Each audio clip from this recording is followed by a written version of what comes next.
Hello, y'all. How is it going? It's Friday. That's what day it is today. And, well, as usual, that means it's time for viewer levels. Might have noticed something new in that their last, that starting soon screen. And, well, let me talk about that for a bit before we get into the meat of things. Hello. Hope your Friday has gone well. I will say I had the day off on account of my company decided to give everyone in the company the day off for some reason. So, I mostly spent today sleeping and doing nothing. Stayed up pretty late after the stream, and then after staying up so late, I was just like, okay, well, I'm just gonna sleep. And, well, I have to get up in time for the stream, but that was about all I had to do today. Get up in time for this, 6 p.m. stream, which is pretty nice. Hey, let's talk about a few things before we begin, before we get into the viewer levels. First off, so I mentioned this the last few streams. I did this on Monday, actually, but I plugged in a new SSD with around 250 gigs of excess storage. So I said to myself, given that, well, I ought to just start recording locally. And I did some tests, on Tuesday stream, on the Thursday stream as well, and realized, like, okay, well, even with the settings set to, like, maximum, probably gonna be, like, somewhere between 10 and 20 gigs of space it takes for each VOD, and, there's, like, 200 gigs, of storage. So, with recording locally, there are several advantages. One of which is that I'm recording it in slightly higher quality than before. Slightly higher. I think the file size compared to like Twitch bitrate and all versus like what OBS considers a high quality medium file size seems to be about between 1.5 times this file size and 2 times the file size. So, probably twice the quality as well. And probably a lot less likely for me to get all a little bit grainy or a little fuzzy compared to just, from a Twitch VOD. There are also other benefits like, next Monday, we're getting into StarCraft 2, a full replay of that, and there's totally some copyrighted music in there that would get muted on Twitch, probably, maybe. YouTube would do something different, which means that, which is more preferable, they won't mute it, but they will just say, like, hey, this is Sweet Home Alabama. That's not what it's called, is it? This is Sweet Home Alabama, the song. You don't own this, but, no impact, probably, I would guess. Well,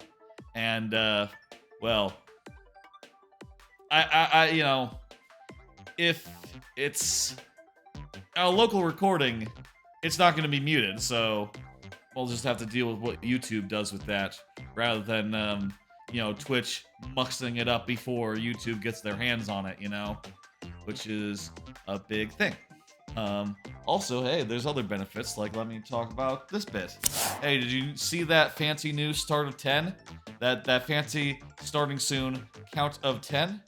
Also, YouTube VODs from now on, gonna start, like, right before the 10 count starts, basically. I figured it out where, I figured out a way where, I have both things, like, tied together, where I hit the button to start that countdown, and it also starts the recording. So, from here on out, the versions that go up on YouTube will be based on those local recordings, and the local recordings will start like 10-15 seconds before the stream does, and also, there'll be like a 10 count, so people will know, like, hey, you gotta wait like 10 seconds, it's cool.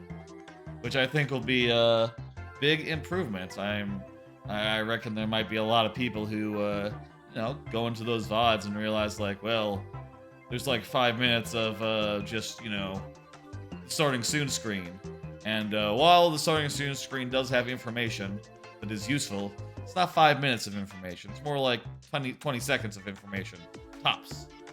So this will mean that they won't have to wait quite so long, and hopefully, more people will be getting through them, I guess, and getting to the actual part where the stream starts. Now, I will say with that, I do have to remember to always hit that button to start the countdown, because that will also start the recording, but, I don't know, I never forget to, do the rockets, so I just have to make it habit. Hello, Tristan Loco? There we go, that's how you say that. How you doing? Thank you for the level, thank you for the follow, hell yeah. I have one more thing I want to say about this whole local recording thing, and that's this. I've also set it up to pause the recording during breaks. So, the YouTube VOD will no longer contain full breaks, because that's just, a break screen. It'll contain a little bit, but not all of it. I will say, like, the other day, I was totally prepared to go into the stream to say things like, well, maybe we could do some more stuff like that. Maybe we could have it so that we pause when we go to a break and resume when not. And I was all prepared to say this anecdote from my past, from my childhood, where as a child I thought it was a really good idea to, while recording Futurama, to say, oh, hit stop during the commercial, hit record when the commercial ends. But, I forgot to hit record and ended up with half of My Three Sons episode of Futurama. Very good episode. And, well, I didn't want to do that, but then I realized, like, oh, wait, I have a Steam Deck. I have a Stream Deck. And, I can program the Stream Deck that whenever we go to a break, it stops the recording. And whenever we go to the scenes that are actually, like, me doing stuff, we resume the recording. So, that's really simple. In fact, I'll show you what it looks like, just for sake of showing. This will be just a short break. It'll be like maybe I'm just gonna go to a break. It's gonna pause the recording after like 6 seconds, and then I'm going to like come back. And for the folks in the VOD, it'll look like it's just 6 seconds, but a little longer, I guess. Let me show it off. I spent a lot of time last night setting this up and getting it working and testing it, and I'm really satisfied. I'm really happy, and I hope that this really helps the people watching the VOD later on.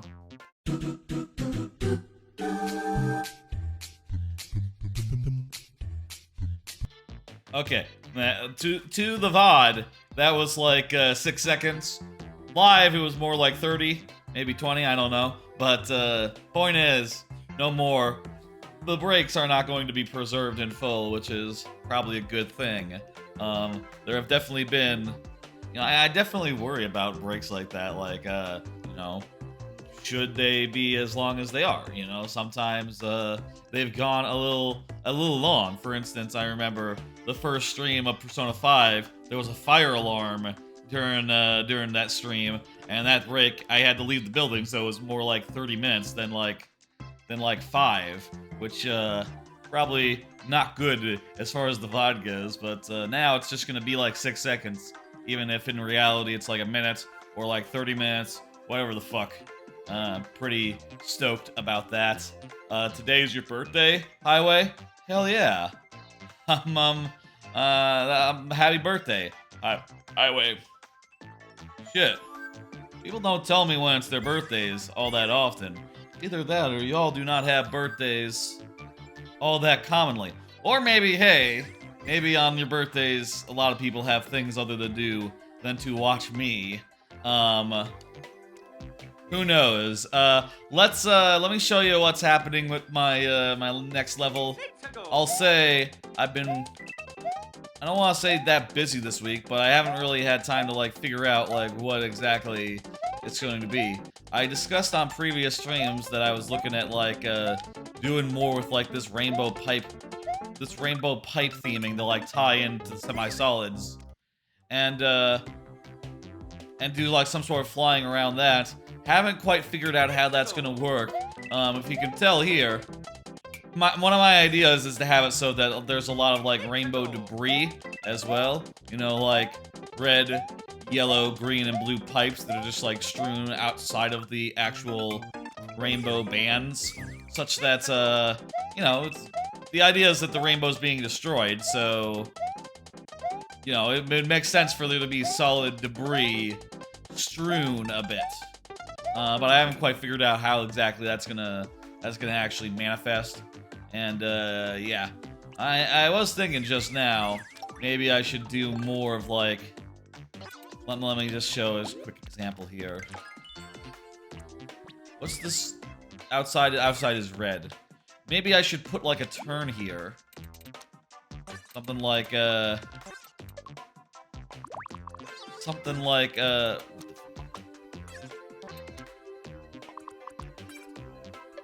have some structures like this where it's basically the full rainbow situation. Have some structures like this where it's like the full rainbow, Roy, sort of on its side as such.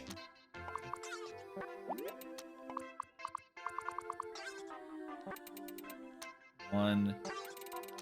And have it so that, let's see.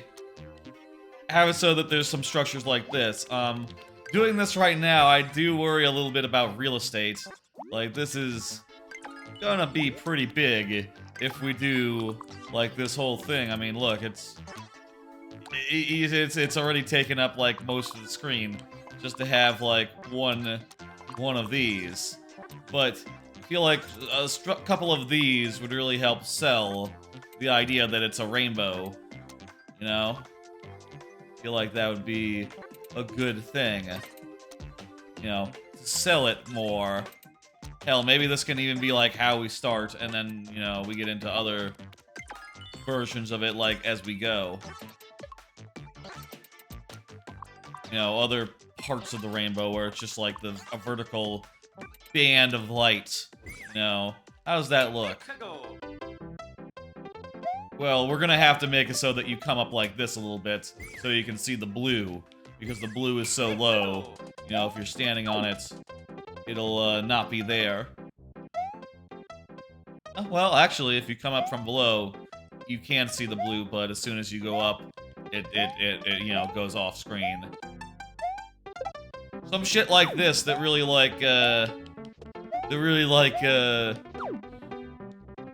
is just a straight up like pipe rainbow. I feel like would sell the fact that, like, okay, there's the big pipes, there's the big rainbows that are solid, and also there's the semi-solid rainbows that are not so solid. I feel like this is a good basis of theming. I'm not so sure about the rainbow debris as much.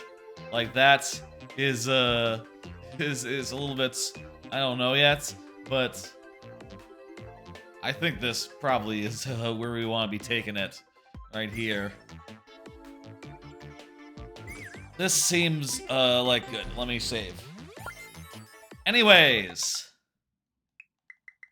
let's go ahead and get into y'all's viewer levels. I'm going to go ahead and hit next to get the first level, which is Lord Bowser's, as it often is, but Lord Bowser is very prompt and often gets in first. Hey, Joe, how's it going? Lord Bowser is here. Let's go ahead and punch it in. Let me say, for those who don't know how this works, if you're here when your level comes up, I will give it the full time of day, which is to say, 15 minutes plus 5 last tries if that's not enough. If you're not here, we still play the level, but we do so in very nearly, but not quite sudden death. Also, I'll say I might be a little louder tonight. I realized, that the knob on the back of this Blue Yeti, do they call it a Blue Yeti anymore? They might not call it a Blue Yeti. on the back of this blue LED, apparently the gain knob got turned a little bit at some point. Probably like a blanket, like passing by it, must have turned it by mistake. So I turned it to where it was originally, and might seem a bit louder as a result. Yeah, that shouldn't make a difference. Should be good. I think that, you know, I've looked at those VODs. I haven't noticed that they've been bad as far as volume goes, so either way, should be good. Iggy's Castle 5C playtest version. This is a new level that Lord Bowser has cranked up. I'll say with my levels, I'm just like going at such a slow pace compared to you, Lord Bowser. I sometimes feel a little bit, ooh, that's cool. A potable snake. It's rad. I sometimes feel a little, like, you know, what the fuck? I'm going at such a slow pace, creatively, but, I don't know. I'm trying to make this shit work. I've got like a... With this level, I feel like I've got... With my next level, I feel like I've got a lot, like,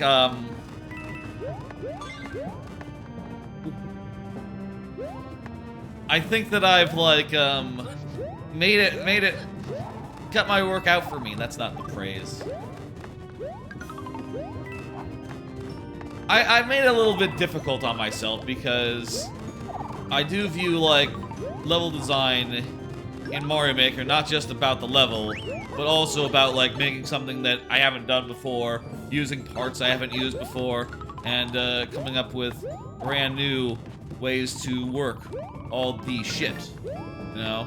So it's, I would almost compare it to like a puzzle where I'm just looking at that going like, okay, how can I make it work with rainbows, with saw blades, with, you know, whatever the fuck, with some, like, clown cars.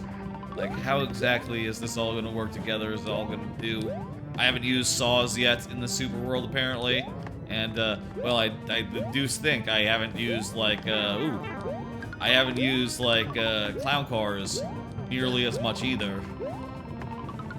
And I just look at that and I go, like, you know, it's just like a puzzle, and there's a solution out there that I'm yet to find. And eventually I'll work it out and figure it out. You know? Very hard contraption to make. Yeah, I bet. And the timing of it. Ooh. This is very intricately timed. Anyway. I'll also say part of it is probably just like, you know, not having the time recently. I don't know. Been busy with shit, you know? You know how it is when you're busy with shit. Ooh, no.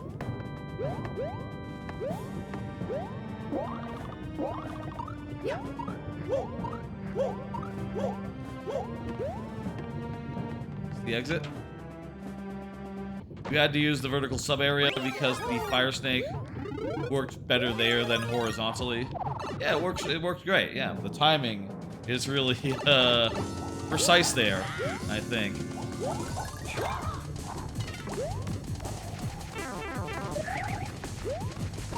That's a different spin of this fire snake. This one has a butt. This one has a behind. Wow. This is an interesting boss fight insofar as it seems like this guy is set up where he will always be, like, ushered off the screen and be brought up to the top so that he can fire down on you.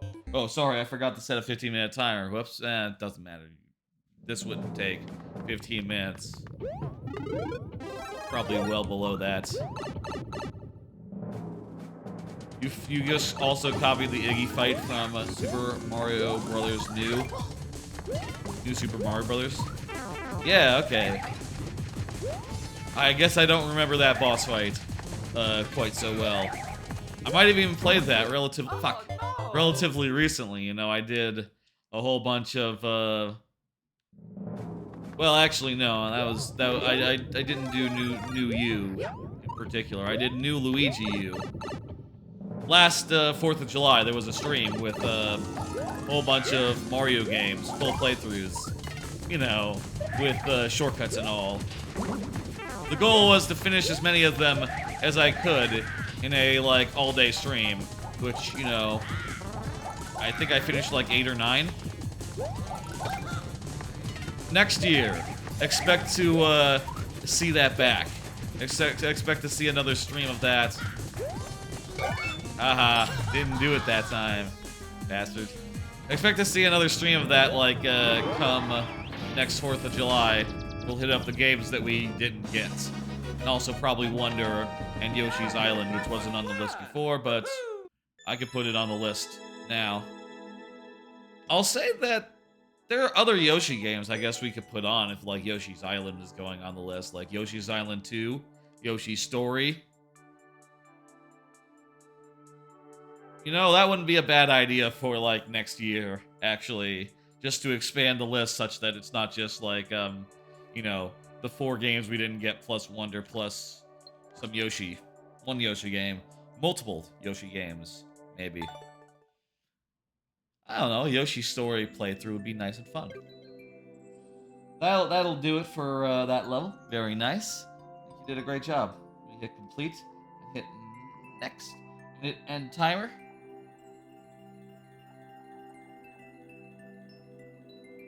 Very, very nice.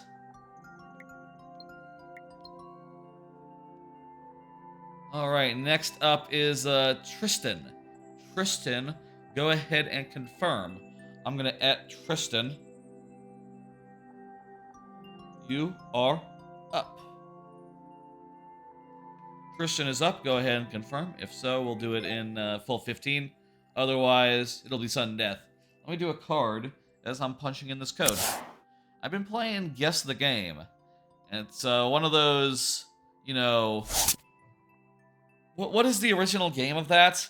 It's one of those games where you have, like, 5 tries to guess, like, a certain thing. And in this case, it's like, what game is this?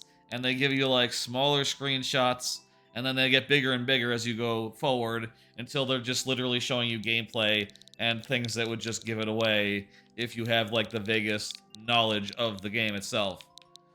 Which, you know, I tend to do.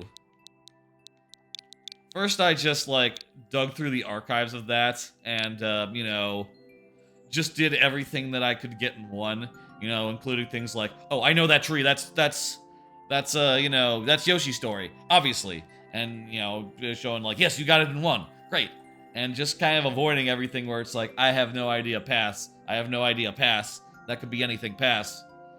I bet if I did, like, you know, went back and did them all, like, one at a time, I could probably, like, you know, get it in a few, because the clues do get more obvious each time you go, but, I don't know, it's fun. I haven't really gotten into any of those, like, word guessing games, music guessing games, but, you know, seeing this Guess the Game thing pop up, it's kind of fun, and, you know, there's been a bunch of them where I just fucking nailed it, you know, like yesterday's. I feel like most pleased about yesterday's one, which I won't spoil, but it's a game I've never played before, and yet I was able to get it in 2 tries. You know, the first time I named a game that was in the same franchise, but the next one, you know, I was 1 off, essentially.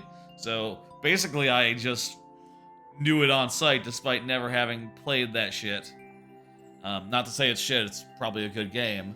And certainly it's spawned a successful franchise, but, you know, never played it, so what do I know? I might have done at some point, like, 5 minutes of it. Like, or like 10 minutes, but not enough to understand it.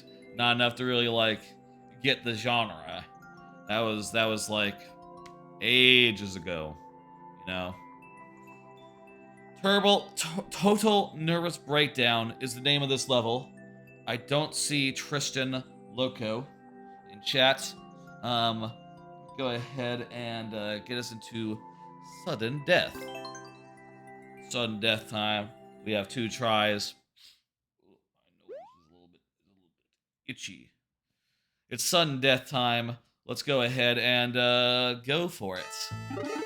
Oh no! I got a spin jump. Oh no! It's probably a jump there and like a midair doodle. Thank you for the level, Tristan. You really should have been here if you wanted me to play more than 10 seconds. I'll say this, Tristan. If you are here, Tristan, I'll give you one more chance to speak up right now. If you speak up, I'll set a timer and we'll do the whole 9. You know, the whole 15, you know. But you have to speak up, like right now. Let me take a drink. Ah. I'll do the next card and then we'll move on. So, Tristan, you know, now or never, buddy. Did you hear about Silver Dollar City's Fire in the Hole redo? RMC is doing it. I talked around a month ago about going out to Silver Dollar City, spending a couple days there, like 2 days, 2 nights there, and how it was a bit of fun. Mentioned at the time there was a very, very old indoor roller coaster that was very old-timey, and honestly, more like a dark ride that had like 3 drops in it. 3 rather mediocre drops. So it was announced, before we got there, before we went, that they were going to redo it and make a new Fire in the Hole for like next year. And it was announced the other day that RMC, the big company that does like some of the biggest roller coasters in the world and some of the most thrilling roller coasters in the world, was doing it, which really kind of perked my interest. You know, I saw that email because I guess I signed up for their email at some point when I made an account or signed into the app or something. I saw that and I was like, oh, I don't really care. You know, I'm never going back there. And then I saw RMC was attached and I'm like, what the fuck? RMC is doing that? And you know, that sort of perked my interest of like, oh shit, RMC, what the fuck? But digging into it more, while it does look good, you know, they put up some promotional images. What the fuck? Where are my... What the fuck is going on with my... Hang on 1 second. I'm having a little bit of an issue with my, a little bit of a tech issue, folks. Give me a second. Look, what the fuck? Tech issues. 1 second. I was trying to show an image. It didn't come up. It came up last night. I tested it last night. What the fuck? I guess that's why you test things on the day, you know, as well as the night before. Let me see. Docket. Where the fuck is it? Yeah, I'll only switch to another scene real fast just to see if the other scenes have it. That's the GameCube scene.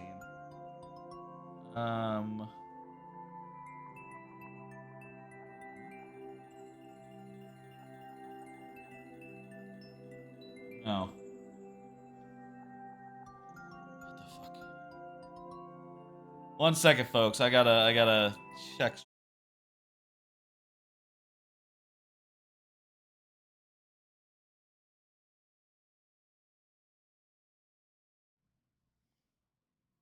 Okay. I think it ought to work now.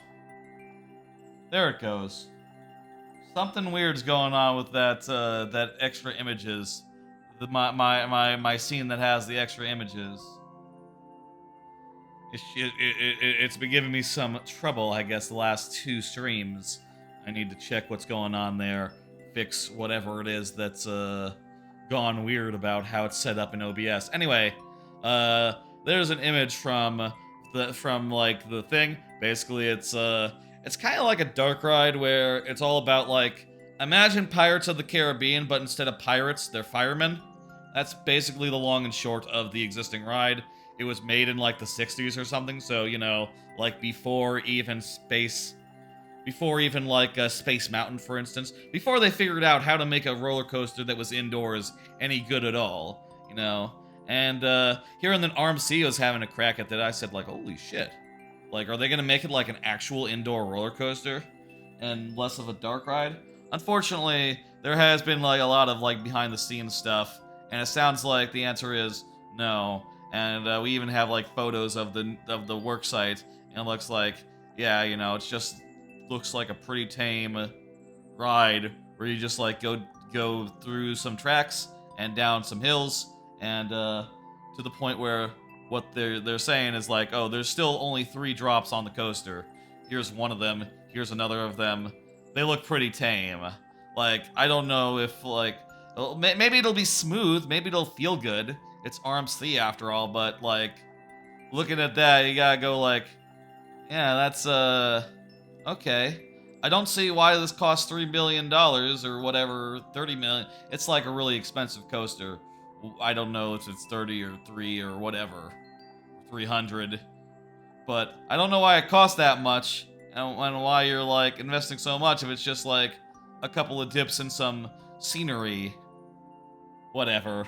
I thought it was an interesting story at least. And interesting to see RMC branch out.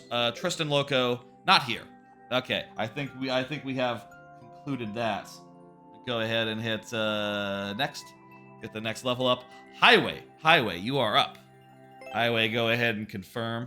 A happy birthday again. Go ahead and get that level up. Hell yeah, you are here. Again, happy birthday to Highway. And happy birthday to everyone else if it's your birthday. That's something that a podcast I like always, that they used to be, always said at the end of a podcast. They'd say, happy birthday if it's your birthday. Which was, you know, always fun to hear on your birthday, when it was your birthday. You know, come whatever day it is. Let's put up a 15-minute timer and go for it. Exit Endurance. This brand new one. We gotta get 530 coins. Very nice. Very intuitive so far. Nothing out of the usual. Feel like I'm going the wrong way here. Feel like I want to go down.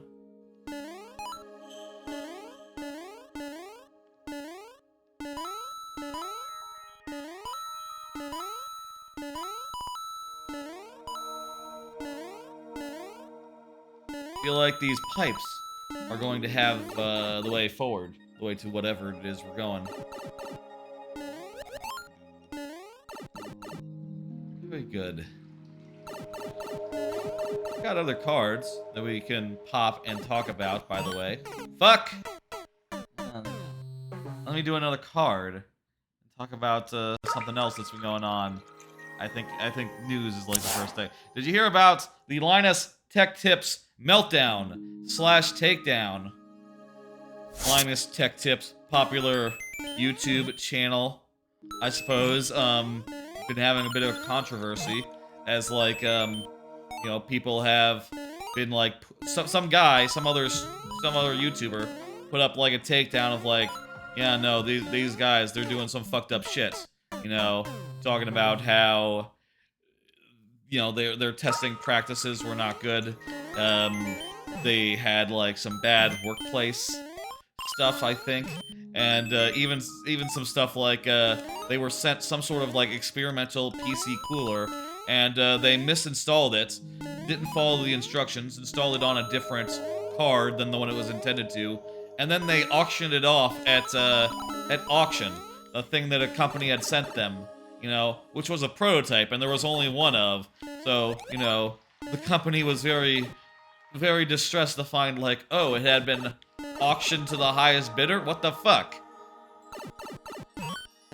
Anyway, bunch of shit like that came out against them. Also, a ex-employee got out on social media and did like a whole like takedown of their workplace practices, sexism in the in like their structure, in like their management structure, and a whole bunch of other shit that Oh boy.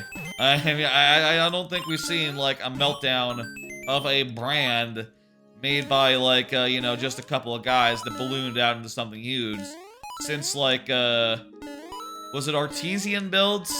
Forget if it was Artesian Builds or if that's if that was like the companies that sprung up in the aftermath of that, but there was a PC building company that had a similar like falling out and a similar like destruction like a year or so ago. Hell of a thing to see. I'll say I've not really I've never really like watched that much of the channel. I've seen like a couple videos here and there, like, you know, as you do. You just watch YouTube and you see like, oh, this is recommending some tech video. Okay, I'm in the mood for some tech video. I'll say I always thought, and I don't know if this is unusual, I always thought it was Linux Tech Tips, and I guess I didn't read the name of the channel closely enough to see that it was Linus, like a name, rather than Linux, like a operating system. Go figure. But yeah, that's been a whole thing this last week or so, I guess. What the hell? Fun. This is a fun looking room.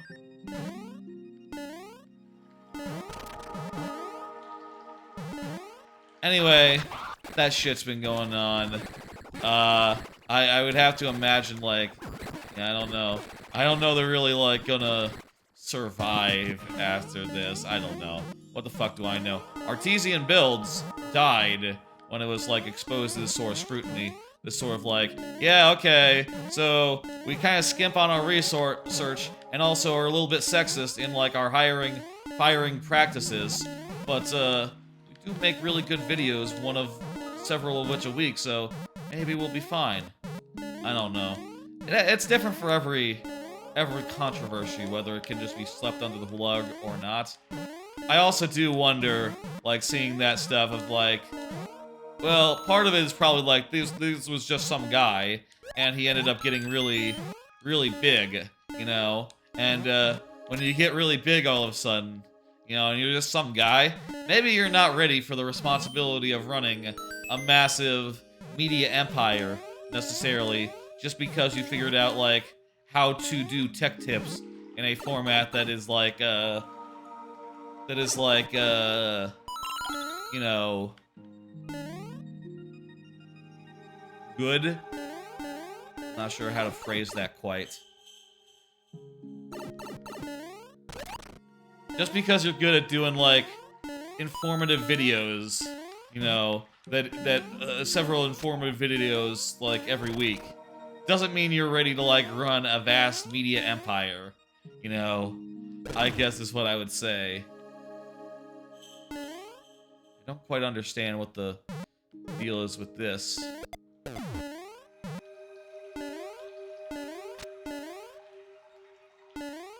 Can we even, like, bring two along?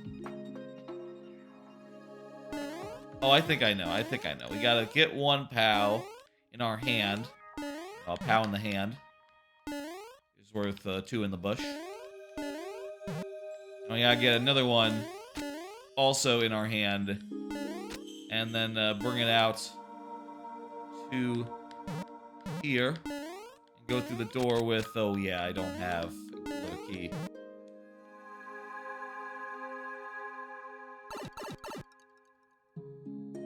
I'm gonna bring this way. I don't know. There's a door there. Oh, and another POW. Cool. Here's the key we needed. There.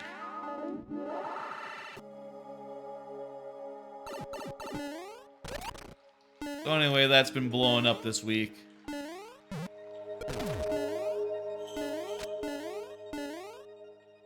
What else is going on? I ask. Oh, and I'm gonna tell you in a second. What else has been going on, you ask? Well,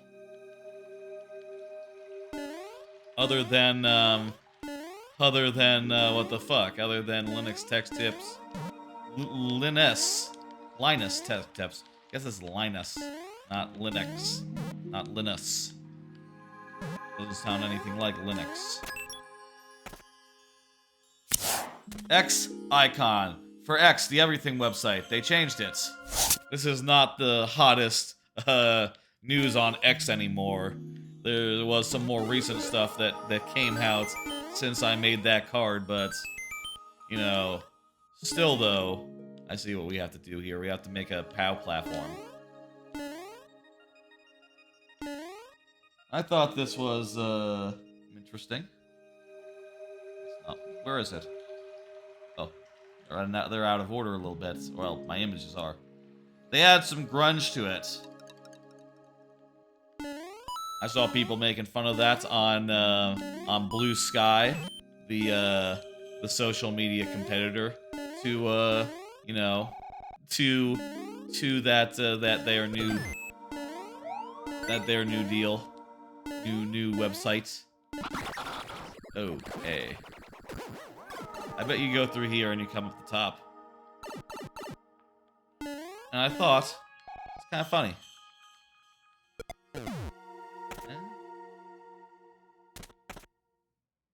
Wait, I'm gonna die! Okay, I'm just gonna be blocked. Okay, cool. I thought it was, neat. Anyway, the actual real news right now about X, the everything app, or whatever they want it to be called, is apparently Elon Musk got in front of the internet, you know, got on X and said, oh, I want to make it so that blocking isn't a thing anymore, which people were quick to point out, like, oh, that's illegal. That's illegal in the EU. You can't do that. Also, not only is it illegal in the EU,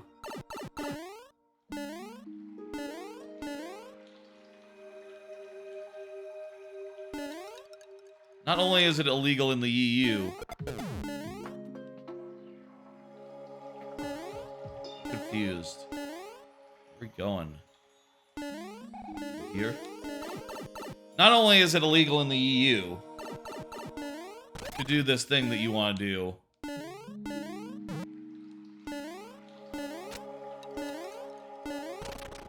but also, like, the App Store will literally not allow you to have a social media app without the ability to block. It's not allowed in like, Apple's terms of services. So, you know, don't expect them to get up and say, like, don't expect that to really, like, work. Unfortunately. I say unfortunately, you know, hey. Whatever. Shit. That was a pretty bad death. I lost a bunch of progress. I was pretty close to the timer anyway, I guess, but still, it, Ooh, hello! It's, Ita Gurisu? Ita Gurisu? Ita Gurisu. How you doing?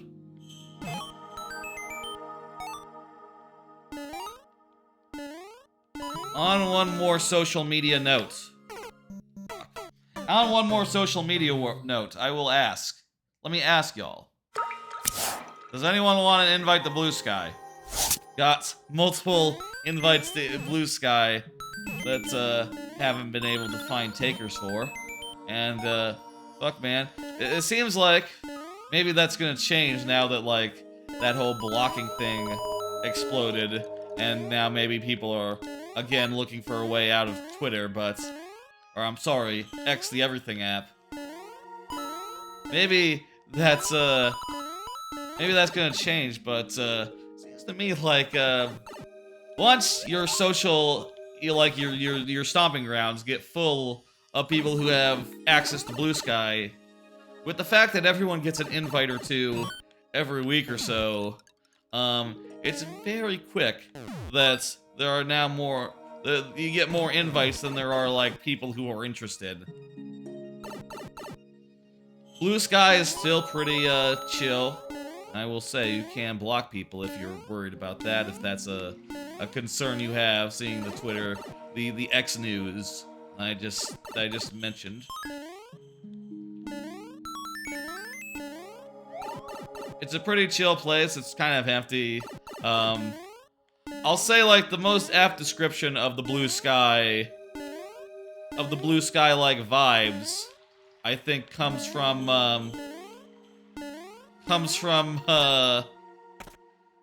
Blue Sky. Well, obviously, but someone on Blue Sky was saying like, Blue Sky needs to move past this current vibe that it has, which is basically just the orgy from Always Sunny. You know, just a really pouchy, weird place where everyone is just like way too fucking relaxed and, not necessarily. Not exactly the hottest shit, as of yet. The hot place to be, you know? I guess that kind of goes with, I don't want to say, it goes with the territory, I guess. You know? If you're talking about the Blue Sky demographic, what you're basically talking about is people who are on Twitter, or on X, the everything platform, who were on Twitter, and liked Twitter back in the day, when they were, 20-somethings, and, now they're more like 30-somethings, and they're ready for, their social media regimen has, come a long way since the heyday of, Twitter, you know. I think I got the progression down here. Hey.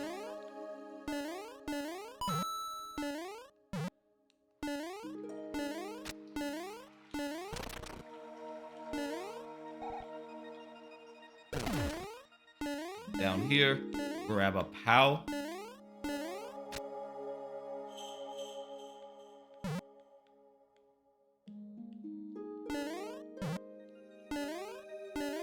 Anyway, anyone wants an invite, I guess just fucking hit me up, you know? I got 2 of them. For some reason, last weekend, I think they gave, like, everyone 2. And I don't know why they did that. And, whatever. I'll say that. Timer's up. After this try, we will go to, last tries.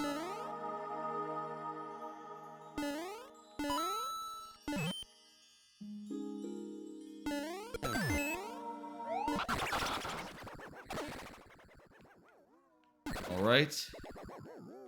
I got a key right now. I can't go into that pipe. I feel like I should go into this pipe. Exit? Eh?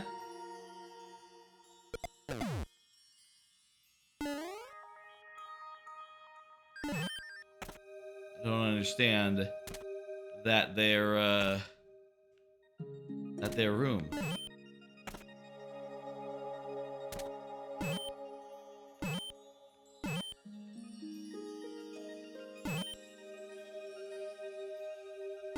Oh, is the idea here if you don't if you didn't do what I did and brought a POW from the previous area, this is how you would get through. This is how you would get to, up there and into the pipe.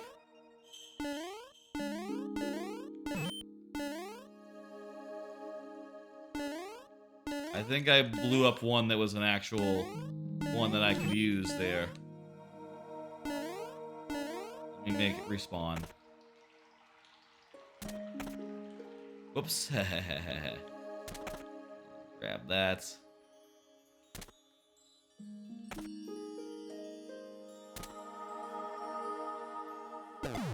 God damn it! Hey Moyaku, how's it going? Thank you for the level. Ida.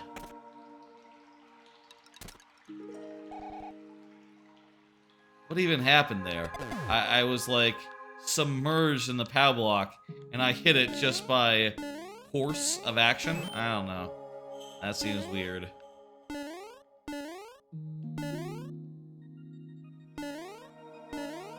Here we go. Now... Huh?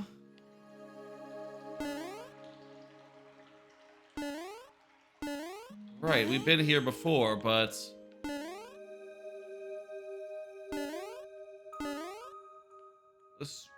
What the hell? I don't get it. This just takes us back where we've been. Why does it do that? Do we need to, like, have it so that the red blocks are up at that time?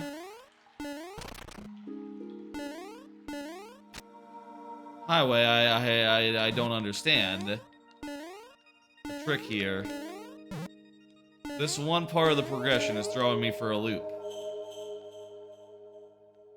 Got nothing to do with the on-offs.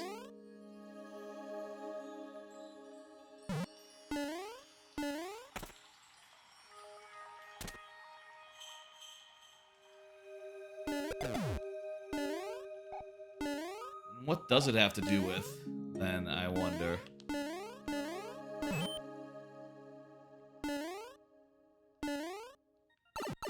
Submission, twist, try to look at everything in level with an open mind.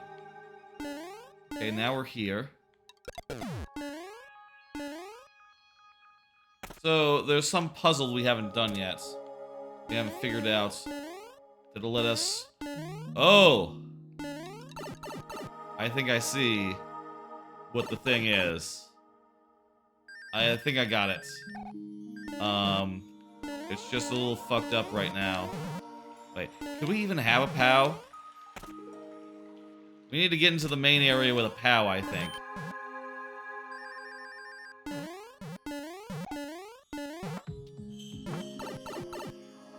You could never do that. You suck at the puzzle levels. I understand.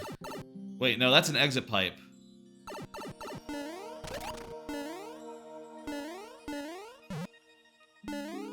I was thinking... use this POW...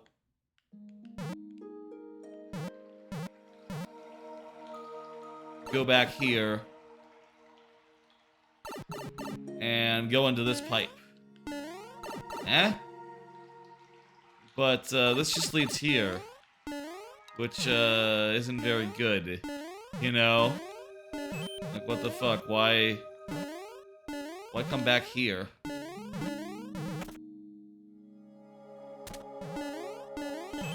And if you come back here, you're just gonna have to come back out. With the on-offs like the way that, they started.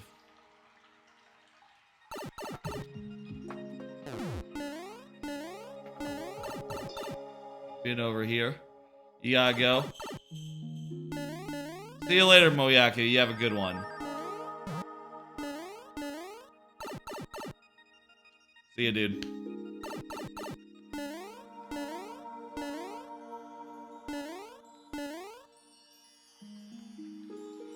We got this POW. Oh shit, this POW was here the whole time if we wanted to do that reverse entry shit. Unless... wait, no. Shit.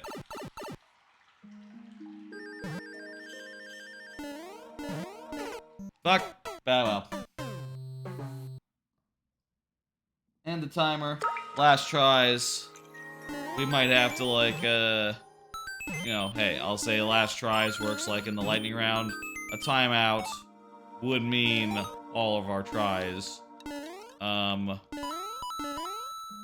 You got this? See you later, Moyaku. Highway says we got this. Believe you. I believe you. Fuck! How's about another card? Got some new earplugs. I got new earplugs. Here's the earplug lineup. You can see there on the right, that's like the oldest ones. They're just like disposable. And I got those loops, which are really comfy, but not quite as good as the disposable ones. And the other day I got like these ones, which apparently are on the left, which apparently are as quiet as like non-replaceable, non-disposable earplugs can get. They have like 3-hole flanges. I will say they kind of hurt a little bit going in. I don't know if I should use the smaller size or not, rather than the big size with all 3 flanges, but I don't know. They seem to be very good as far as like size, as far as like noise isolation goes. Like when I use them, I feel like I can, you know, not hear shit, which is exactly what I want for nighttime. I will say I still am perfectly happy with the other ones, you know, like the loops. Those ones are very comfy, and I think for cases other than like sleeping, like if I just want it to be quiet during the workday, or like quiet when in the morning, you know, while I like if I don't want to hear something other than if it's like a difference of I don't want to hear nothing versus like I don't want to hear like something, you know, like oh I don't want to hear a thing. The loops are good enough. But if the idea is like oh I want to hear literally nothing, then I need something stronger than loops. And for sleep, that's what it calls for, you know. Whenever there's like any sound at all when I'm trying to sleep, I don't know, it just gets to me real quickly. Especially the rumbling, you know? If there's like some sort of weird subsonic rumble, it's like, what the fuck? There's kind of nothing you can do about that, you know? The whole bed is vibrating. What the fuck? Someone with a noisy car, I guess. Or like something else that, you know, you can't really explain.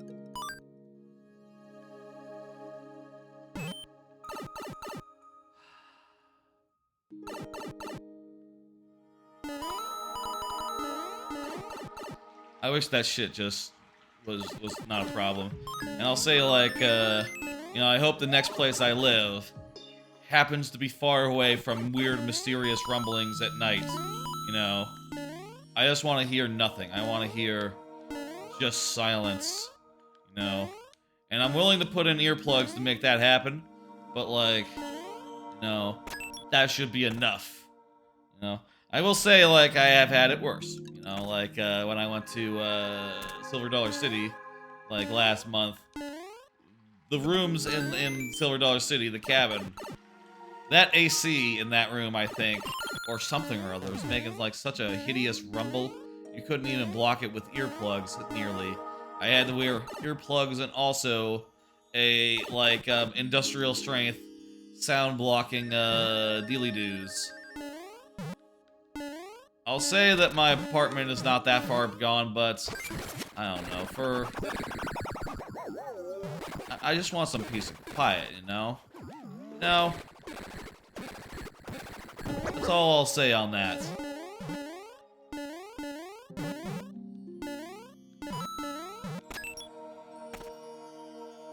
think you were gonna get the blue one next anyway.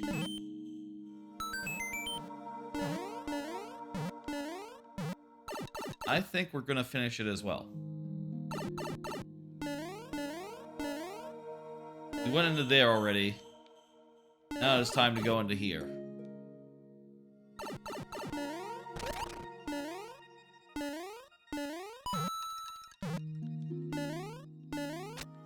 What's the exit room?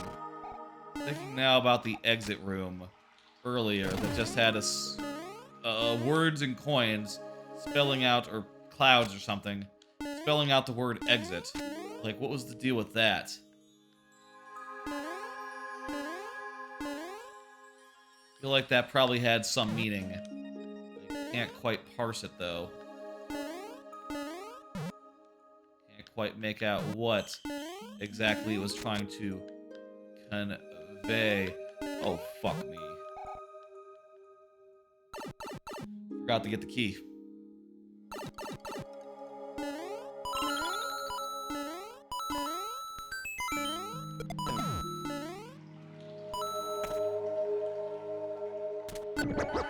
Okay, there's the key. Now we go through here. Let me do this whole rigmarole again.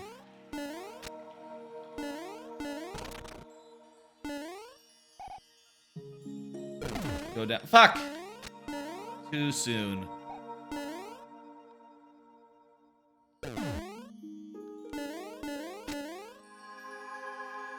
My reckoning might be... I think it might be something to do with, like, bringing a POW somewhere that you couldn't do it normally. And maybe having 2 POWs in a certain room. Grab this other POW. And use that as well to skip the puzzle in the next room.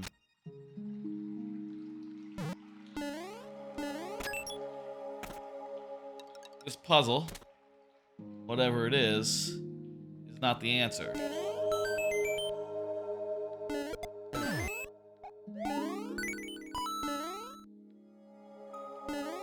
Okay, but this puzzle just leads back to where you came.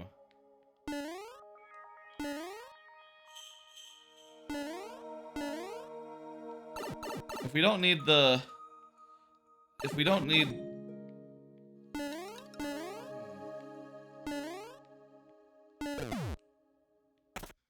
Okay. Now we're here with an extra key. But why?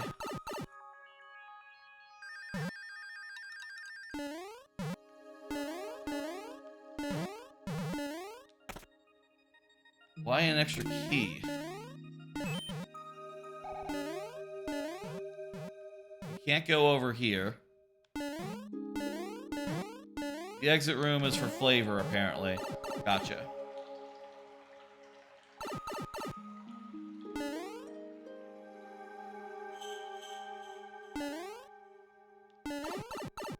We can go get a POW.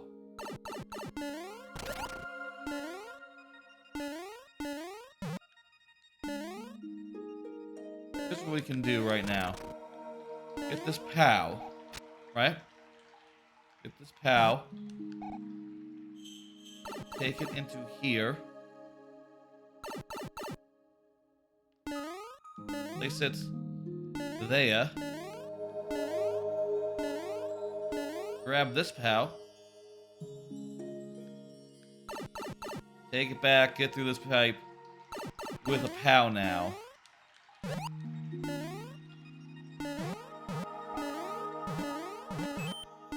Now what can we do with this POW then?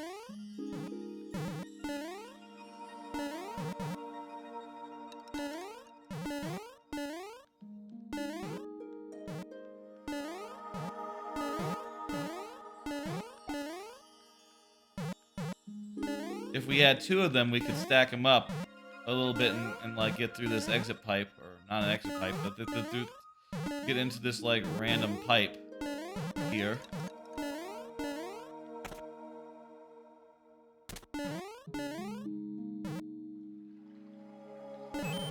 With the right timing, I could kill that guy.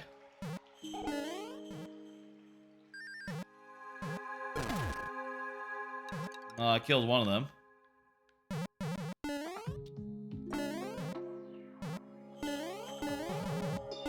You wanna give me a hint? I'm not picking up on whatever it is you're laying down.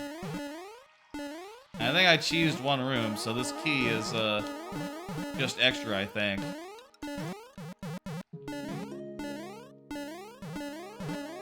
Is there a pipe I'm not picking up on?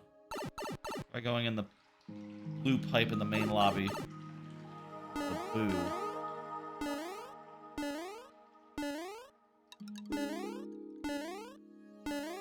The exit pipe earlier? This one? Oh, I see. Going back from whence we came. Okay. Crap. Wrong.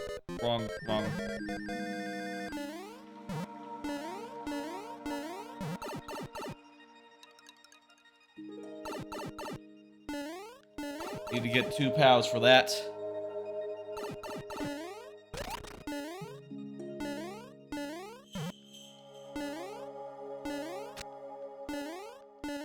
Here's our POW.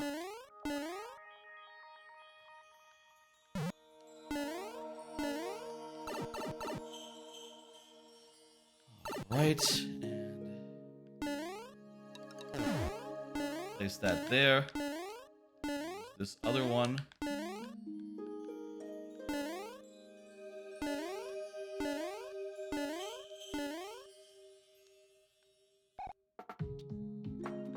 There we go. Okay, now what exactly... What? I thought that was where we came in from, honestly.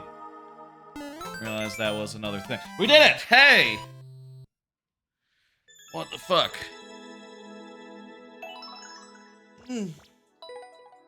Oh.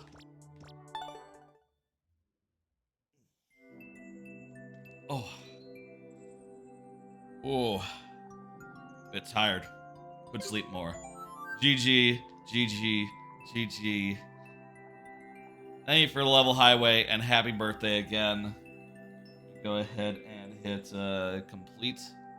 Get the next level up. Next level is by Lord Bowser. Go ahead and confirm as you do, Lord Bowser. I'm going to do a card and talk about what's on it. I'll let Lord Bowser, let him know. You are up. You are UO. You know what that means. It's a typo. Card. Follow up on Extra Life idea for this year. Mentioned last time, I think the last, I forget if I had this idea by the last Mario Maker stream, but my plan for Extra Life this year is to do a whole bunch of Mario parties. Specifically 50 turns of all the games that have 50 turns in them. As many as I can do in like an all-day stream. Might even do like multiple. Might even do like a Saturday and then a Sunday stream. Like back-to-back. Wouldn't that be something? And, depending on like how much time it takes to do 50 turns of all those fucking games. And I'll say, like, last week we were talking about the prices of Mario Party 4 and 8, the two of the games that I didn't have, other than the N64 ones, which will hopefully be on N64 Online. It's not important. I've owned Mario Party 3 before, and the other two are available. Anyway, I will say I went to eBay and ordered those two games since the last time since like this over the last week. We'll say apparently they got lost in the mail a little bit. Apparently eBay had an old address of mine, so who the fuck knows where they are right now? I had to message both of the eBay sellers and say like, hey, they're going back to sender now.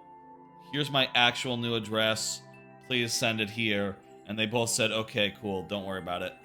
Which was very frustrating. I tried to just call USPS and just say, hey, reroute it, please. And they said, for the first one that already had been returned to sender, they said, we can't do that. And then they said for the second one, they said, $20. I said, what the fuck? The shipping is $6 normally. And you're telling me you want like 3 times that? Mario Party 8 is one of your favorite Mario Party games? That's a rare opinion. I don't think I've heard anyone say that ever. I will say I do like Mario Party 7 a good deal, so, I guess it shouldn't... I do think the later Mario Parties that I played are pretty damn good for, like, wanting to mix it up in ways. I suppose 8 also had the advantage of being the one to introduce, like, motion control stuff, which is pretty fucking key. Anyway, that'll be Extra Life. I'm sure I'll have it all together by November, and hopefully Nintendo will release... Hey, there's Lord Bowser. Hopefully Nintendo will release Mario Party 3 by November on N64 Online. They announced it over a year ago, so I don't know what the fuck. It's kind of weird, actually, if you think about it. The N64 Online release lineup has, like, slowed down a good deal, insofar as, like, yeah, they announced a bunch of games, like, last October, September or something, and they're not all out yet. Like, half of them aren't out, like there's no Excitebike 64, there's no Mario Party, Avalanche 1080 isn't out yet, a bunch of others. And, I hope they get around to that in the next few months. I was honestly expecting Mario Party 3 last year, like December or something, and it's been like most of a year since then. You also like 9? Wow. You never played any of the games before 8. That's why. Okay, we figured out the problem. Ida. I'll say I think that 3 is probably the best one. I think, where they reached the peak of like polish with the basic formula before they had to start like mixing it up such that it kind of got a little screwy. You've played every game after 8 except for the Switch games? Weird. Those are the ones that are actually like good these days. I guess, hey, if you're coming to Mario Party late, I guess not everyone had like an N64 and rented it from whatever the local video game rental shop was. There was, in my town, there was like a local shop that had like a name, I don't know. It wasn't Best Buy. There was a Best Buy, and then there was a local game shop that you could rent games at. And I definitely did a lot of renting from the local game shop at the time. They had like a program where like every 10 rentals, you know, they had a punch card thing where every 10 rentals you get one free, which was pretty sweet, you know, back in the day. Back when rentals were a thing. Y'all remember rentals? I remember rentals. Anyway, let's get into it. Those games are on the way. I will say I did rent Mario Party 4 as a kid, so it's not that I haven't played it, you know, but haven't played it since like, say whenever it came out, the year it came out. I mean, I guess that's probably also kind of true of a lot of the other Mario Party games. I don't really like make a habit of playing all of them all that commonly, but I don't know, it's probably been like more recent for all the other ones that I own, you know. It's a cool level. I like what you've done with the chain chomps here. I didn't realize that chain chomps get so much longer than in like range in the nighttime theme. That's a pretty good application of the night. Wow, that's convenient. Pretty cool like way to use the night theme here.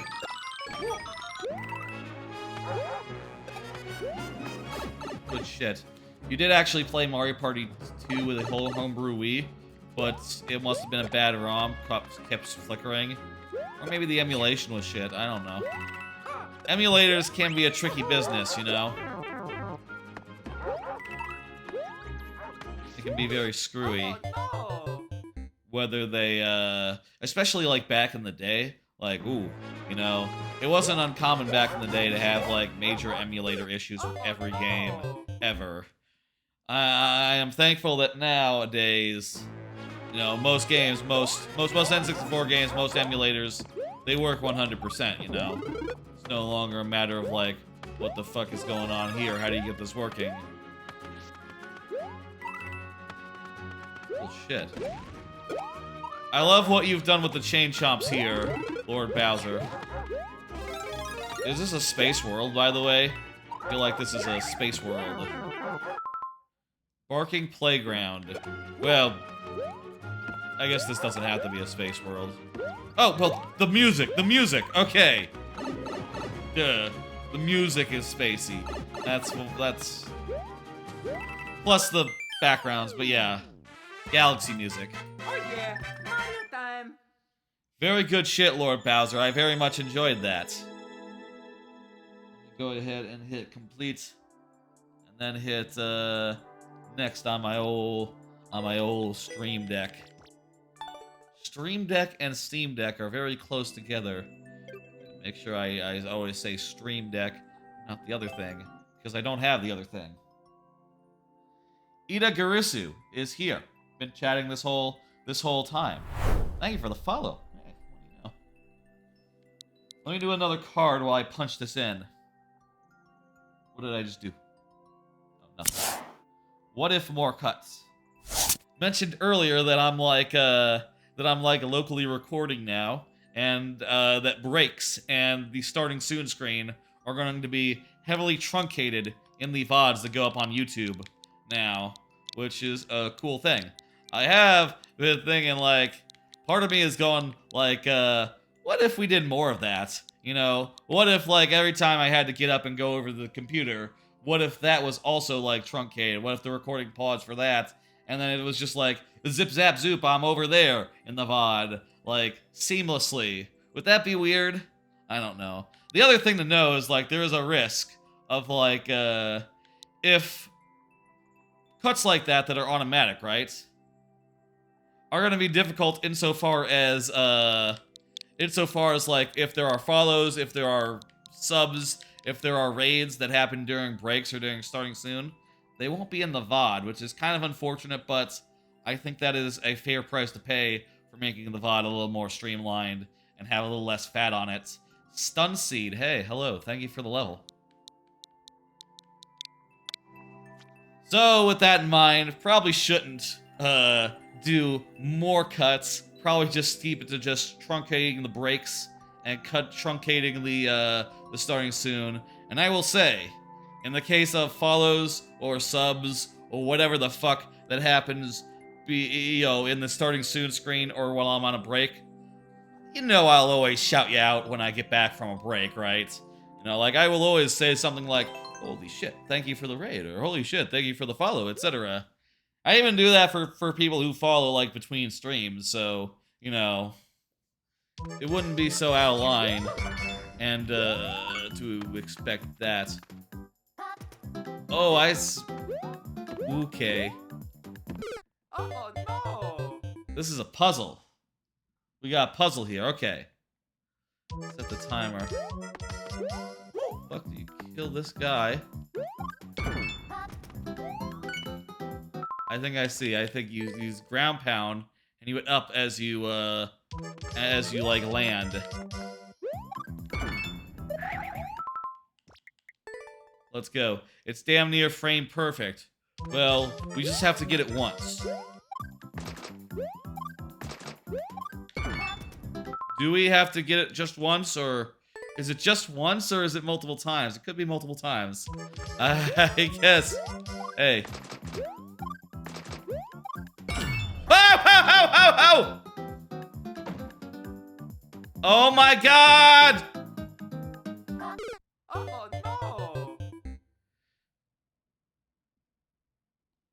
Ow. Okay, we cannot try multiple times. That's a thing we just learned. We gotta get it in one.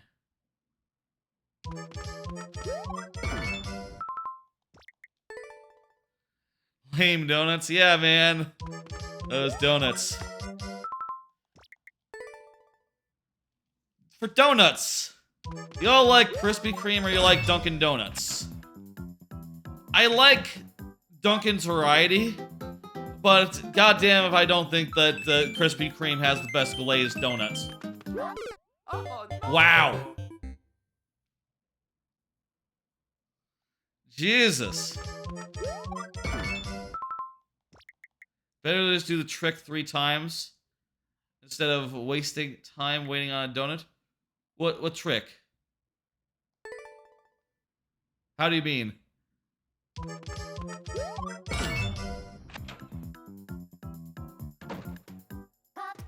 I'm pretty sure I have no choice but to wait on the donuts because yeah, there we go. Done. Oh yeah! Hey, that wasn't too bad. All things told. We just had to really, hey, world record. We just had to really get the timing down. Very good. Go ahead and hit, complete. Anyway, probably won't be doing additional cuts.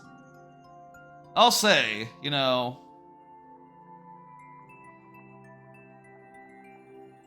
I'll say one more thing of like, that's there, like, hey, Stun Seed is up next, and Stun Seed has been chatting. Very good. I'll say one more thing of, like, the starting soon screen, which is that, and the break screens, which is that those were some of the first things that ever got working, on my stream, on my channel, in OBS, and one of the first things that made me say, like, oh goddamn, this is really good. Oh, this starting soon screen, I can't not use this, And I said to myself, well, now that I made this really fancy starting soon screen, I have to stream at least a few more times. I have to make use of this lovely, lovely thing. And, you know, the rest is history, I guess. I continued streaming, and I continued making use of that starting soon screen. It eventually had a description of the stream got added to it. And, you know, I think that's good. I will say that it's probably worth cutting short a bit, but, you know, I don't want to cut it too short, such that you can't read it in, like, a VOD, but, you know, hey. You beat the clear check time by 2 milliseconds? Thumbs up.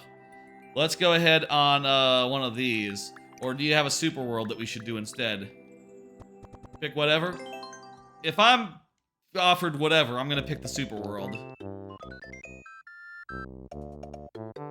And we'll do... I'll tell you how this works, by the way, Stun Seed. You know, we do a level, we go on to the next level. You know, you continue putting your level back into queue, etc., etc. By the way, it's like 7:40 right now. But the hey, look at that, saved. It's like 7:30. We should start thinking about when the lightning round is. Maybe a couple levels from now. Let's do the lightning round after the level after next. So like after Bowser's next level. No, actually, you know what? Let's go around the horn one more time. After it's Ida's next level. I'm gonna call you Ida. After Ida's next level, we'll start the lightning round. What is the lightning round, you ask? Well, towards the end of every viewer level stream, I do what is called the lightning round. It is a time of the stream where instead of 15 minutes, which I should set that fucking timer. Instead of 15 minutes plus 5 last tries, if that's not enough, we instead do 5 tries. We start from 5 tries, refreshing at checkpoints. And 7 for subs, and also for the first level of the night. Bonus heads, you see. It'll make sense later when the lightning round starts. But it's a fun time of the stream where a little bit of stakes are added, and you know, things move. You know, things keep moving. And I'll say, even if I can't complete a stage, you are welcome to continue to resubmit it, to submit multiple times. You know, tonight, another night, whenever you please. Do not take me failing in the lightning round to mean that the level is wasted, or that you can't bring it back eventually. It's all in good fun. I'm gonna hit next. Next up is Lord Bowser. Lord Bowser, go ahead and confirm. I'm gonna at Lord Bowser, as I do. You up. I need to figure out how to make it so that the bot just automatically ets the person. If that's an option or something. And it's inefficient for me to do it every time. Let me do a card. Another card. Ought to do an ending screen for YouTube. One of the things I feel like I've been neglecting is that I don't have, like, ending cards for the YouTube. And I was thinking, like, well... I was thinking the other day, like, well, if the starting soon screen doesn't really work for YouTube, considering that on YouTube you probably want to just start, rather than start with a starting soon. Maybe the rocket motif and the clouds and shit can instead be for the ending screen, you know, which people often have. Then I realized, looking up how you do this, I think that I think you have to, like, bake it in to begin with. The part of the video that's like, hey, here's like a, you know, like, watch next or something, you know? You know how it is on some channels where it's like, a thing like will flash across the screen and it'll get like a pre-gen, like, card in addition to the links you can click. I think they all bake that in, and you can't just, like, append a video to every existing video in your collection or something. I wish you could do that, but I don't think you can. That in mind, maybe I should just edit the ending card in. Yeah, you have to edit it in the editing, and then your ending card is just an overlay. Yeah, so... I guess long story short is I probably won't do that, because I'm sure as hell not going to break continuity with, like, 100 streams that have really not had any sort of ending card type thing. But, you know, maybe it'd be a good idea at some point. At the very least, I should go back and add, like, the basic card just over the part of the stream where I'm going like, okay, goodbye, folks. Oh, fuck, I forgot it. Low battery. Hey, Real Zach, how's it going? At the very least, I should add the cards to every stream and make sure that, like, you know, in the case of, like, full playthrough streams, that it's linking the next part of the full playthrough. You know, if there's a part 1, part 2, part 3 situation over the course of 3 weeks. Probably should link each installment from the last one. Thinking about that, I'll probably pull the trigger at some point. You know, I guess it's a silly thing that I do to say like, oh, I should do that. Instead of just doing that, I make a card, and then I talk about that I should do that. Which, hey, you know, whatever. I was picturing if you could, like, just amend. If you could just, like, amend a video to the end of every stream you ever done, right? Or every video you ever done. I would love it to be like the thundercloud motif, but like a darker version, like it's more like at nighttime or something. Considering that most streams end like pretty late night, I feel like that would, you know, that'd be a nice little spin on the existing thing. And maybe have like 100 million rockets going across the sky or something real fast as the cards come up. But, if I can't do that, like, automatically on every previous VOD, I don't know. I guess I could have it so that, you know, it doesn't even have to be on the, like, the Twitch side of things. I could just have it so that my button that... I've set up some commands that, like, end the stream on my stream deck, which are going to be a lot more convenient than, like, mousing over. I have them, like, buried in subfolders, so I cannot hit them accidentally. I have to, like, intentionally hit 3 subfolders before I get to the end stream command. But I could totally have an end stream command that, like, okay, it ends the stream on Twitch. Then it like, does a command to switch to a different scene that is like a, you know, ending screen for YouTube.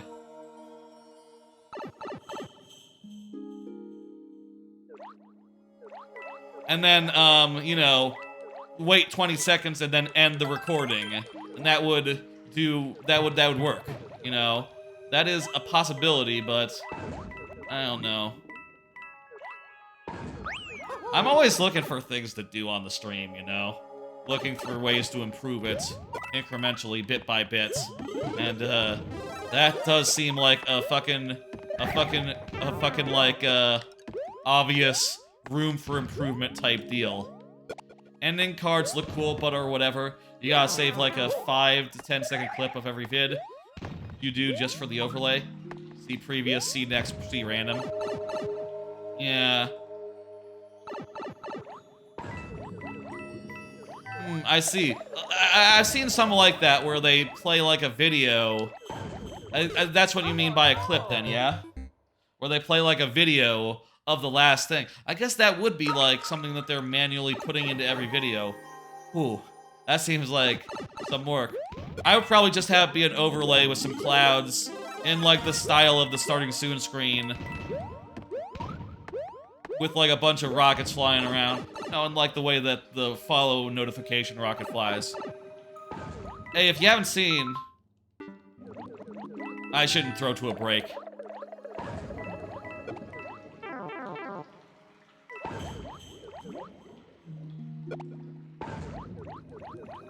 To illustrate what I'm talking about, I guess I could throw to a break real fast. I recently did some changes tonight to make it so that the recording now doesn't have any fat on it, you know? It doesn't start until like 10 seconds before the stream starts. Maybe like 10, 20 seconds before the stream starts. I'm not sure the exact timing. And also, when breaks happen, it it pauses the recording after 6 seconds. Which should be nice. And I hope makes it so that, like, people... I reckon there was a lot of people who like, found the VODs on YouTube and, you know, for whatever reason, didn't want to just, like, skip forward 5 minutes to get to the start of the stream. You know? I will say the one downside of this is that when the starting soon, when it actually starts, it's not going to start at the start of the music. You know, the music starts like at the start of the stream, and the stream will start, the recording will start just in the middle of the music at a random point. But I feel like that's, you know, can't be helped. That's cost of doing business, you know? Cost of making it, like, ideal for YouTube, you know? Honestly, I could lose the starting soon screen altogether, but those screens have, like, text on them.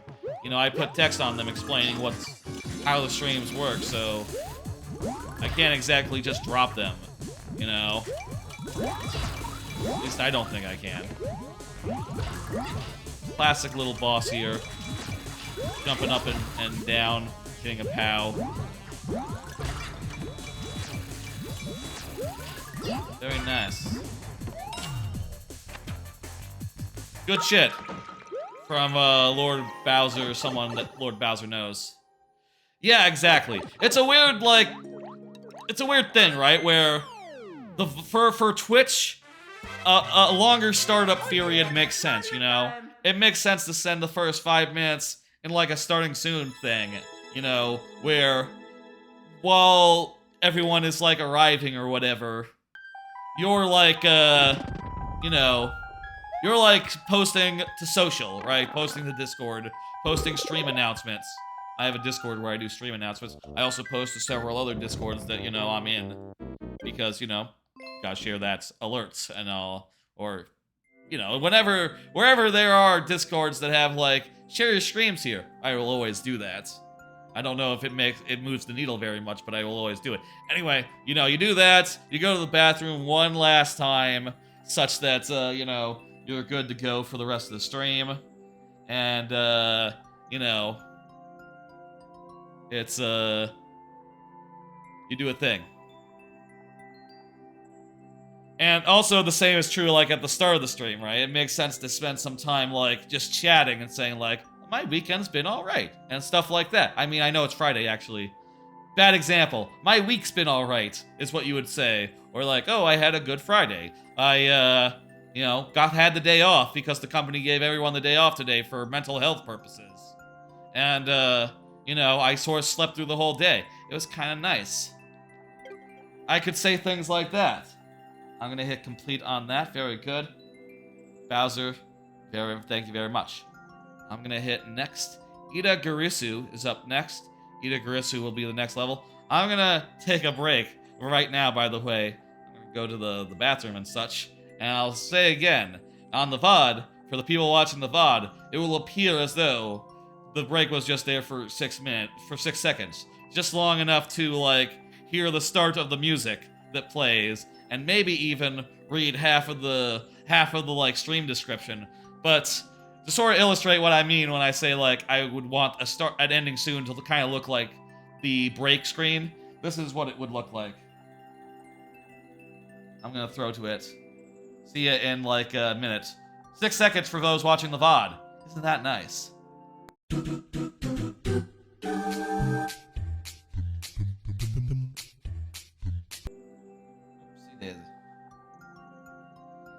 I am back. Yes, I do think you ought to edit it. It just has been prohibitive for me insofar as, you know, recently I had to edit a VOD because it got, like, split up because there was a disconnect on Twitch. And to export it over to, like, export it from the software that I was using took, like, over 24 hours for an 8-hour VOD, so... You know, look, with the computer I have, it's just been not doable as far as like taking Twitch VODs and like editing them after the fact. Now, pausing the recording, that's a whole different thing. That doesn't take any extra effort. And this is a no-effort solution to the problem, you know? I mean, I guess I could have been like saving to a highlight that didn't include, like, the most of the starting soon screen. But it is just a factor of, like, well, that adds a little extra work to every like, archive process. And also, The other part of it that's weird is that, the music would just start in the middle, which, that is now going to be the case from now on, but wouldn't you like it if the starting soon music started at the start of the video? That would be best, but, maybe it also should be truncated as well. Kind of an impossible problem, I guess. Kind of an impossible thing to square, I suppose. Anyway, I decided on one compromise for a while, which is what was gonna just do no work on that. But hey, I'll say, all those old VODs, they're time-stamped the fuck up. So you want to skip to when it actually starts, there's always been a timestamp when it actually starts, and chapters and whole nine, Anyway, Ida, you're up next. I believe you will be the last level outside of the lightning round, so that'll be fun. Bowser's Fury is really annoying. Once you get through 100 cat shrines, you can't explore the world. That's true, shit. Yeah. Don't you just have to, like, finish the ending fight? You have to do the whole ending fight every 10 minutes? Dang. That's, hey, that's, I guess at that point you just start over. Oh, right, hey, that's not 100% though, is the thing. Right. That's not 100%. So, there's still shrines at that point still to get. Cat shrines. Cat shines. Anyway. Yeah, I loved Bowser's Fury, though, I'll say. And I think that to this day, it's one of the games that I think people should look at for inspiration. I love how it, like, remixes the old levels. And, gets so much mileage out of it. Chapters for long vids are amazing. Yeah, I do a lot of chapters. Could you play my level? You can. I can, Creeper. You're gonna have to do !add, a space, and then your code. That's how it works to get into queue. I have said before that, like, Bowser's Fury is one thing. If I were making a like full 2D platformer, right? Like, not in Mario Maker, right?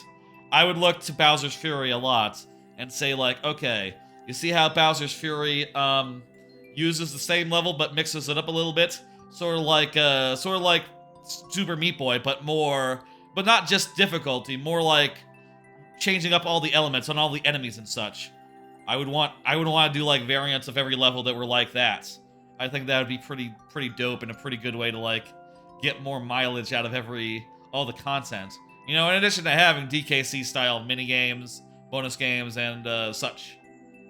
I would also do it. I've mentioned this idea many a time, and, like, I invite anyone to just steal it, because I'm probably never gonna make a full-on. I don't imagine I'll ever find time to make a full-on platformer. Honestly, that seems like it takes years off your life, and so the success rate will probably be, like, middling. I've said before, I think it'd be really cool in a 2D platformer. You could totally do something where you could say, like, okay, if you want to continue normal style, you have to go back and get, like, bonus stages or something, right? Yeah, it's hard enough just to make a super world. That's 100% true. Start from the super world, then? Anyway. You get to a point. Let's say you finish the first world. I think at that point the game should say, like, okay, hey, you gotta go back and go get bonus stages and, like, variants of the levels done. You have to play more before you can proceed. Or, option 2, you just proceed, but if you do that, it's old school, If you do that, it's gonna be old school from here on out. You only have so many lives, you lose them all, you're back the fuck here at the start of the world. And that's just how it's gonna go. I think that'd be a fun way to do it. Like, to make it so that you can plow ahead and, play it that way without, like, getting the most out of every level or whatever. But to do so, you have to embrace, like, old school mechanics and, like, old school classic unforgivingness, where, like, I would do it like this, I think. I would do it like, okay, you start with 5 lives, a maximum of 10. I feel like that would be a good, like, I feel like if you had a maximum of 10 lives, you would always have some pressure to, like, you would always have pressure to, you would always have the pressure to, like, what's the word? If you only had, like, a maximum of 10 lives, you couldn't get, like, so safe that you don't have to worry a little bit, you know? I feel like that would be a better way to, like, keep the tension versus, like, letting you get, like, 100 lives or something. And hell, you know, with modern games these days, maybe it could be updated, I don't know. Or upgraded. Like in Pikmin 4 with the Pikmin capacity. You could totally, like, just start with 10 lives and then get some resource that lets you get, like, more like 20 or secrets or something. That wouldn't be that, out of left field, you know? That wouldn't be so unreasonable. That sort of system, I feel like, you know, I feel like with 2D platformers now, right? Like, a lot of the ones that were classic, that you played as kids, right? That we all loved, DKC2, Mario World, etc.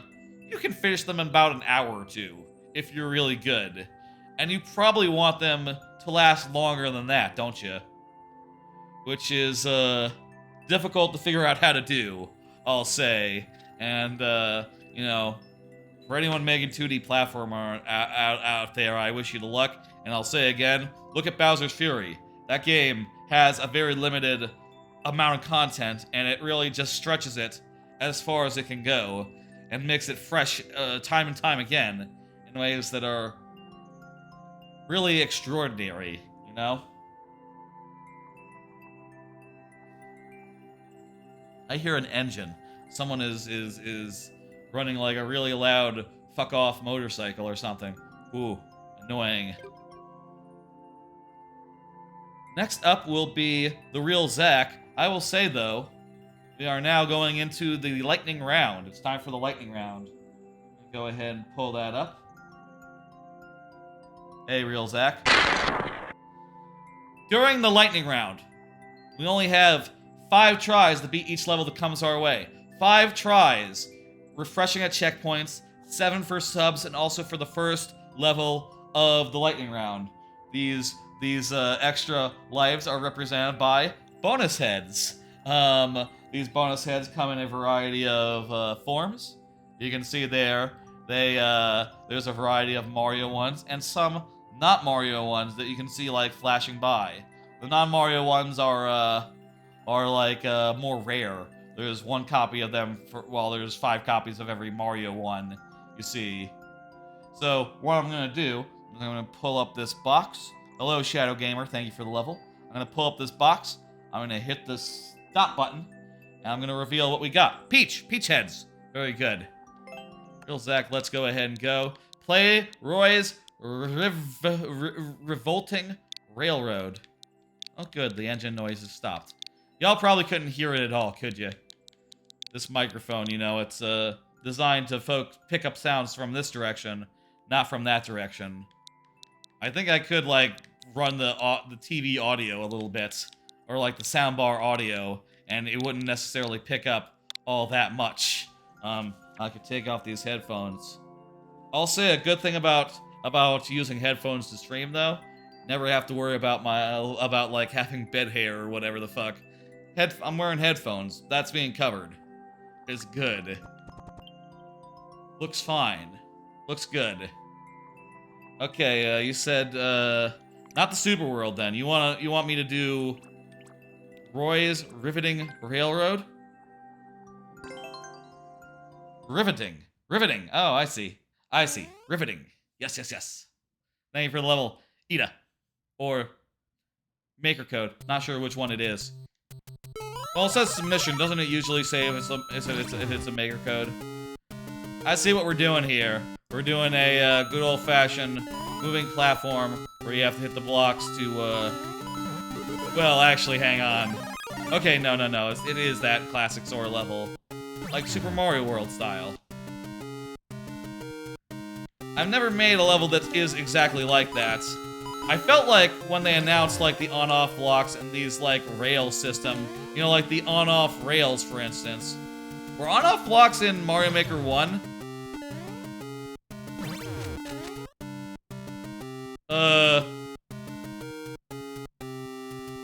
I couldn't tell which way the fork went. They were. But these rails, they were new to Mario Maker. Were they new to Mario Maker 2? I forget how it was. Gotcha, I understand. You didn't know how to handle that issue at the time. Take it you figured it out since then. Were the rails also in Mario Maker 1? You think so? Whenever they came, I remember at the time it seeming like, you know, they were perfect for levels like this. They were just like in the style of that one Super Mario World level. But you didn't end up seeing that much of it. I don't know why. Maybe everyone realized like, oh, you know, look, a platform level where you're just waiting, and our tries are refreshed, by the way, by the checkpoint, but we lost one, so bang, bang, bang. So there we go. Maybe everyone realized that, like, oh, it's kind of a little awkward. Mario Maker had a red coin upgrade. That's right. CPs arrived, it was great. Oh my god, yeah. Like, this game without checkpoints, man, everyone just had to make one-and-done levels that had basically one segment, and that's all you could do without it becoming, like, overly hard. It was such an incredible development when they said, like, okay, now there's checkpoints, and that just really let the length of a level shoot up drastically. I'll say clear conditions have the opposite effect, you know, and it's kind of interesting to realize, like, it was interesting to realize in Mario Maker 2, with clear checkpoints, with clear checks being added, that, like, oh, now that you can't use a checkpoint anymore because the clear condition, did I say clear checks? Clear conditions. Now that you can't use those anymore, you do have to, like, taper down the length of the level, you know? You sort of have to...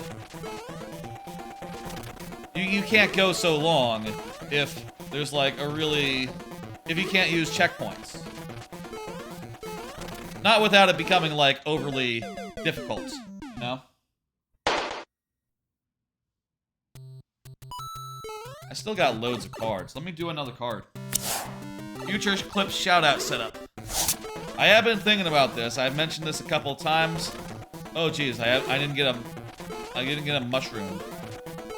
It's not like a hidden one over here, is there? Maybe there was one in the last room. Yeah, I don't know. Is there one I could have gotten? There's probably one I could have gotten, huh? I'll say my plan is to have a clip shoutout thing, but my plan is to wait until I have, like, shit. To wait until I have, like, caught up with the present, and I have, oh, over here, there we go. I have caught up with the present, and have made, like, clips for every stream that I have done, and, at that point, you know, hopefully I just have to keep up, and then it'll be good. Basically, the idea will be it'll be a channel point thing that you can redeem, and I'll play a clip, and I'll have to figure out, like, one thing I have to figure out is, like, how it's gonna be framed. I don't want it to just be like a little box, you know, in the middle of the screen. I want to do something a little bit fancy, you know, like, I want it to be like a television or something in the middle of the screen. But, I don't know what game to pull it from yet. I don't know, like, if it's gonna be like the Lord of Games from like, Banjo-Kazooie Nuts and Bolts, or if it's gonna be like the television in Mario vs. Donkey Kong. I don't really love Mario vs. Donkey Kong, but that is Donkey Kong's television. So, you know, it makes sense. I like Donkey Kong and all. Thank you for the level. Very, very nice. Going to get the heads into their default state for the next level. I need to, at some point, figure that out, but also I'm pretty far away from, like, getting up to present, so, you know, with the clips, so it's not gonna be, I think, anytime soon. But hey, I'm gonna try to like get up to date as soon as possible, and I'll say like I have made progress on it this week. It's just that there's still like a month or two of of streams to clip up before I'm all caught up, And also that'll help, like, when someone does a raid, we can do a clip shoutouts for them and, see what's up on their stream, which I always think is a cool thing to do when, streamers have that on their channel for raiders or whatever. That's always a cool thing to have as an option. Still, though, ways away. It's definitely on my list of things. Let's go ahead and hit complete on that. Oh, that was a maker code, so it doesn't make a difference. Hit next. Stun Seed. Very good. Stun Seed has been chatting, yeah? Stun Seed, you're good, right? Stun Seed doing a little dab emote. That's all you needed to say. That's all you needed to say. Yeah. Hey, how about another card? Should I be using Twitch's markers? I know, there's a thing on Twitch where you can, like, put down a marker on your stream as you're streaming it. And that would probably help insofar as, like, finding where the clips go. Or, like, say something funny happens. I could, in the moment, just, like, click a button and say, like, bookmark it for later. This is where one of the funny things happens that you can clip up. And that would probably really help as far as, like, how long it takes to find all the clippable moments in each stream. And I'll say, like, I didn't do that for ages because, it's like a thing that's on the dashboard, on, like, the Twitch dashboard. It's kind of a weird, out-of-the-way thing. But now I have the whole stream deck, so I could literally just have a button that said Twitch markers. You feel like you've tried using Twitch markers and it just never worked? I think I might have read that it was just for highlights. That you only see it when you're highlighting, not when you're, like, watching the VOD back. If you're, like, looking to mark clip moments rather than, like, highlight points. Maybe that's not going to do it for you. Maybe that's not going to do it. I'm doing a lot of Paulie hand gestures today. Too much Sopranos. I feel like the answer might be no. Just do it the normal way and just don't worry about it. And also, do you really want it so that, like, every time you have a funny moment, you're like, ha ha ha, let me go press a button. Gets a little bit inconspicuous if it happens, like, several times a stream, don't it? Just, play it cool and, just know in the back of your head, like, yeah, that's gonna be a clip. That's gonna be a clip. I'll say, if y'all want to do clips, that's also cool. I understand, though, that, like, probably 90% of people just, hey, to do a clip during a stream, it's a whole to-do, And you have to stop watching it live for the minute it takes to, like, trim it to a good length and think of a title. I do it sometimes when I watch, like, some other people's streams. I think it's, like, a good thing to do, to, like, whip up something and then post it to their Discord or whatever. But, I'll say, like, it's easier to do after the fact. I will say they need to do, like, some upgrades to the clip, like, the way the clips work, because... Ooh, this is fun. Because, the way the clips work right now... There's a platforming level? Can't wait to...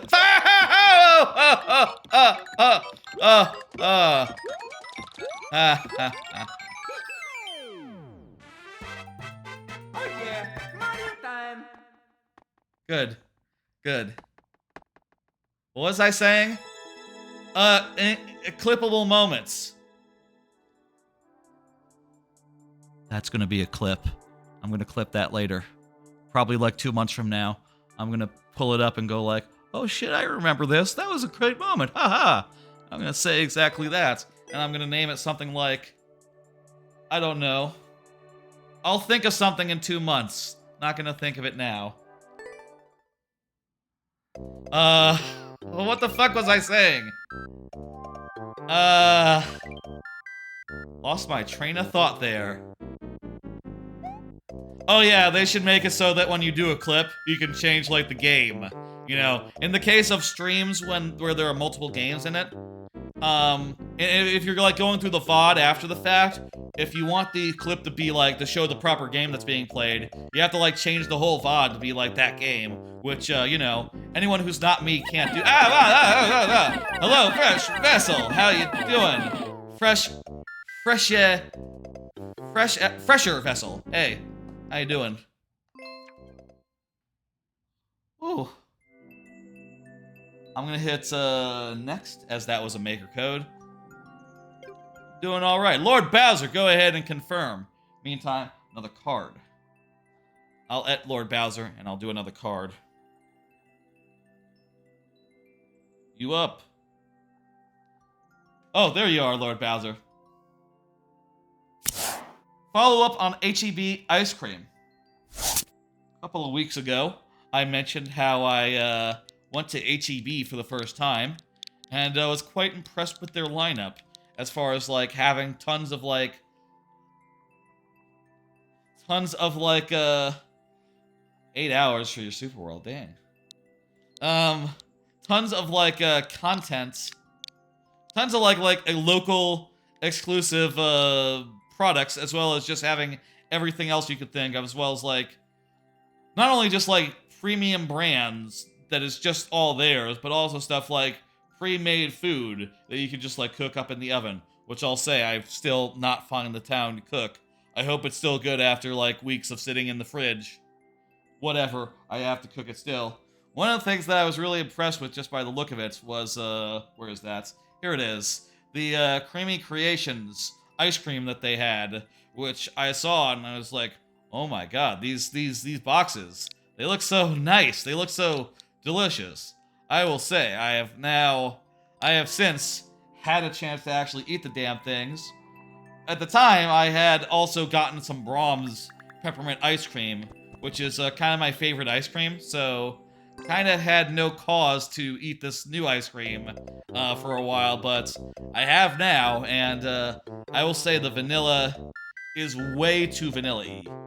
It has, like, a really, really, really strong vanilla bean flavor, which is kind of just leaves a bad aftertaste, actually.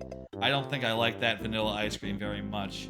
The vanilla with, like, chocolate syrup in it, it's, like, alright. I think it's not... It's definitely no Homemade in the Shade. The Bluebell discontinued ice cream flavor that was kind of similar. I miss that flavor a lot, and this is no replacement.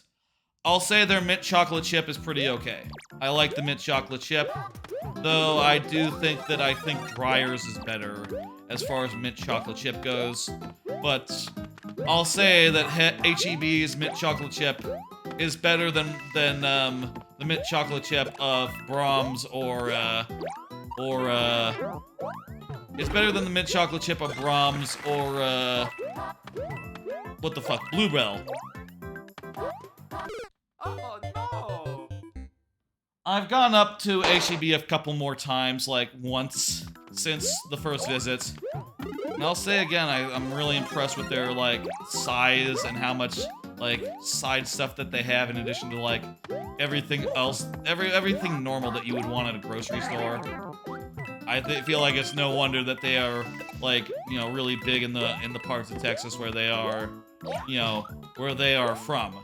And, man, I expect to see a lot more H.E.Bs, like, propping up in this part of Texas, you know, North Texas, Dallas, Fort Worth area in the next, 10 years or so. Like, goddamn, the two they just opened, like, in my neck of the woods.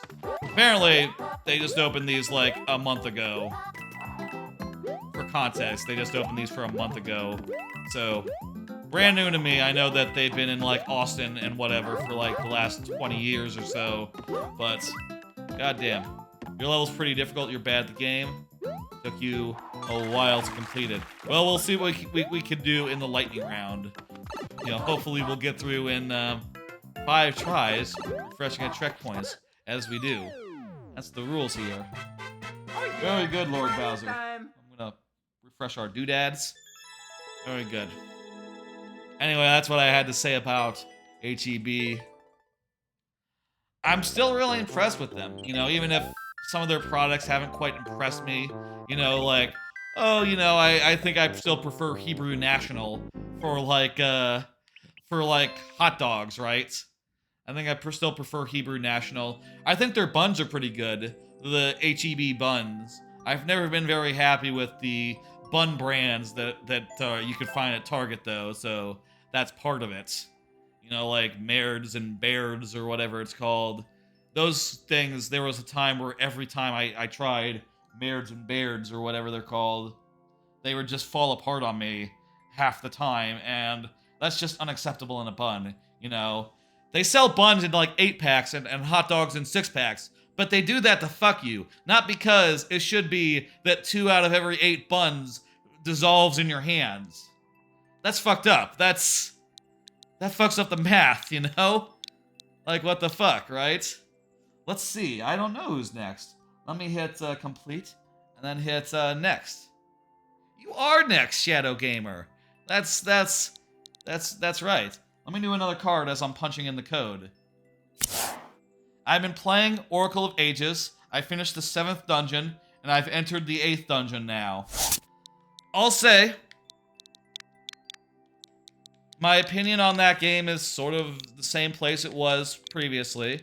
I realize now that it's not just like Oracle of Seasons, but with a different gimmick. It's the like time travel gimmick is much more of a puzzle solving game thing. It's much more of a like overworld subworld type thing versus like, oh, you know, a puzzle solving thing in the way that the seasons are in Oracle of Seasons. That said, I think I prefer Oracle of Seasons, like simplicity, its straightforwardness, the amount of times that it has not been clear where the fuck I'm supposed to go in Oracle of Ages has just been mildly annoying. And also I'm finding like all the dungeons in there to just be like long enough where I can't do them in a single session. You know, like if I'm to do like one of those dungeons in Oracle of Ages, I have to watch an episode of Sopranos. I've been rewatching Sopranos, by the way. I'll talk about that later. I have to watch an episode of Sopranos and then more so. You know, I have to put on a second episode and be like, okay, well, that's cool. This level looks fun. I'm a little confused about why there were more guys down there, but whatever. Anyway, I'll say I stand by the review that I had for Oracle of Ages from like the long past, like when I first played it or whatever, which I never finished it. I'm gonna finish it this time, but I still think it's about a 4 out of 5. A little bit too mildly annoying compared to like the straightforwardness of Seasons. I feel like Seasons just has like a really good, for being a mobile game, you know, portable game, I feel like you want to just, you want to like, you want it to be doable in like a single session a lot of the time, you know? You want it to be very good to pick up and play. Whereas like, Oracle of Ages, it just has like so many puzzles, and sometimes it even repeats the puzzles like 4 or 5 times, like the same fucking puzzle. And you're just like, okay, I get it, I walk around a path and I don't step on the same square twice. I've done this like 3 times already. There's a limit to how many times you should put in this puzzle, and I would say that the limit is 1. Not 3 times, not 4 times, certainly not 5 times. Okay?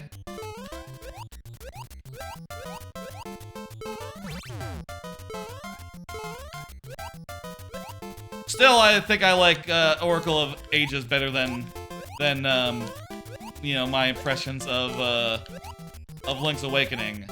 I think that's a, you know, a star grade above. You want to be done with your dungeon when your clothes are drying at the end of laundry? Yeah, that's a good way to put it. An hour or 2. Maybe an hour and change. Once is too little. You have to put as many of the same puzzles as you can.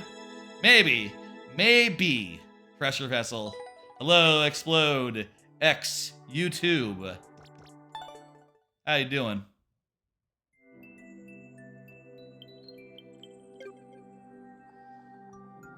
I'm going to refresh our tries for the next person. You love Wind Waker? I love Wind Waker, yeah. That's one of my favorites. Played it, replayed it recently, on the stream. That was the last playthrough, in fact. Wind Waker HD. Finished it like 2 weeks ago. That was a great stage, Shadow Gamer. Good work. Let me hit complete and hit next. Next up is Ida. Let's go ahead and punch in Ida's stage. I'm going to do another card, as I do. Been rewatching The Sopranos. I'm now most of the way through Season 5. Been working through Season 5 this week. It's been a great season, a solid season. A lot of stuff about Tony B. I do think Tony B, it was a really good idea insofar as, like, you know... I played Ocarina. I'll say I played like all the 3D Zelda games. Let me assure you. And the 3D and the 3DS version. I don't know that I've finished Link to the Past.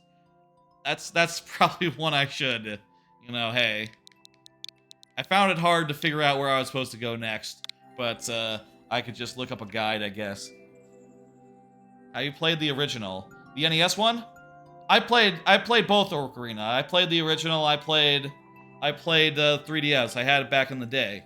You know, I got Majora's Mask first. I got that for Christmas one year, like the year that came out, and then eventually went back to Ocarina after Smash Brothers Melee came out, and I had already had the twist spoiled on me.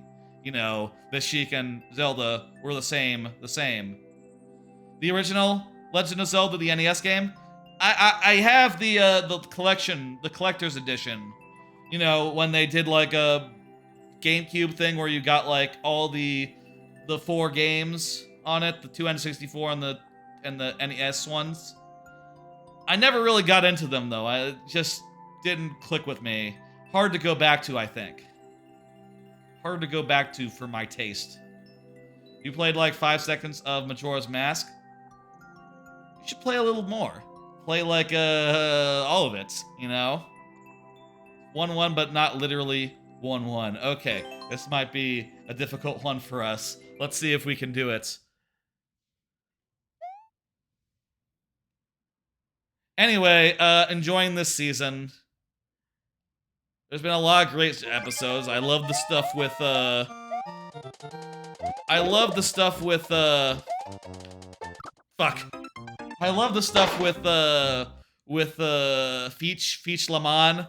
That whole arc was very good, and I like the way that it ended suddenly. Apparently, I heard that wasn't by design. That maybe they had to like do that because the actor that played Feach was having trouble like memorizing his lines. Maybe like some sign of like you know, early onset like Alzheimer's or something. So they had to like shuffle him off faster than they maybe were expecting, but I think it works beautifully. And I love the bit where he says like, you know, hey, have we learned nothing from Richie? Nip it in the bud. Let's go. Don't fuck around with this, just do it. Then there's the whole stuff with Tony B, and I think that stuff does get a little overblown. I think that's like, I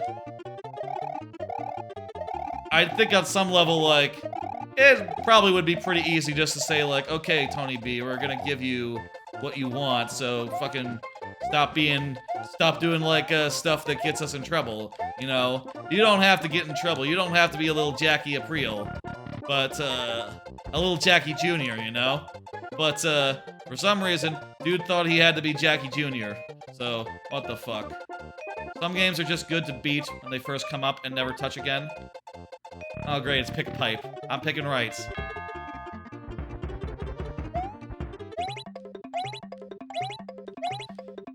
Let's fucking go!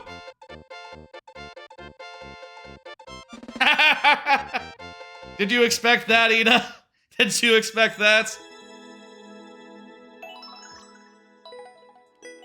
That was like the third tries. Oh, both doors are right? Okay, cool. That was like the third try. Hell yeah. That's not as bad as perhaps the clear rate led you to believe. Oh, let's fucking go. Let me refresh my doodads. Let me hit complete. He wasn't thinking about checking Junior.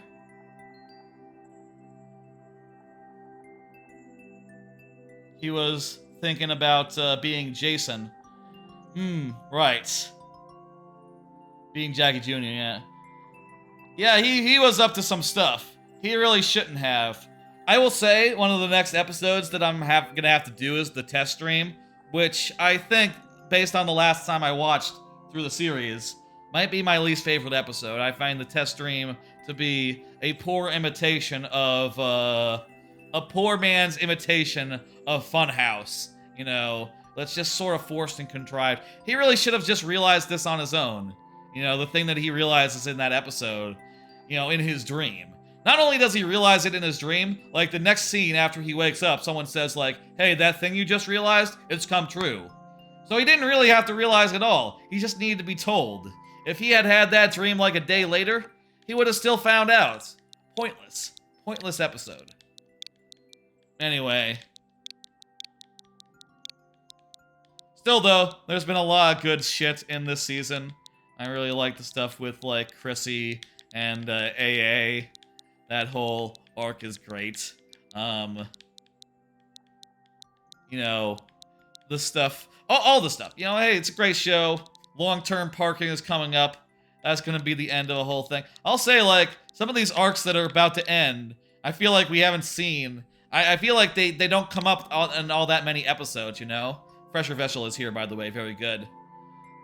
Like, the long-term parking is about to happen, like an episode or 2 or 3, and we haven't seen the character that concerns. I haven't seen that character in, like, her do stuff, really, in a couple of episodes.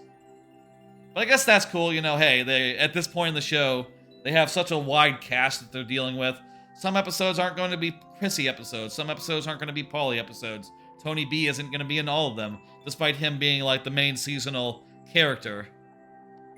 I do think it's a little tidy, insofar as, like, you know, Tony B comes in at the start, and, you know, his plot line is resolved by the end. And I guess maybe they had to do that going into Season 6. Must have been a whole thing. Let's go. Hard and fun is apparently the description of this one. Very good. I love Sopranos.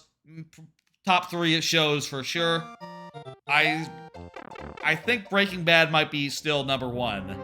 I'm pretty sure Breaking Bad just has a beat in a certain, you know, in like a couple of ways.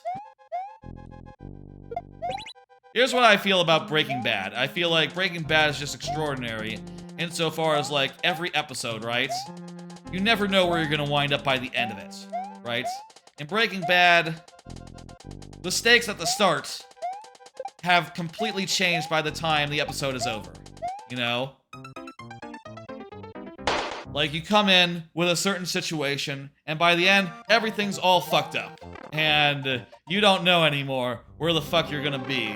It's just impossible to predict what is going to happen in an episode, let alone, like, shit. In an episode, let alone, like, 3 or 4, or a season, forget about it. You're just never gonna figure it out. And I love that, the way that just all flows so naturally. It's beautiful. Breaking Bad is. I am thinking, after Sopranos, maybe a Breaking Bad rewatch is in the cards. I don't know. It's nice to have a show to rewatch, you know? Where you can just, like, sit back and let it just go, you know? You don't have to think about what you're watching next. It's just like, okay, next episode of Sopranos, let's go. Simple as shit. You know? You like your shows telegraphed and obvious? Well, there are shows like that. I feel like might be a weird pull, but Korra is also a show that is like that, where like most episodes like change the stakes significantly enough where you don't know necessarily what's gonna happen next episode. That's always a thing in a show that you want, right? A show that you want to like mix things up and to keep things interesting, and for every episode to have its own personality and its own like through line. I feel like in the Netflix era of like binge shows, some of that was lost. Back when they started labeling episodes like, oh, this is episode 1, this is episode 2, that's the name. There's no name to this episode, it's just episode 1. It's just a continuation of the previous episode. That's, I feel more and more as time goes on, just sucks. You know, that just sucks the excitement right out of things. To know like, okay, I basically know what's gonna happen. Or rather, it's like, okay, this episode doesn't really have a personality of its own. It's just a continuation of what happened last time. I feel like that sucks a lot of energy out of the proceedings, you know?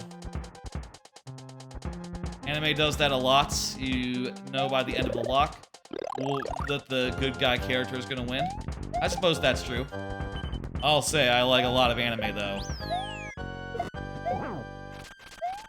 I watch a lot of anime, I'll say. I don't have any to talk about tonight. You know, maybe I feel like I've talked about anime too much recently. You know what I mean?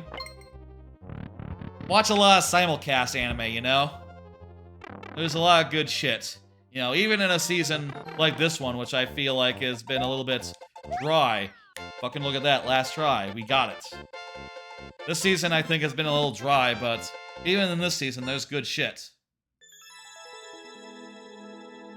I don't remember. I like the first season of Stranger Things. I never watched any of the subsequent seasons. Fell off that show, you know. The binge style of Netflix really doesn't agree with me. I like more, you know, the simulcast, Crunchyroll, High Dive type thing, you know, where it's just like every Sunday there's a new episode. Be there. And it's like, oh boy, it's Sunday. It's time for a new episode of this, this, and that. And then the next day, oh, it's Monday. It's time for a new episode of this and that. Oh boy, it's Tuesday. There's just one show on Tuesday, but it's a pretty good one. Let's go. Or, you know, just one show that I've decided to stick around, you know, not to cut. Anyway. You can't watch shows that are too bad. You know, you gotta have, like, some. Yeah, they release with Japan, exactly. That's the way I prefer. I like to have that weekly thing, you know? I gotta watch Spellblades after this stream. Spellblades has been on a hot streak. They actually had the twist. You know what we talked... I'll say this about Spellblades, hey. You could watch it on Fuji TV if you wanted. You mean like, the Japanese thing, like in Japan? I don't know. Or is that like, oh, you said Shanime. Maybe that's different. Anyway. I talked about, a while ago, I talked about how I heard that there was a twist coming in Spellblades, the simulcast anime from the season, that's been very good. They did the twist, finally, after, like, episode 6 or so, and, it's a pretty good twist. I'm pretty happy with it, and, there was some pretty badass action, too, that was really well animated. Killer. I think that show is, damn good. One of the best things on the season. I say that about a bunch of the shows, though. You know, hey, I would say there's probably like 6 or 7 things that are the best.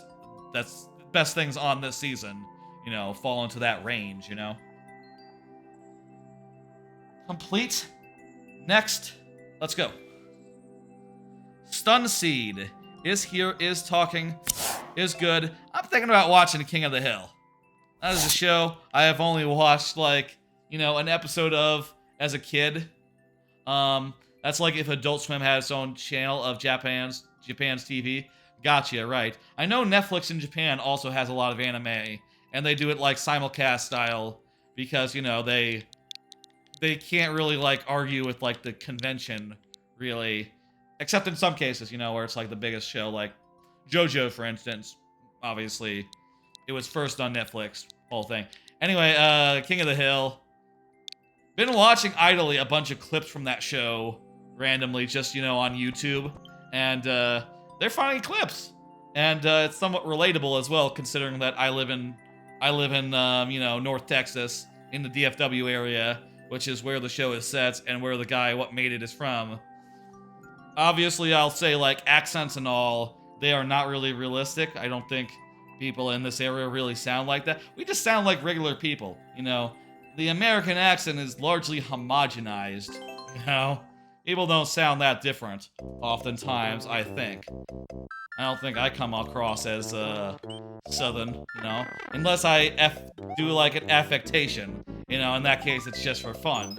And I don't think in King of the Hill, any of the characters do their voices for fun. But that's not important, because it is very, like, authentic, you know, I guess. Insofar as, like... And I think it's fun that it's, like, you know, set in Texas. That's a fun place to set a show. And that it's just, like, pretty much normal, except with a little more state pride than perhaps you would see elsewhere, you know?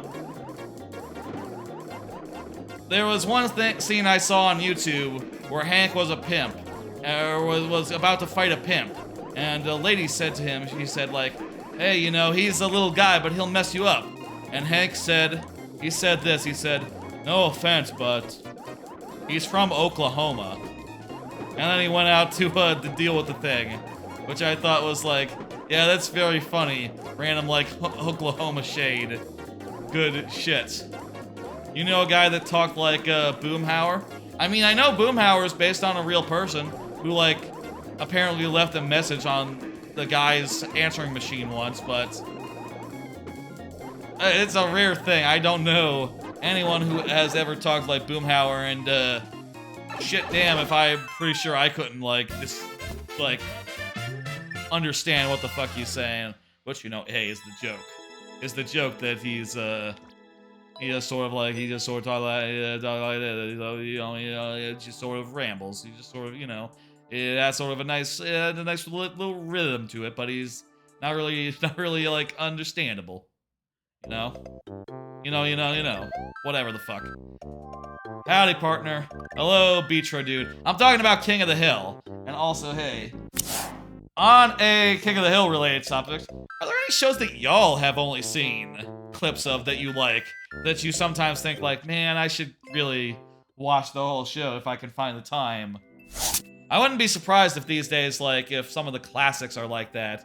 You know, like, maybe even like Simpsons or like The Office.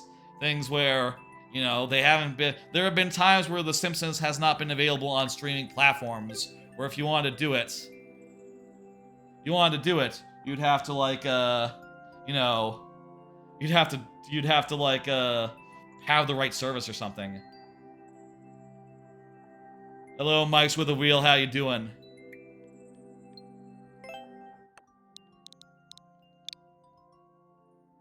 Sounds like garbage is being moved. Or like really strong winds outside.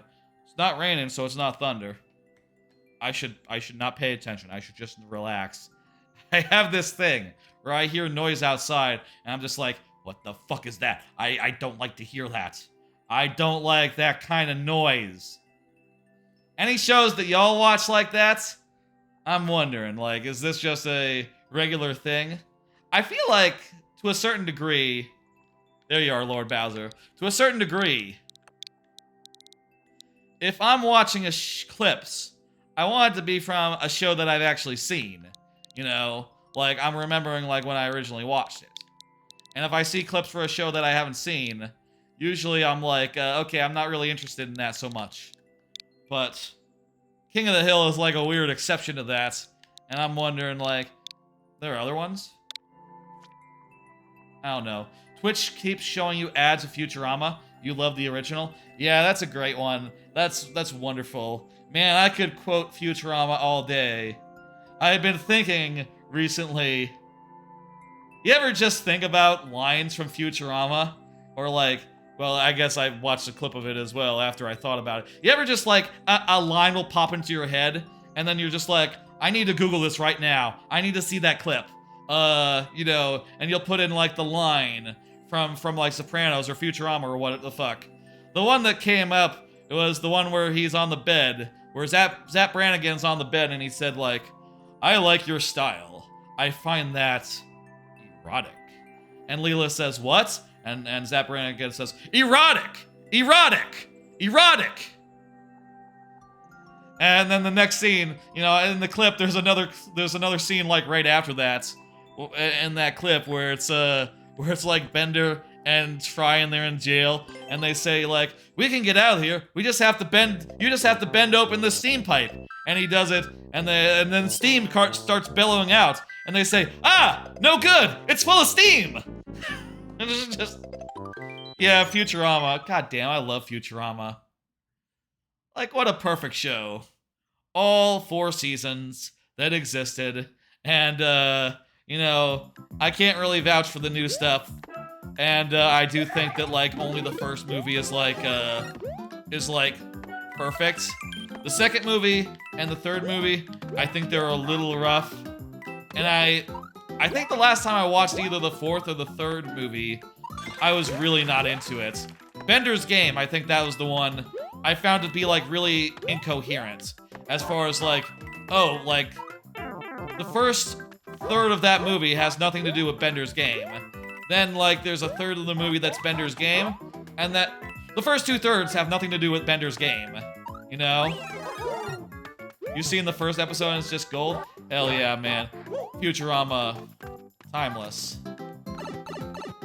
That's the thing that I'm not really big into as far as the other games go, or sorry, the other seasons go, the newer ones, is they don't feel timeless anymore. You know, where I feel like you could watch Futurama the first 4 seasons, like in 100 years, and it'll still stand up. You know, whereas you watch the new season, and it's like, yeah, here's an iPhone joke, and a joke about like how Apple wants your money. What the fuck? I mean, that's a great meme, but I don't know. I feel like iPhone jokes, that's gonna age in a way that, like, jokes about Lucy Liu hasn't aged as much, you know? Or having sex with robots. Having sex with robots is timeless. Everyone will always be thinking about robot sex. You know?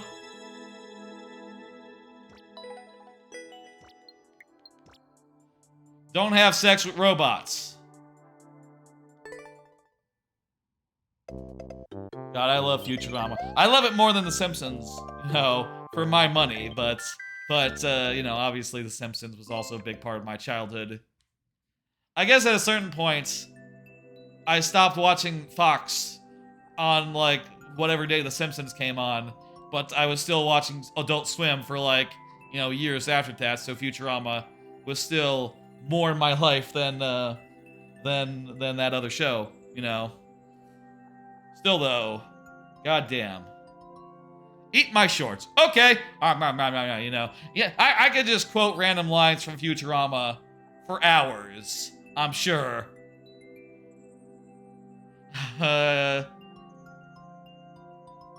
Second. Okay. No more of that. Come on. Pulling it back. Let's see the next level. Explode. Explode X YouTube. Let's go. I'm gonna do another card. Explode. Has Explode said anything in a minute? There you are. Fortnite collaborated with Futurama? Yeah, I heard about that. I actually talked about it. I had a card for that like 2 weeks ago. A week or 2 ago. I think that's great. And at the time, I'll say this again. I'll say what I said then.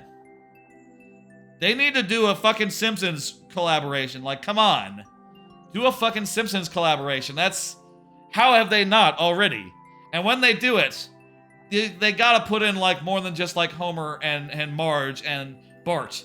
Can they put in Bart? Bart might be too short.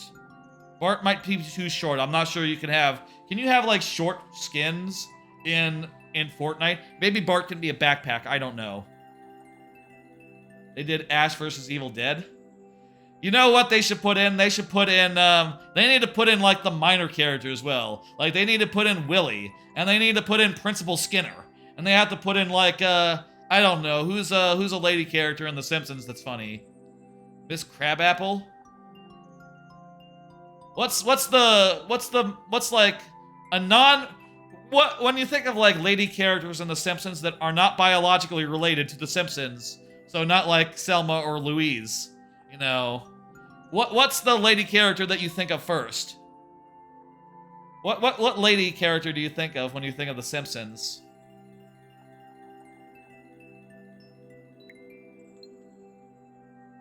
I guess Mrs. Crabapple is where my mind goes. In Minecraft, the collaboration with this, they've done Minecraft, I guess, so they're not like opposed to collaborations. What is the most recognizable lady character in The Simpsons? Let me Google that. Gotta be the teacher. I guess she's the one who forces Bart to do the chalkboard. Lady characters. Simpsons.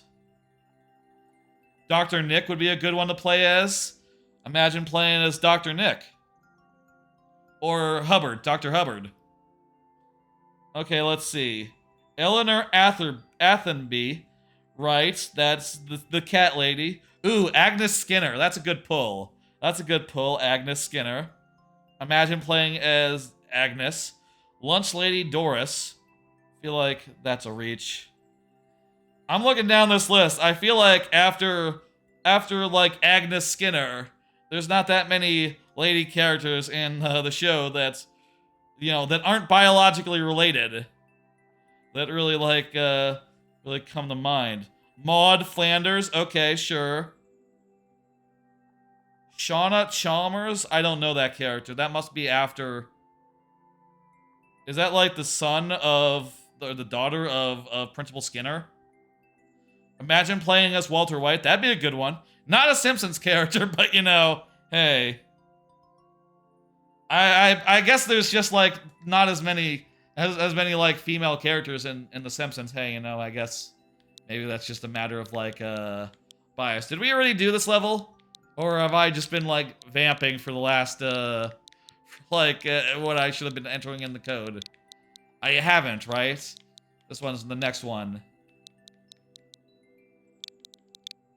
Yeah, definitely. I don't think I have. Oh, yeah. Oh, yeah, definitely. Good, okay. Good looking out. Sometimes I talk too much and I forget where I'm doing. Walter White would be a good pick. Who else from Breaking Bad would you get in? Well, you gotta get in Saul Goodman. Because he has his own show and all. That just makes sense. Jesse, you have to get in Jesse. I think you get Gustavo Fring. You get Gustavo Fring. Do you get Gus Salamanca? I'm gonna say no. You don't get Salamanca. You don't get Tuco. You just stick to unless Tuco is really important in Better Call Saul. I actually never watched like the end of Better Call Saul. It was sort of, I got tired like waiting for it. Mike. Okay, yeah, Mike. There you go. There's one you need. Are there lady characters as well that you would put in? There's gotta be some lady characters in Breaking Bad that you put in, like, you put in the wife, do you put in, like, Schrader, Hank Schrader? Do you put in Gomi? Maybe Gomi is a bit of a stretch, but Hank, probably Hank as well. It'd be hysterical if they did one with Saw. I'm not really that familiar with Saw, I'll say. Detective Tapp? I've never heard of Detective Tapp. Is that a real character? You're not just making that up, are you? Jigsaw. Jigsaw, I know. He's the clown guy. He has the mask. You want? Does he say like you want to play a game or something? Is that his famous line? I don't know. Not my domain. Thank you, Explode. Hitting it. You haven't finished season 6 of Better Call Saul? Yeah, it was like between seasons. And it took like forever for it to come on Netflix, and I really didn't like feel like seeking it out, outside of Netflix. And I just sort of, when it came out on Netflix, I was just like, I really don't want to watch 12 episodes right now. And never got around to go back and do it. Maybe I should do Breaking Bad next, and then I'll probably just roll right into Better Call Saul and do the whole thing. It's on Prime Video? Oh, that's great, because I don't have Netflix anymore, technically. I don't know. Oh, which one's on? Is it really? Let me see. I thought it was on Netflix, Better Call Saul, and Breaking Bad as well. Breaking Bad. Where to stream?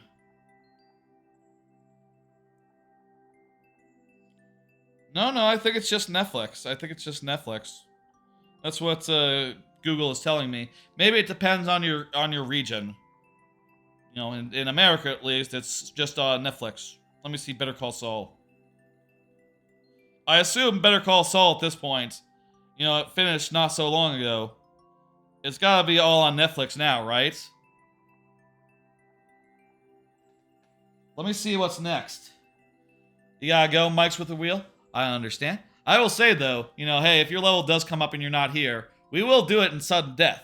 But, you know, hey, whatever's good. Let me do another card as I type in that code. Ida is here. Fantastic. Been playing Star Wars Jedi Survivor. Finally, you know, I sort of dropped that game like a fucking rock when Tears of the Kingdom came out. And, you know, since then, other good games have been coming out. I haven't had a chance to go back to it. I do find that game a little bit frustrating, a little bit monotonous, I guess. I feel like there's so much fighting between, like, every checkpoint. It's just frustrating. Especially if you die and you have to go back. It's just like, oh, fuck, you know? And I found myself recently, just to get through it, like, just running past fights and just being like, okay, I don't give a fuck. I don't need the XP. I'm just gonna run to the next checkpoint. Just gonna boogie past you, jump and do the platforming and stuff. He's an actual character? Okay. You know, and he tries to figure out who he is. He's been trying for like 12 years. How is it that he's not done it yet? Blue Hood, thank you for the follow. Anyway, I've been going through that game. It's okay. It's cool to be a Jedi. And I have now gotten the last of the styles, which turns out, is it a spoiler to say? It's a crossguard style, like Kylo Ren has. And I think that maybe if I just play it with those two new styles, I'll have some good fun with it. Because, you know, it's like the new stuff in the game is those two styles, the blaster style and the crossguard style, which is sort of like a heavy lightsaber, it turns out. You know.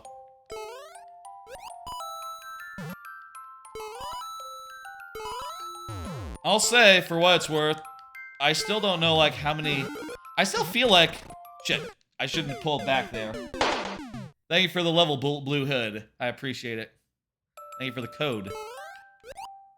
I still feel like... I don't know, like, how many games I have right now for my top 10 for the year. So, going back to this game, you know, maybe if I push through it, it'll, like, end up being the 10th best game of the year. And, you know... the thought of that keeps me going. I'll say, I have started, like, playing it, like, as a podcast game, trying to play it, like, without the audio, so I just can, you know, it's easier to find the time to go through it if I don't, like, have to pay attention to the story or the writing or whatever the fuck. There's a checkpoint. That refreshes our tries. Only to lose it, like, immediately after. I will say I do, like, stand by the criticism that I've had before. I think that every chapter is a little too long. I think it takes too long to get to the good bits, and... I don't know, maybe I should just drop the difficulty or something if it's so frustrating. I just have this, like, pride, though, you know? Oh, and the reason, apparently, with the Jigsaw thing is because the victim's already dead, and, it's always a different person? What? It's always a different person? I've never seen any of those movies. I'm not really a horror person. I've heard of Dead by Daylight. I've never played it. Again, not really a horror, not really a survival horror person. I like Left 4 Dead. I like Last of Us. Those games are kind of more like, action games, though, more than, like, survival games, you know? And as, like, horror adjacent, we're really close to failing this right now. Which, hey, I think this will be the first one if we do. We've been pretty good tonight. I think I can get through. I'll say, like, I'm not really a big horror person. I'm not really all that interested in, like, being scared by things I'm watching, I guess. Or games, you know? I feel like in a lot of survival horror games, I'm more scared of just losing progress than, you know, spooky bad guy, you know? My main fear has to do with, oh, I don't want to do this again. No, sir. Checkpoint? Checkpoints? Ah, and even better. Beautiful. We had one try left and all. Press Vessel says, I know you're gonna fail mine. Possibly. Possibly. Zombies aren't horror, they're better than horror. I'll say, Zom 100 from the current anime season. We talked about anime earlier. That's another one of the shows that's one of the best things on right now. Apparently it has a Netflix version, which is like live action. Apparently that one's not as good, which, hey, makes sense. Any Netflix live action, you probably have to look at like a little bit of skew. Any live action adaptation of an anime, let's say. I feel like I had something I was gonna say, but then I fucking forgot it. Whatever. Let's go. I'm gonna hit, complete. I'm gonna hit, next. Refresh. And, Shadow Gamer is up next. Very good. Shadow Boy. Wait, did you change your name since you submitted this level? The bot seems to think you have a completely different name. What's up with that? Well, I like your new name. Hey, Shadow Boy. That's cool. I like your new name, so hey, more power to you, I guess. We'll do another card and punch it in. I've been playing more of Like a Dragon Ishin. Like Jedi Survivor, Like a Dragon Ishin, I sort of dropped around that same time, and I've now spent a few sessions now going back in here and continuing where I left off very early. Again, Tears of the Kingdom sort of derailed any chance of doing that, as did Pikmin, as did Diablo. Well, actually, I still have to get back to Diablo and finish it, but, you know, other games have sort of derailed it, and getting back into it, it's pretty fucking badass. There was this whole scene, and I'll say, like, most of that game seems to be like, you go to one cutscene, and then you go to another, and there's like a big-ass fight. That's like a big, cool, badass, cool dude climax. Like a Dragon, it's the Yakuza series. It's a brawler, it's set in the past, so it's like 17th century Yakuza, basically. 17th century Yakuza, essentially. And, it's full of cool dude shit. Like, the other day, I had to, like, I was meeting, like, an informant in the bathhouse, right? You know, we're in the bath, we're, like, you know, going over some real, like, Black Ops shit, I guess is what I would say. Shit. I fucked up already. Let's at least take an inventory here before we fail. Oh no! Some real like underworld type shit, and then this guy comes in, buck naked, and he's sort of being like a little bit of a jerk off, and we end up fighting, and we're just like, you know, two naked dudes, just like having the fight of our lives in this fucking bathhouse. It's fucking great. Oh no! You know, like all Yakuza games, Ishin has some real badass shit, and I feel like every chapter that I go in is just gonna have like something really good and badass. Honestly, it's so badass, it's hard to like keep going after you see one of those scenes, you know? It's hard to say like, okay, let's do another chapter. It's more like you get to that point and you're just like, okay, that fucking ruled. I need to break. The chapter is over. That's good. Okay. It's time now to sit and think about like how fucking badass that was. Cool, we made it to the door. Is the ending right here? Hey, hey, hey! Very good. Yeah. Thank you, Shadow Gamer. Shadow Boy, as you're now called. Good shit. I'm gonna hit complete. I'm gonna refresh the lives. I'm gonna hit the like. Very good. Anyway, that game's badass. I'm only on like chapter 3. I just finished chapter 3, and I think there's like 15 chapters. So if I guess if I like can only do like a chapter per session, it'll take what, like a dozen more sessions? That seems like a lot, but goddamn, it's not one of the cooler things I'm playing this year as far as cool dude shit goes. That's always the case in Yakuza games. They always have such good cool guy shit. And I'll say, by the way, if you don't like wieners, in that bathhouse scene, there was mist covering up the genitals of both characters. But still, man, still, hey, thank you for the follow. Explode, YT, YouTube. Explode X YouTube. I suppose that's what that stands for, the YT. Pretty sure when you see YT, you can always just think YouTube, right? That's gotta be it. Yeah, of course. 100%. Wait. Why did I say it's Sunseed next? Why was I saying explode? Was the last level explodes? No, explode followed. That's right, okay. I forgot what happened there. Stun Seed. Just did an emote. Perfect. Okay, great. Disoriented, Jesus. Another card, how about? Also been playing Deathloop.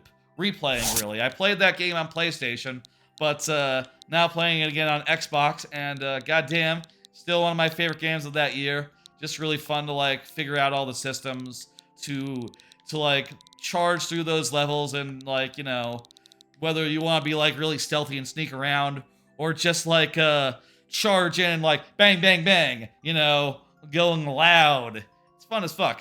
I'll say, like, this time, I feel like I've come to appreciate, in the last session, I've come to appreciate Nexus a bit more. Like, you can really just, like, link, like, 5 people with Nexus in Deathloop, and then, like, kill them all at once. And for, like, places where there's, like, crowds of enemies, oh, it's like, indispensable, and can really just help you just, like, kill a bunch of people, and then get back to where no one knows where you are, because everyone who knew is dead now, and they died before they could shout out, or really just, make much of a stink. I don't know if I'll, like, continue playing or actually, like, complete it, but it's interesting now playing it with the online mode. When last I played it, I was playing it, I don't have PlayStation Network, so I couldn't do any of the online stuff, and now people have been invading. I'll say a lot of them don't really use subtlety. They just sort of run around on rooftops and, are easy to take down. It's not like what I expected from, like, stories of people playing the game before release, or, the AI Joannas who tend to be a little more subtle, a little bit more sneaky, These ones just tend to go like, hello, how you doing? Let's fight. And you say, okay, I'll fight you. That's fun.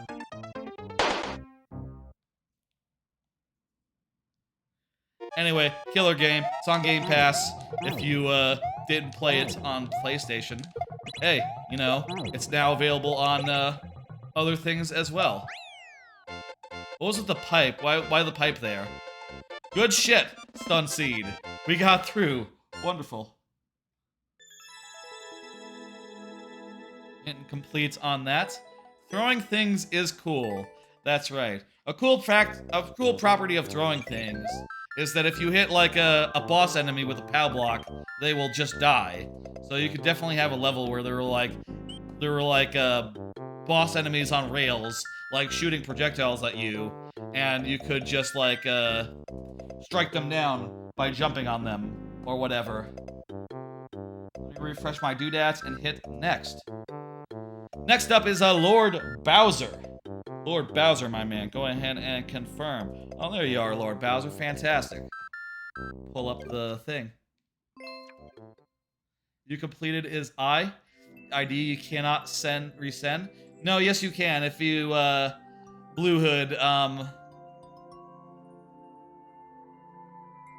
maker codes can be resubmitted. You can see there. Completed maker codes may be resubmitted in the future. So, really, the thing is, it's just pointless, and I shouldn't do it, but, You know, I can't always remember. You know, it's just muscle memory at this point to hit complete after I complete a level. You know, so don't worry about it so much. Either way, it's just like a thing. You know. One more card, another card. Thinking about getting 30XX. I saw a video on giantbomb.com, website about video games. A quick look of 30XX. Apparently it's like a Mega Man roguelike game, where it's like Mega Man X, except it's a roguelike. And the levels are sort of randomized, the order you get them in, as are the power-ups that you get, and like the perks that you put on them. So there's stuff like you could make your beam into a spread shot, or presumably work in other different ways. And I find that, that idea sounds interesting. That sounds like it could be a bit of fun, and maybe the most interesting a Mega Man type game has been in, like, you know, when was the last really interesting Mega Man type game, actually?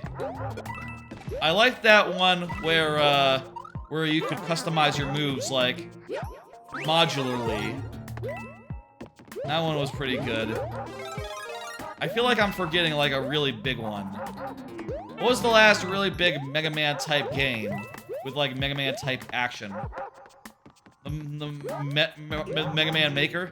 Yeah, that's like an unofficial one, though. I think there's... And also, like, I'll say, like, I don't mean, like, literally Mega Man. I just mean, like, a Mega Man clones, you know? That sort of deal. There was that one where it was kind of Mega Man E, where you had like a mech, and you went through the world as a mech. I thought that game was pretty good. I never finished it though. Definitely somewhere between a 3 out of 5 and a 4 out of 5. Very good. Anyway, that's a game I saw and I said like, oh, it's been a while since the last time I bought a game. You know, I think or played a new game. Vemba on Game Pass was the last one I can think of. And maybe I ought to pick that up and do it. I've mentioned before, like, I am looking at this year going, like, I need to play enough games so that my top 10 has 10 entries on it. And that one looks pretty good. I might pick it up and give it a go. I don't know. Thinking about it. I'm hitting next. You know what? I'll hit next for you. Explode, YouTube. You're up next, and I see you chatting. I think I saw you like a minute ago, didn't I? Go ahead and confirm anyhow. You're good for it. I think you're good for it. Follow up on the Pokemon games I played last night. I'll say one more thing as far as like games I've been playing. Last night I did a stream where I played a whole bunch of Pokemon games. I played some Pokemon Unite for the first time in a year. Played some Pokemon Stadium 2, which is, you know, out on N64 Online. And I played some of the trading card game, which I've never played ever before. Never played that game. You're asking what the cards are for. Basically, the cards are just like things I want to talk about and things that I want to remember to talk about. And also, you know, I'll say like when I punch them in, and I like to punch them in. It gives me something to talk about while I'm punching in a code, etc. And, you know, I've found during these maker streams that, like, one card during each of these sequence seems to, you know, seems to be good. You know, I like it. And I like to talk about the things that I've been playing. Anyway, I'll say, on those games that I played yesterday, I'll say that, I don't think I'll play any more Pokemon trading card game. I feel like I've gotten an understanding now of, like, how it works, its nuances, and, like, its depth, you know, a little bit of an idea of its depth, but, I'm just not that into, like, that Magic style of game where you have to, like, draw into your, resources. You know, I find that, I find that really frustrating, you know, when you're just like, I gotta draw, like, a blue land to do anything right now, or a blue energy. Fuck, I didn't draw it for 5 turns, and that's just such a waste. I find that much too frustrating compared to, like, Hearthstone and Marvel Snap and more modern games where it's just like, hey, you get 1 more energy a turn. That's just how it works. Makes sense, don't it? Like, you don't have to rely on RNG so much just to play cards, period. I don't remember how Yu-Gi-Oh works. I remember Yu-Gi-Oh being very accessible. That's probably the first CCG I ever played and ever understood how to play Yu-Gi-Oh! I liked Yu-Gi-Oh! A lot. And, you know, I'll say, like, I never played Magic or Pokemon trading card game. I had some cards of Pokemon, but I never, like, used them or knew how to use them. But I definitely had, like, a Yu-Gi-Oh! Deck, and, you know, I had the GBA games of Yu-Gi-Oh! And they were pretty damn good. I enjoyed them a good deal. Would that be a fun stream? Yu-Gi-Oh! The Game Boy Advance game? A little bit of, like, that single player? Probably, right? I don't know. Maybe that'd be a fun, like... Maybe that'd be a fun, like, multi-part thing. You know, like a little bit of Yu-Gi-Oh! And then, like, Marvel Snap. Whenever Marvel Snap puts out a PC client. Which seems like it'll be soon, by the way. Love Marvel Snap. Anyway, what I wanted to say actually has to do with Pokemon Unite.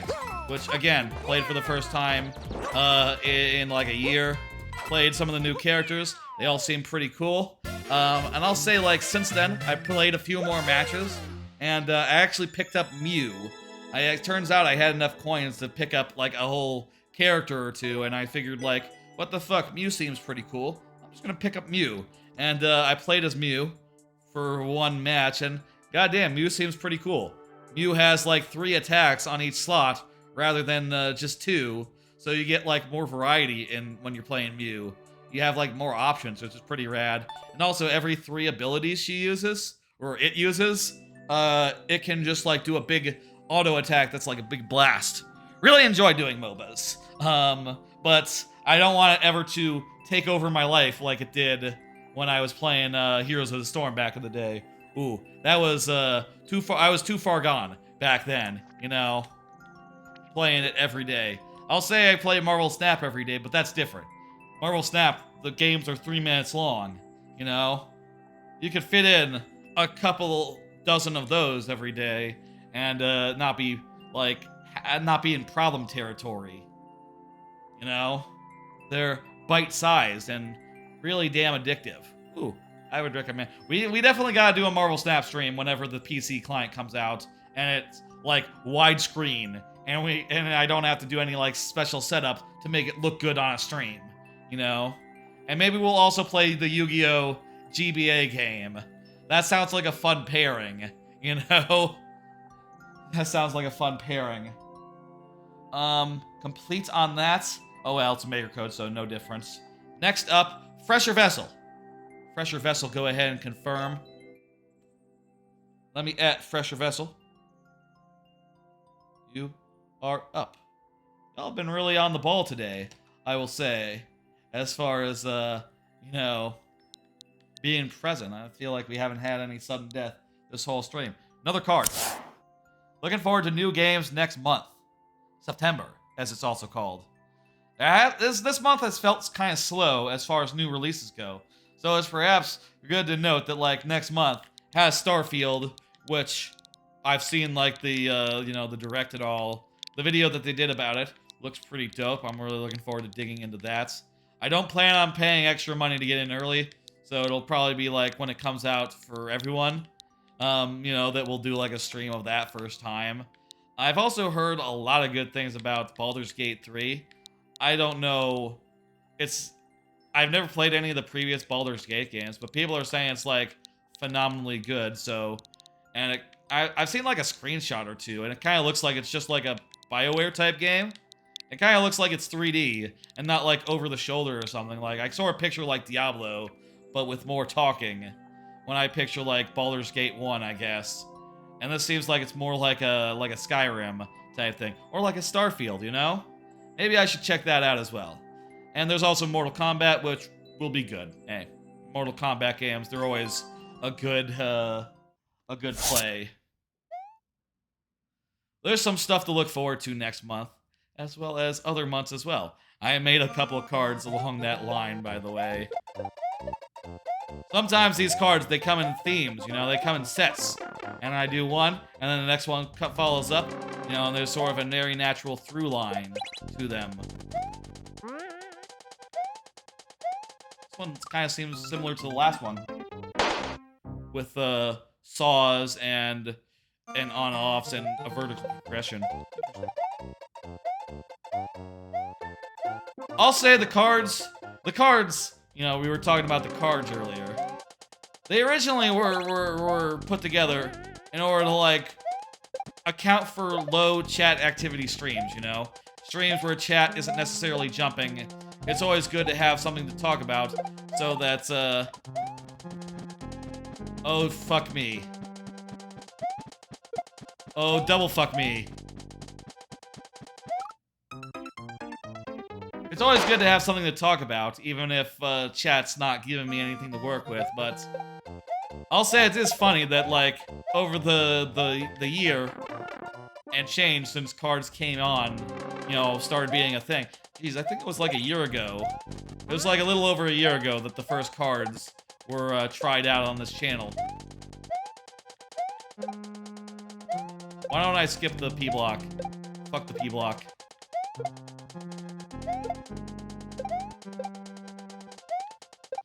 Since the cards were first tried out, the focus has more shifted away from, like, you know, trying to find something to talk about on a slow stream, but instead, like, really loading up the big streams, you know, the biggest, most well-attended streams, with, like, a lot of things that I've been meaning to touch on. You know, to the point where some Thursday streams, they don't even have, I just save them all for Friday, you know, so I don't have to talk about something twice, necessarily. And, part of that is a little silly insofar as, like, yeah, well, I'm saving it for the busy stream, right? Wasn't this for the not busy streams? But also, hey, man, if you're gonna get on your soapbox and talk about, like, you know, Starfield and why you're looking forward to it or whatever the fuck, you might as well do it on a stream where people are there, right? Or where there's, like, you know, the most possible people are there. At least that's how I'm, thinking about it. I suppose also, you know, you don't have to, I don't really have to worry about this shit. I could just talk about something and then talk about it again the next day. Probably not, you know, not all the overlap that you would think, right? Between one stream and the next.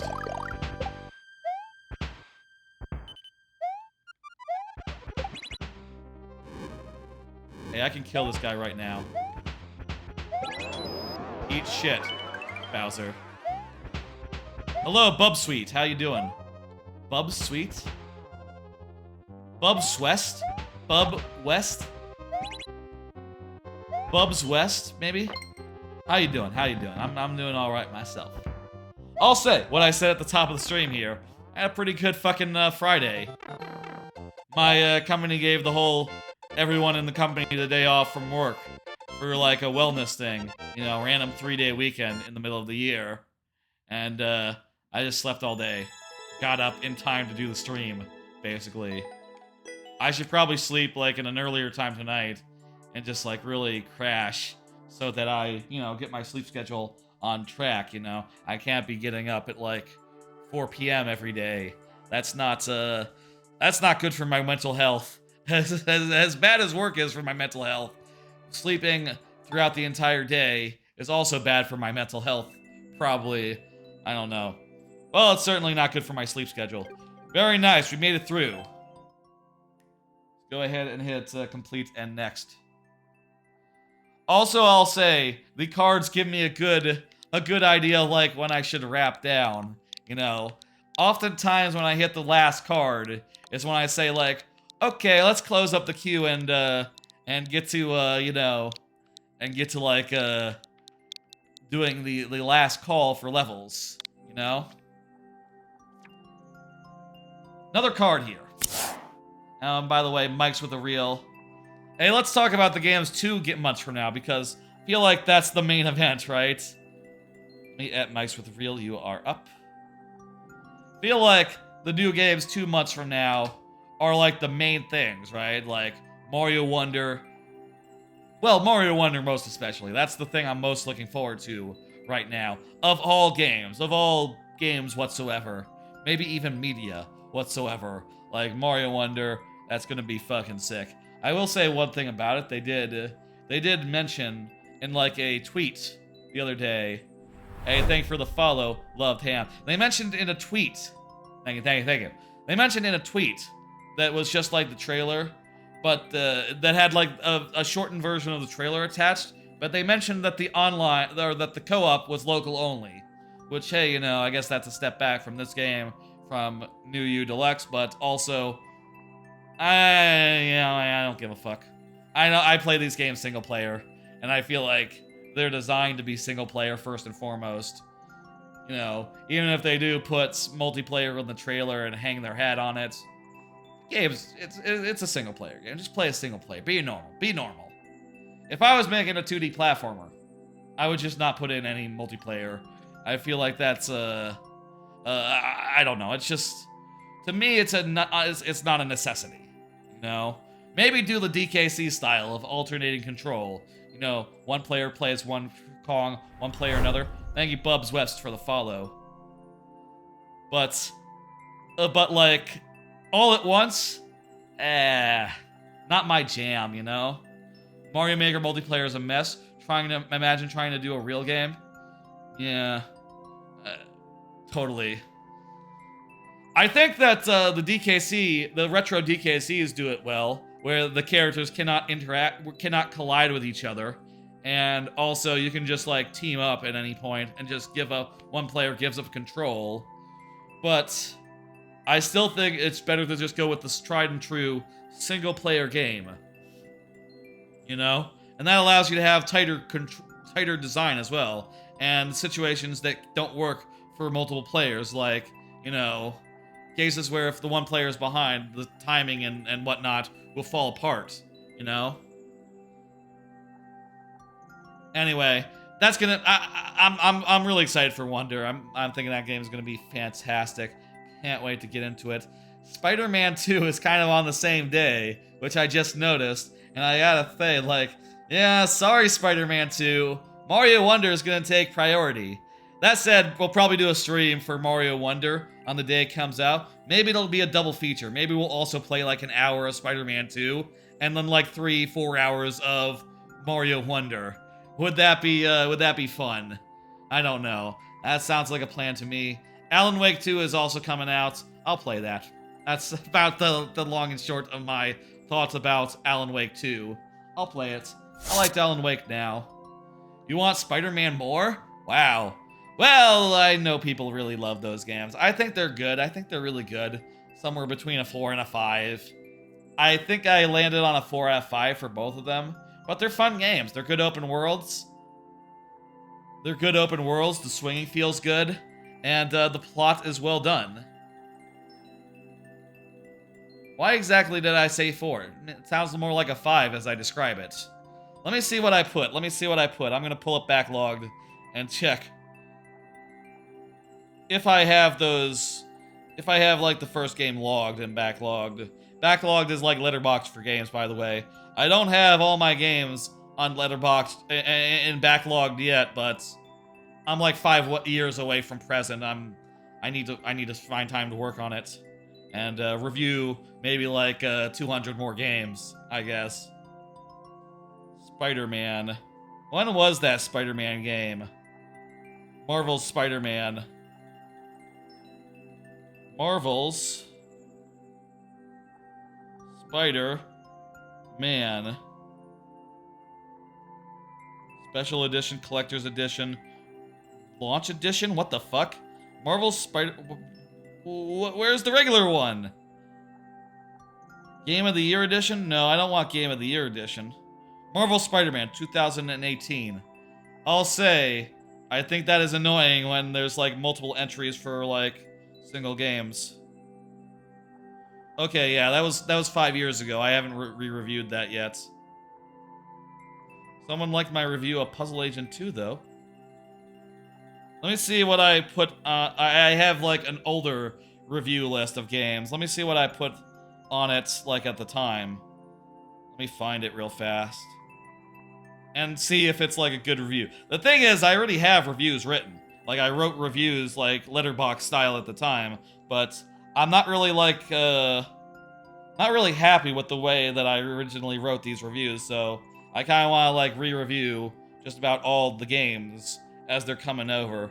Though I can like pull like some of the phrasing and some of the original thoughts, direct, and that makes me feel better about like reviewing games without replaying them, Yeah, I have it down here as a 4 out of 5. It's a very, very fun game.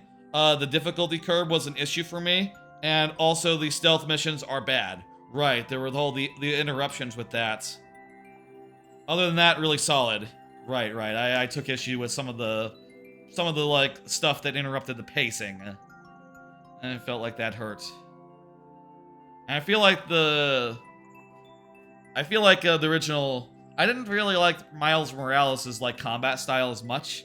That Miles Morales is nicely more streamlined, though. I think Miles Morales for me was also around a 4. I'm not like as big a fan as some, but I'll play that game. I'm gonna have a good time with it. Mike's is a real.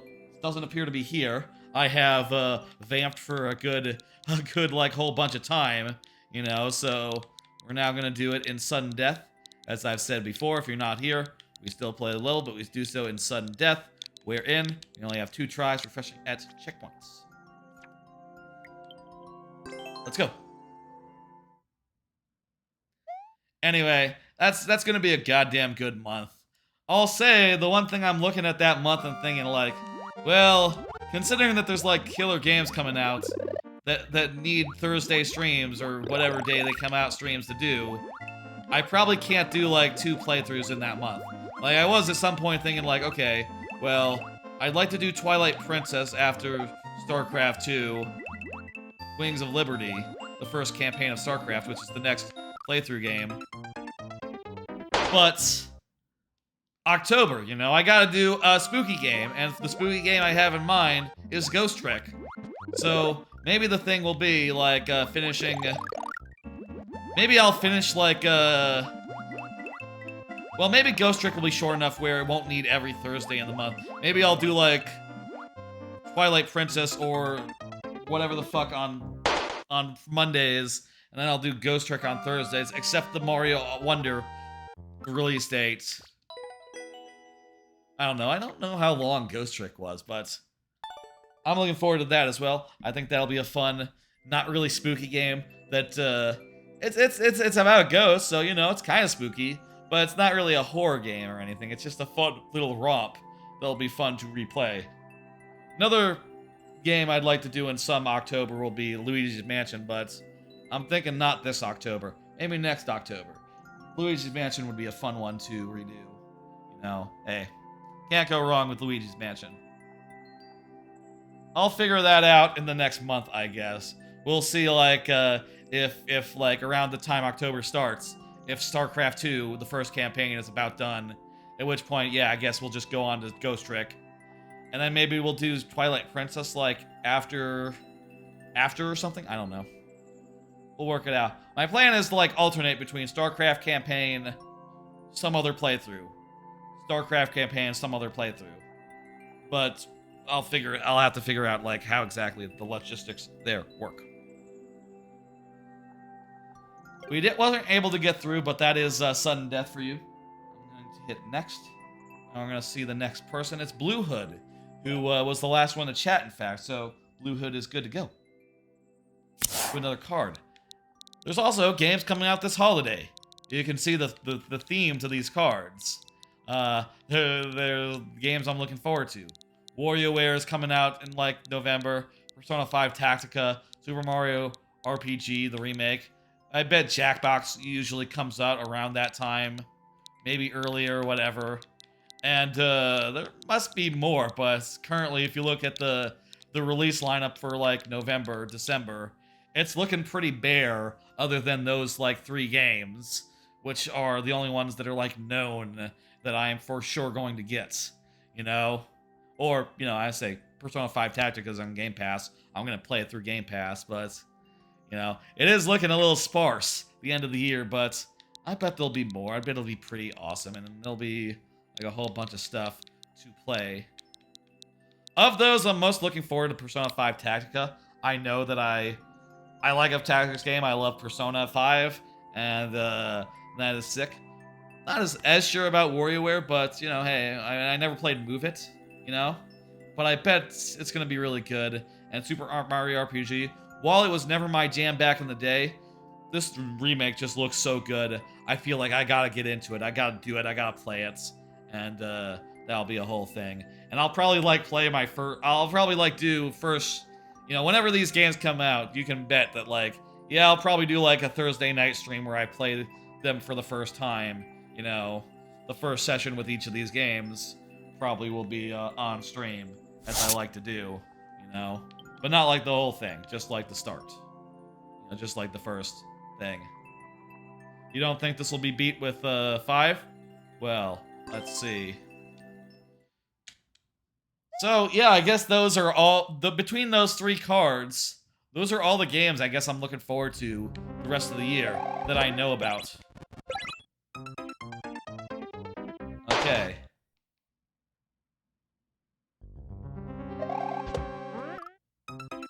That was a dumb move.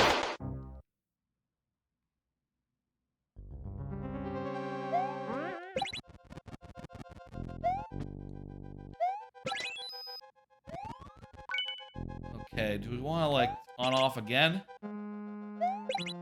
No, do not on-off again. On-off, on-off. Leave it off, leave it off.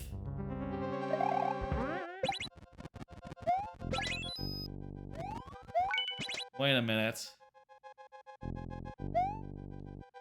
I got a feeling that this isn't going to turn on even if we jump. I think I understand what we need to do here. We need to not kill the guy. Damn it.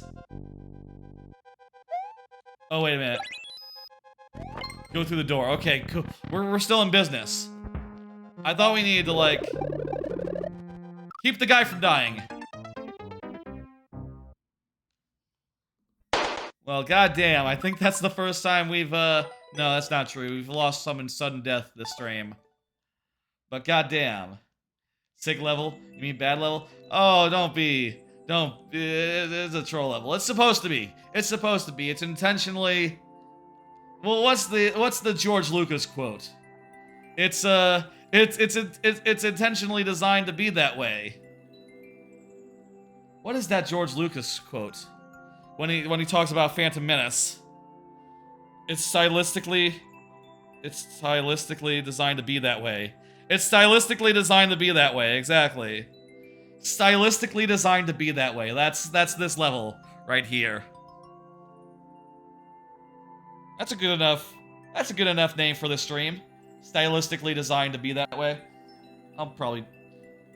Maybe that'll be the name of the VOD. Oh, it's gotta have a name for a VOD. Last, couple months though, so always gotta think of one. Okay, if I resubmit, will you get more lives? Absolutely, yes. I'll say again, even if I fail, doesn't mean you can't resubmit it. Now, another time, another stream, outside the lightning round, inside the lightning round. I'll say outside the lightning round would mean at the start of a stream.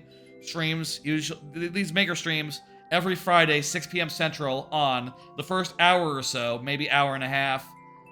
They are, non-lightning round, so, if you have like a hard level like that, try to get in sooner. Let me get that for you. Next. Joe! Joe, you are up. Let me at Joe. Stylistically designed to be that way. You are up. Let me punch in on that code and do a card. I feel like we're almost out of cards. Look forward to being surprised by games I haven't seen yet this year, but kick ass. That's the thing I'm hoping for, right? More games that haven't made the splash yet, that are gonna come out of nowhere and be like amazing. Be like Game of the Year quality. I mean, look, Tears of the Kingdom already came out, so I don't know any other game is gonna really compete for Game of the Year quality, but you know what I mean, like, could be top 3, right? Could be like behind Pikmin and Tears of the Kingdom, right? It's possible that such a game might be waiting in the wings. There might be another, like, indie game out there that'll come out and surprise everyone. I hope. And I guess I'll say there are games that have already come out, but not on the consoles that I want. Like if Pizza Tower comes out on Switch, for instance, this year, or I believe there's like several other games that I like put on, I like list on an app of games to look out for whenever they come out. Let me see, I got it on my phone here.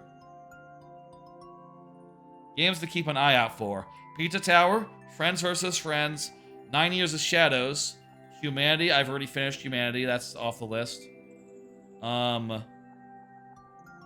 Yeah, about those three are ones I've heard good things about, but are only on PC.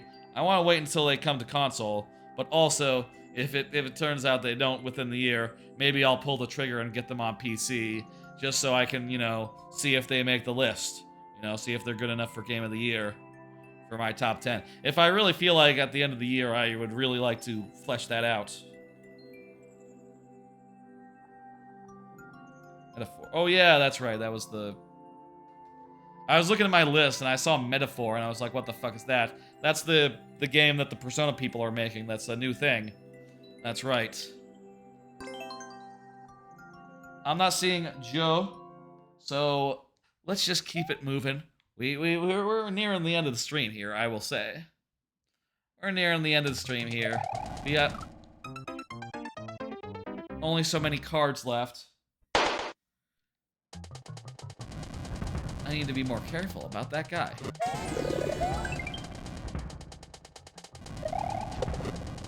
Whoa, whoa, whoa. That guy moves sideways.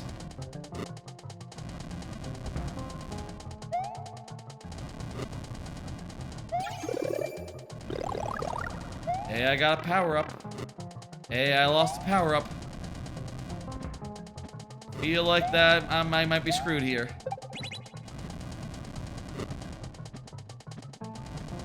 Sudden death, assholes. I'll say, Joe, if you are here, say the word and you will be out of sudden death. That's how it works. No. All you need to do is say that you're here and, I'll convert you over to what it would be if you had been here from the start. I feel like, though, we already fucked up. We can't go through that saw blade.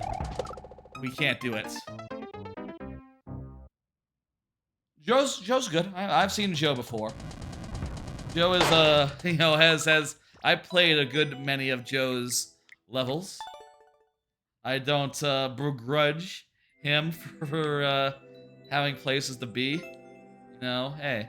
And I'll say, like, I appreciate getting the opportunity to make it into a sudden death challenge. I think sudden death is funny. Sudden death is a good time. And if you do finish a level in sudden death, that is, like, a really good feeling. I'll say this. Sudden death is a great compromise, I think, between playing more levels, which is fun. It's fun to play more levels. I don't know if you knew that. And prioritizing the people who are present. Speaking of prioritizing the people who are present, Stun Seed is up next. Stun Seed is here. Has been chatting. Did an emote not too long ago. Let me do another card. You know what's a silly bad game I ought to play on stream? Rugrats Scavenger Hunt. I was thinking about that the other day. Rugrats Scavenger Hunt. Y'all know this game? It's on the N64. It's a board game, and it's kind of just that. You roll a dice and you move around an environment, and you find like collectibles, and you're trying to get like all parts of a trinket or some shit. Kind of like a Mario Party if Mario Party didn't have anything that was fun in it. You know what I mean? It's like Mario Party if it had nothing that was like exciting. You know? I think that would be a fun stream to do at some point. And for those who've never seen it, maybe y'all would be interested in like saying like, what the fuck is this shit? Fucking scavenger hunt? There's like 3 boards too, and they're each pretty different. There's one where you play as dinosaurs, where you're like, you know the guy in you know the dinosaur in Rugrats. Everyone is a Rexar in that map. It's pretty. I want to say it's pretty cool, but it's not cool. It's just it's pretty neat. It's pretty neat. as a game, you know, obviously, I can hardly recommend it, can I? But I think that'd be fun as a stream to do.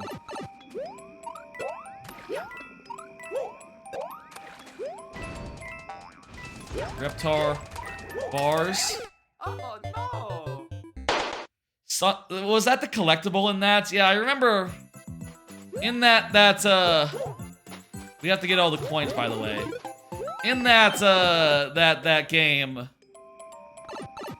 in that map, you had to collect like candy. You had to collect like different kinds of candy.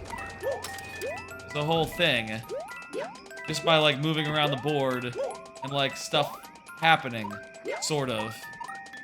I guess, you know, stuff happens in every game. Anyway, if I don't have any ideas for like next Thursday, maybe we'll do fucking Reptar. I don't know. It's also possible I've heard that like, I don't know when Gamescom is, but I've heard like the Marvel Snap widescreen thing might be timed with Gamescom, which might be imminent. I don't know. If it is imminent, then yeah, man. Maybe we'll do Marvel Snap next week as a Thursday stream. You know, I love that game. I play it all the time. I'll say, fuck. I do play a lot of the same deck all the time. I just like play one match after another wall with the same deck. But if I did a stream, we'd have to do some stuff where like, I don't want to keep it interesting, right? I want to be like, okay, let's make a new deck. Let's figure out what would be cool. Let's try to think of something fun. Try. Which, I'll say with Marvel Snap right now, I feel like I need. I need to mix it up a little bit. I need to like, I need to spice it up, you know? I'm ready for some new strategy, some new deck. Maybe I just need a new card to make it work. Wasn't able to get through it. Well, I'm sure we'll get another try at that soon. Like. Lord Bowser, you're up next, and I think this here is the last card. No, we'll be replaying Ghost Trick in October. I already mentioned that, but yeah, that's the plan for October. Ghost Trick will be the spooky game. Still need to figure out, like, how I'm going to fit it into the schedule. When exactly, if it's going to be like Thursdays, or it's going to be like the Monday playthrough. You know, following StarCraft. But either way, we'll fit it in somehow and get through that whole thing. Really love that game. And if you've never seen it, hey, it just got remade. I'm gonna have to buy that remake because that Switch version because it seems pretty good. Let me ep Lord Bowser. I'm sure he's good for it. There you are, 4-4. Didn't need to say shit. We do, I think, the last card here. StarCraft 2, Wings of Liberty, starts Monday. Yep, so that's the last card. We're all out of cards now. Playthrough, full playthrough of StarCraft 2, Wings of Liberty is starting on Monday.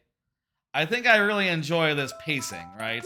Where possible, taking a week off between full playthroughs, you know? Not having a Monday stream on such weeks, you know? We did end up doing a Tuesday stream, and I think the last time we ended up skipping a Monday for, like, reasons, we ended up doing a Sunday stream instead. And I've always had a reason for it as well, but, you know, like, the first time I between games, we didn't do a Monday stream. It was because I had a wedding to attend. The second time, I had jury duty, but it got canceled. Oh, let me refresh my lives. I forgot to refresh my lives. Might make a one-off. What? One but off Super World? What do you mean one but off Super World? You mean one where the world numbers are like, you know, off by one? Is that what you mean? That'd be weird, and I feel like a lot of people wouldn't even think about it because there are super worlds out there where some of the levels are not included into the, you know, in the Mario Maker super world, in the actual super world, where it'd just be like, here's 1-1, 1-3, 1-5, 1-6, and the final one is 1-8. Oh no! You know? Anyway, like I've said multiple times this stream, the plan with the StarCraft ones is I want to do them like one playthrough at a time, one campaign at a time, and then like separate them with another playthrough. My preference would be something Nintendo, because I feel like, you know, Nintendo is like a good... You can never go wrong with a playthrough of a Nintendo game, I think. Just goes without saying. Always good for a replay. Just about any Mario, Zelda, whatever. You know, Metroid, you name it, right? This is a cool level of the poison mushroom stuff. Anyway, that'll be starting Monday. I hope that my PC runs it well. It is like a 10-year-old game, so it's probably fine. It's probably super good. And probably nothing to worry about with OBS. It's also a thing that, you know, was made by one of the most prolific teams of all time at the time, so they, you know, made it very performant, made it very flexible. It'll probably be like no worries, you know. I have been a little worried with like the addition of like the local stream recording. I have wondered. One thing I wonder is if that is going to add overhead to the process that like PC games will have to deal with, and I hope not. Is what I'm saying. Is what I'm gonna say, but I don't know. Could be. Could be. I think that we got this checkpoint, so our fries need to be refreshed. So, but then we died, so there we go. Sometimes I forget to refresh, you know, after hitting a checkpoint. It happens. I will say with StarCraft, I don't intend to not record locally. My intention going forward is to stick to local recordings, and actually there are benefits to that, especially for StarCraft 2. I mentioned earlier that, you know, StarCraft 2 does have some licensed music in it, and if Twitch notices, they might mute the VOD before YouTube gets a hold of it. And fuck me, YouTube doesn't mute VODs in the same way, so it'd be most convenient if like the VOD was just like handled in whatever way YouTube sees best, not the way that Twitch sees best. And if it's a local recording, we'll be immune from that. I mean, it will probably have a copyright thing on it. There's no getting around that Sweet Home Alabama is a song in that game that belongs to whoever sang that song originally. I don't know who the original singer is. It's very good, though. Sweet Home Alabama is a hell of a song, you know?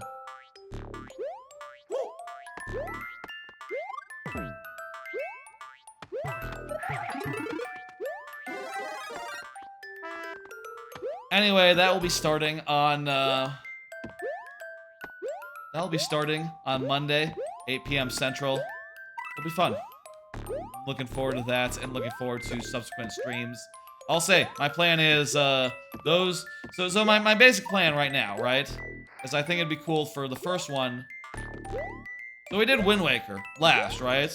I think I would like to do StarCraft's first campaign, Wings of Liberty, the Terran campaign.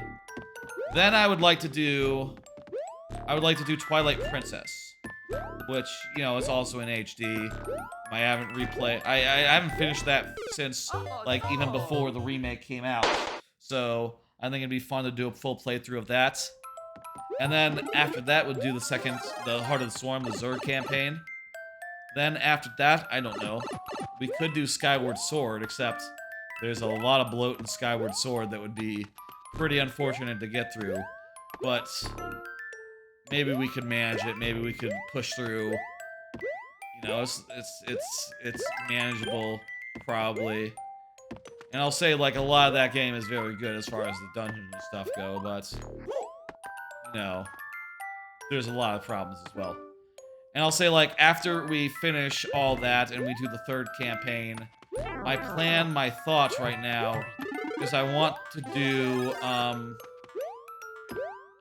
Mario Odyssey 100%. I want to get every moon in the game, and do that all on stream. I've done any percent on stream where you just finish the game, but, you know, that takes like an hour, not an hour or two, but like maybe 3 to 4 hours, you know, for me anyway, which, you know, you can do in a single stream. Thousands of, like, nearly 1,000 moons, on the other hand, that'll be a whole commitment, you know? That'll take a while to go through, and, I think that'd be a fun, long-term project, I guess. No. Damn, we're getting our asses handed to us here.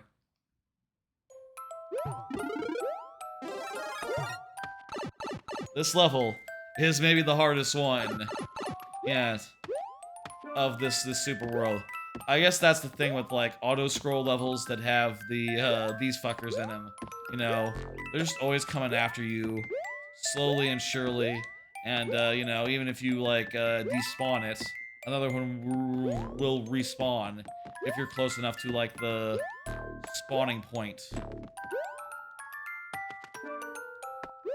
Which is, you know, is kind of a nightmare. You know what I mean? Damn it, it's not even a fire flower. It's just a mushroom. Jesus.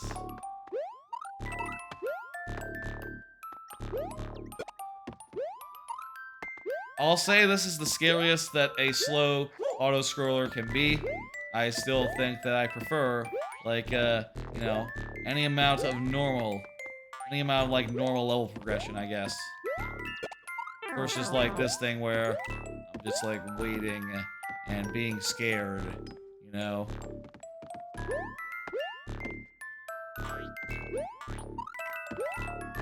Back you! No. About to say I remembered where that was, so it wasn't gonna get me. But then it jumped up to the left this time. My god.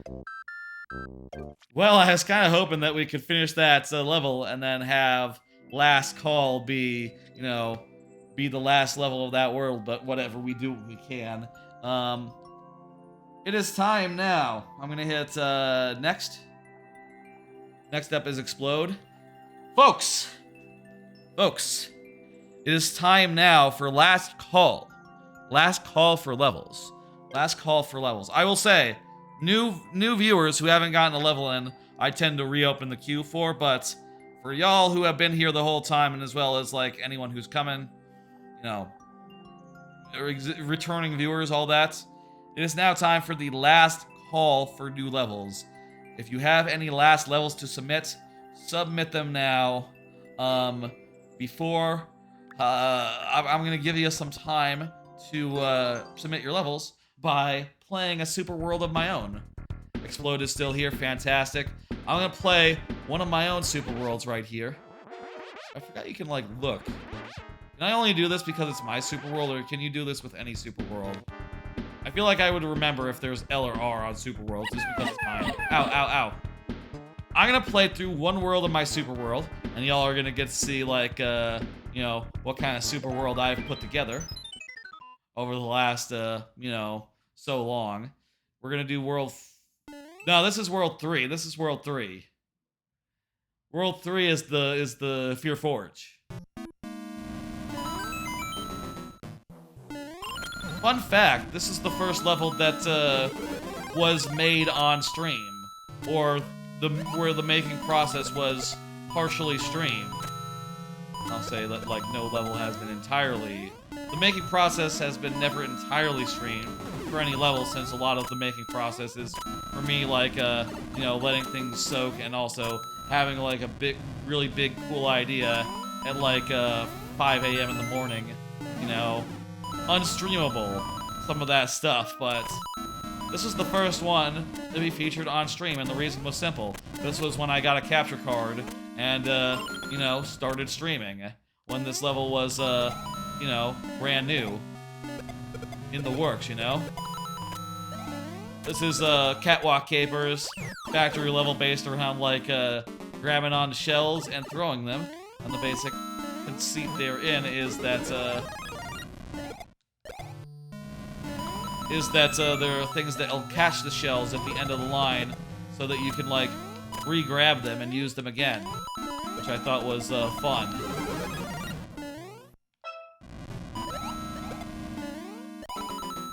There's also some Hammer Brothers who are dispatchable with shells very easily, as well as that fun fire thing, you know, that switches back and forth.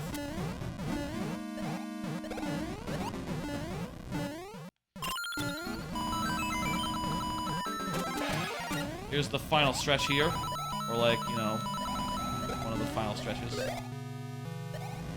Fuck! I'll say, by the way, lightning rules still apply during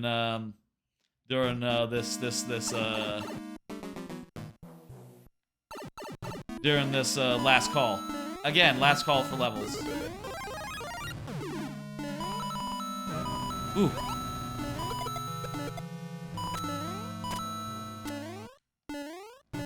This is one of the only times where the hanging claws have been used in the level. They were used later. But, I'll say a thing that I like about this level a lot is that there's a good amount of, like, variety and, like, choices, right? There's a lot of cases where there's not just one Koopa that you can pick up and use as a projectile, but, like, 2 or 3. And, you know, you can even, like, get away with not doing it and just, like, doing tail stuff instead. Which I think gives you some fun options. That's something I think is very important in level design. You know, giving the players, like, a bunch of options with which to go through levels. Whether they want to, like, you know, throw a shell, just use a shell to just kill all the other guys. You know, throw one shell this way, throw another shell that way. Whatever the fuck, right? Gives you some options to play around with, which I think is fun. And that means if you die, you know... It means if you die, you don't lose progress. Or rather, you can try something different on the second go. Again, this is last call. I'll say, like, these levels, only 4 of them are, like, gonna be, like, super long. One of them is 20 seconds long, so, you know, the rest, so like, it's not gonna be, like, 5 levels quite. I lost my Yoshi, that's not good. This level here is Smokestack Attack. Of the levels in the Super World, this is the one whose name I think is the oldest. Because Smokestack Attack was originally planned as a Super Mario Maker 1 level that I wanted to make as part of the Super Mario Maker 1 Super World I was doing in that game. And ended up canceling that because I saw it burnt out and stopped playing. But, you know, no idea dies forever, I guess, and actually the name came back, but in the sky theme, and much different. Originally, the smokestacks were more of a like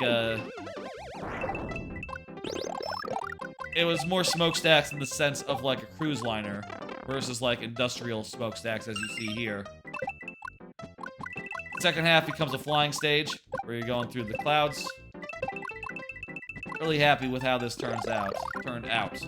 And, you know, whatever I'm doing my next level, which also will be a half flying stage, it has to live up to this level, you know, and how good this turned out, I'll say.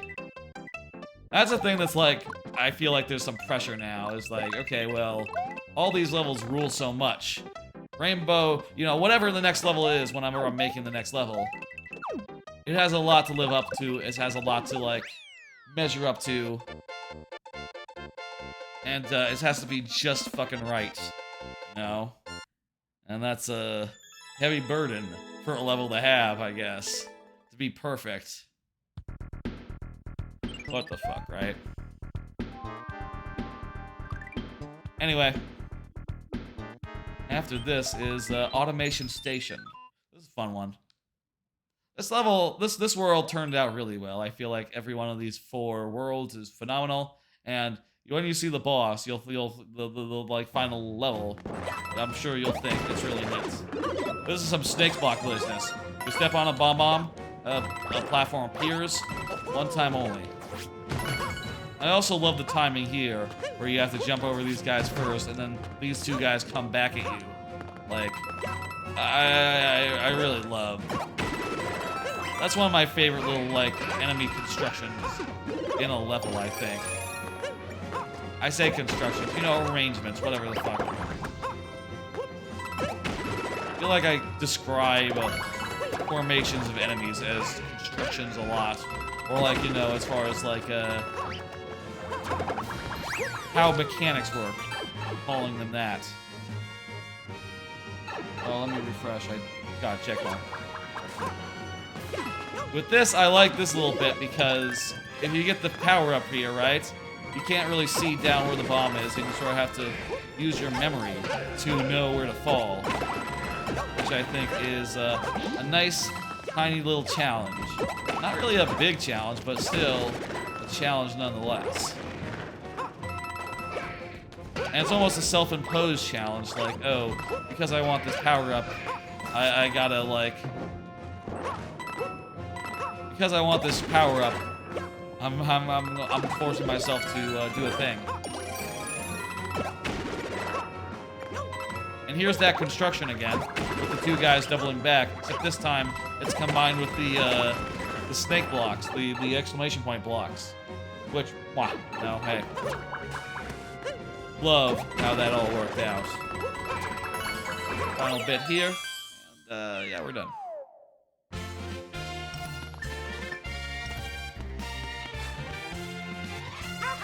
Just one more level here. Well, one more full-length level, you know. Then we will close the queue. Again, it is last call. You got any last levels for us?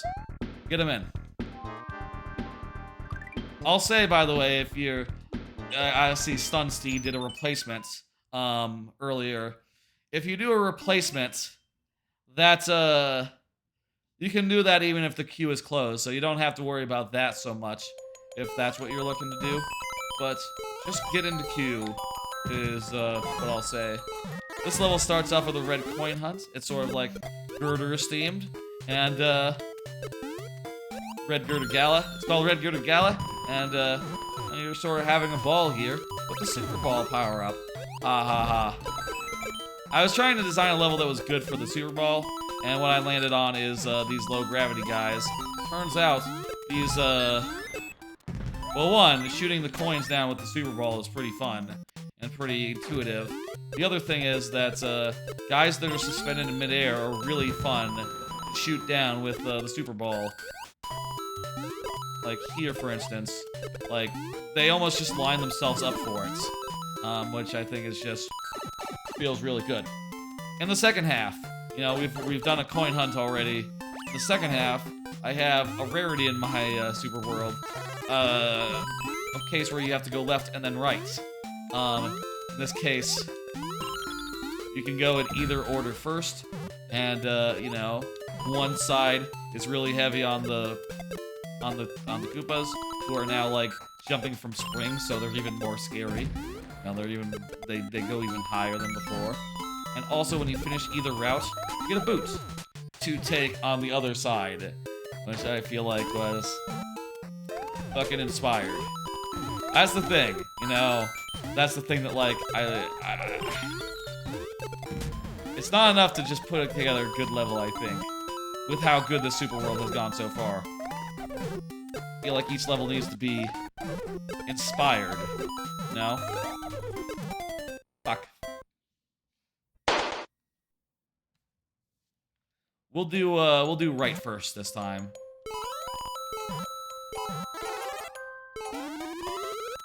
With the right side, it's focused more on the fishies.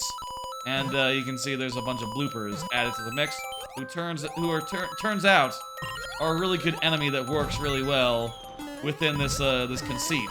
You know, shooting those guys down with super balls works about as well as shooting down the Koopas. Giant Koopas. Bah.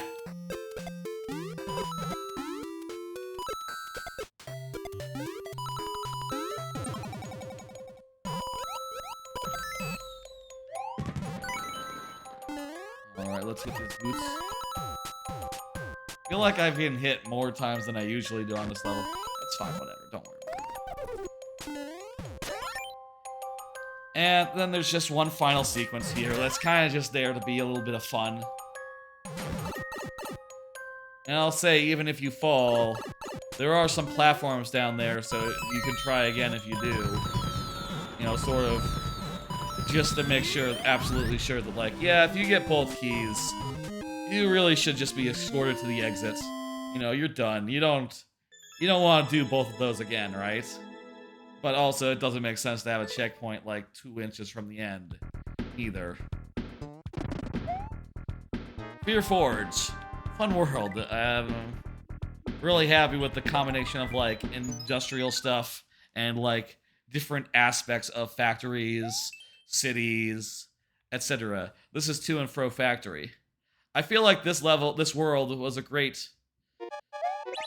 like, place where the super world started getting, like, more diverse, you know, and each world ended up having, like, more than one different take on, like, what exactly constitutes the theme, right?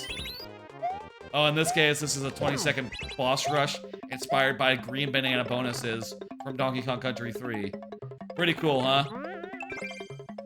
And yeah, it can be done in 20 seconds. Love that one. You know. There was a bit of that in the previous world in Wind Up Woods, which has a snow level and has a swamp level, but I feel like this world with its, like, smokestack level, it's like smokestack level and it's like a city level, really branched out even more than just like, oh, it's a forest but under ice. You know, in the next world, which we'll see next time, I'll play through that next time in full. The world after that was more like was a combination of, like, pirates and mountain stuff, so that was pretty cool. World after that was the racetrack, the island racetrack world, which is a weird pull. And then there was underground and then space and then finally a sky world. Anyway, things have been a lot more diverse as we've gone forward, I guess, as far as, like, how far the theming will go to be original and be different, which I think has been a huge success. Anyway, that'll do for last call. I am closing the queue. The queue is now closed. Let's go ahead and do these last 4 levels, and you know, I'll say I might reopen it if, like, a new viewer were to come. I do like to do that. You know, I feel like if a new viewer does come in, I would like them to get the chance to get 1 level in real fast. But that's about the only case where there would be additional levels. Well, I'd say in the case of a big raid, I would, a big raid from someone who is, like, you know, clearly into the Mario Maker, like, has levels to bring to bear, I would absolutely open the queue so them and their community could get in, you know, but that's about it. Those are the 2 scenarios. We gotta end these streams, you know, sometime around 3 to 4 hours, 4 to 5, somewhere in that neighborhood. It's about the right time for the end of a viewer level stream. This is a nice, no frill, no, not super hard level. Let's do it.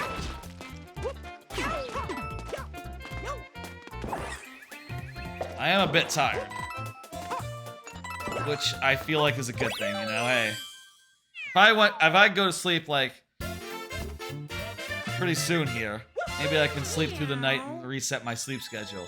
I don't know. I'm okay with sleeping most of Friday. I had the day off. Work gave everyone the day off. I didn't, like, intentionally take it. Thank you, Explode. Let me go ahead and complete and hit next. Next is Bub's Suite. Bub's Suite, go ahead. Bub's West, sorry. Bub's West, go ahead and confirm. You are up. Hang on, I gotta reset the chat on my phone. It got disconnected, apparently.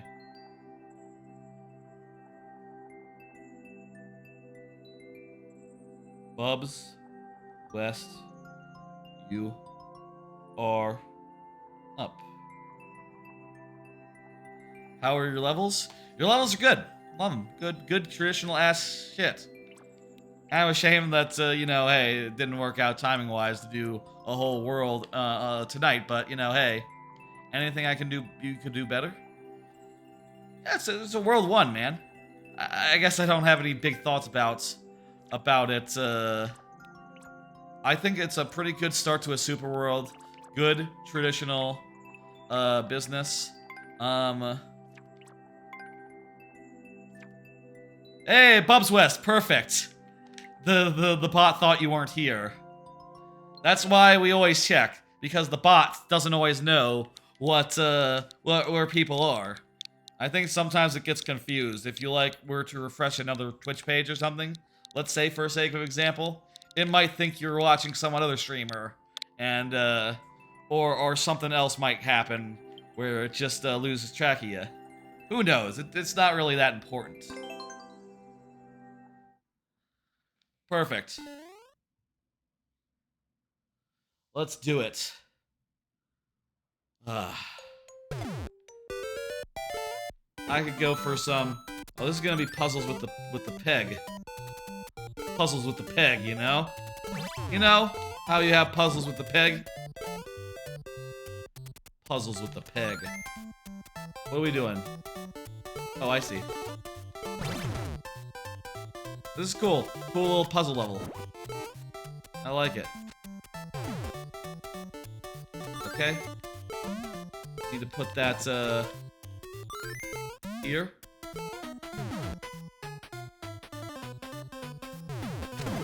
Do a thing.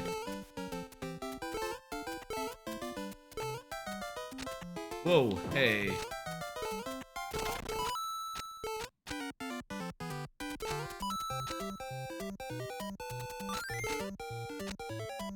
You think I'm supposed to abandon it? Don't feel right. Oh, wait a minute. Ha! Ah, that's a good trick.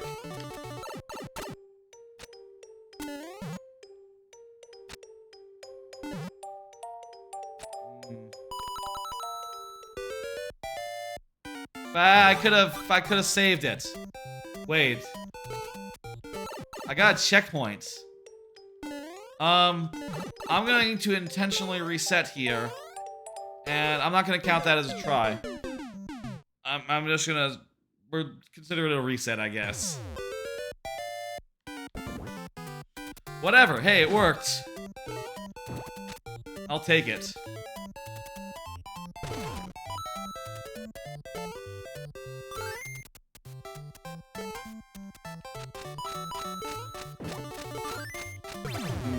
No. We need to go faster than that.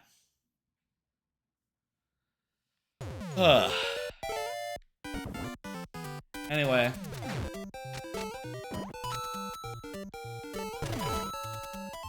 Don't really have that much in the way of plans for the weekend. No, I'm gonna do the things I do on every weekend. Hang out with my folks. You know, get the Thursday and Friday streams up on YouTube. Probably do some clipping of you know, older streams.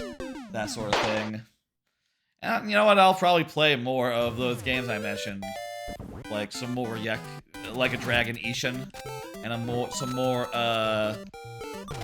Jedi Survivor, and definitely watch more Sopranos. I expect by the time of Monday's stream, I'll have finished season 5, maybe even gotten a good way into season 6, which I'll say. Season 6 of The Sopranos is one of those, split seasons that certain shows were doing around that time. Maybe not around that time, but a lot of shows do that sort of shit. Where they, there we go, we did it, very good. Thank you, Bubs West. Where they have, a season, last season. And it's last season, part 1 this year, part 2 next year. And it's just what the fuck? Breaking Bad, just call it, Just call it season 1. Just call it season 6 and season 7. What the fuck? I don't know how the budget stuff works, but I don't think the budget stuff changes reality. The reality is, whoops. And the reality is, that's not 2 seasons. That's 1 season. Let me hit, hello. Logicked by. That would be a big cheer. Like, cheer 1000.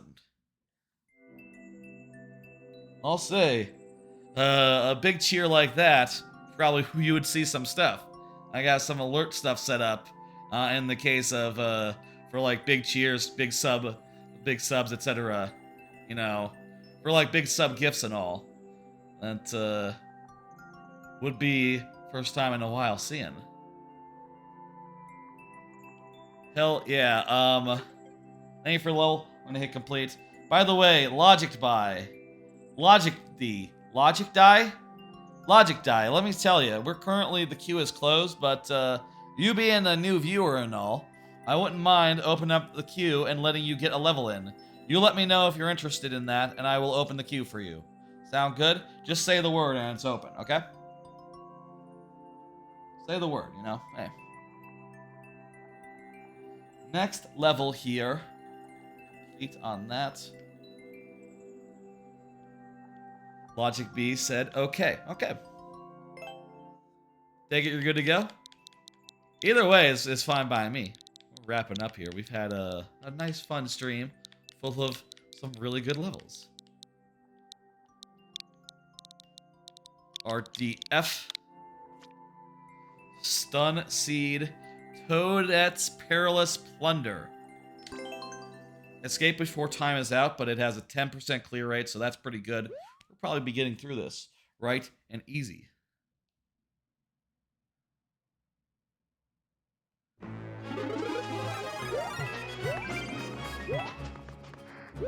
Coin. I just need to have gotten a coin to beat it. I've now done that.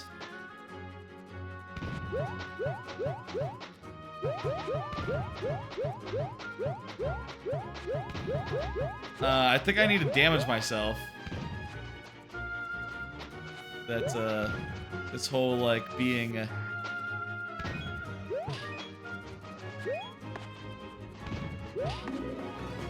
being full power is, not what we need right here. Oh.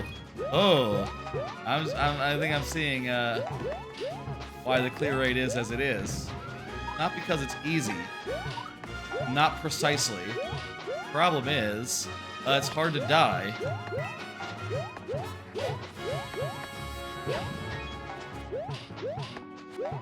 Well, shit. I'll say there's like some fun effects set up for like sub gifts over like one gift for like raids of all sizes up to like 100. Or basically like in addition to like the normal alerts, there's like extra things that'll fly across the screen, like more for every more for every like sub gifted. Basically, when a sub is gifted, or when a sub happens, there's a big rocket that goes across the screen. And if multiple subs were to be gifted at once, as many subs as were gifted will go across the screen, like a big flurry, upwards of 100 of them, which is, by the way, the maximum amount of subs you could do. So, if ever we were to see that, you know, be a one-in-a-lifetime type thing, I guess. And with bit donations and just direct donations in general, there's also an effect that'll happen that increases for like every $2.50 that's done. It's kind of neat. Hey, Pixel Gaming. You came as the queue is closed, but you haven't been here today. I'd be willing to open the... You know what? Let me... Here you go, Pixel Gaming, just for you. Go ahead, get one in. Get one in if you please. Been a bit? Yeah. Go ahead and get one in for us. And then I'll close the queue right after. And if last folk who showed up, hope you don't mind downloading a troll for testing. I'll do that, sure. We are in the lightning round, of course. But you know how it is.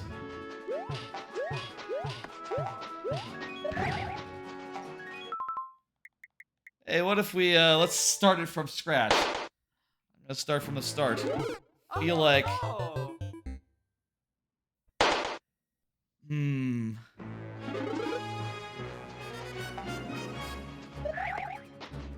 Feel like we can do a thing. Damn it, the ice! I slipped right into the zone. You know, and there's also no way to get around, there's no way to get around those other fire flowers, are there?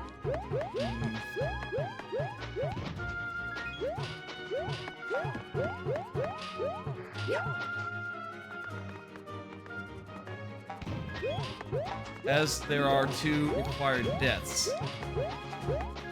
Okay, we'll maybe come back during like the start of a stream. We'll do it during, you know, during the other part of the stream, you know. Whatever's good. In any case, appreciate you coming by and hanging out, watching some of these fine levels. Stylistically designed, you know, to be that way. This level fits that description. Oh, and I'll say, by the way, in the case of a timeout, that would count for all of our tries.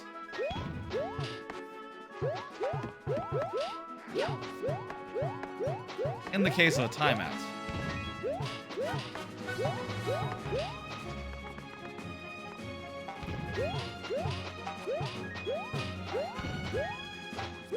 Well, I have enough coins. Hey, look at that. Fuck!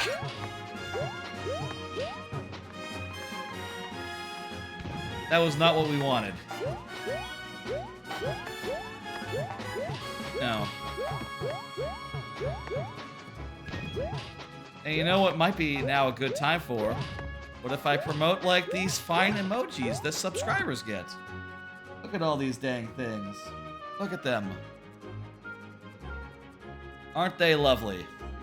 Really quite proud of all my emojis that I have on offer. And I'll say, like, I have, fuck me. You know, I'm quite proud of them, and I try to make them as, like, useful as possible. You know? I think they are quite good lineup, and I'll say, like, most of them I will happily use myself, you know, whenever I get the opportunity. Whenever I'm, like, you know, chatting in someone else's channel, whatever. Definitely will pop out the Bowser High. Again, the Bowser High there. Pop out the Bowser High, the GG, the yes. Thumbs up and salutes are always good. I like the moon guy, sort of a good all-purpose good night type emote.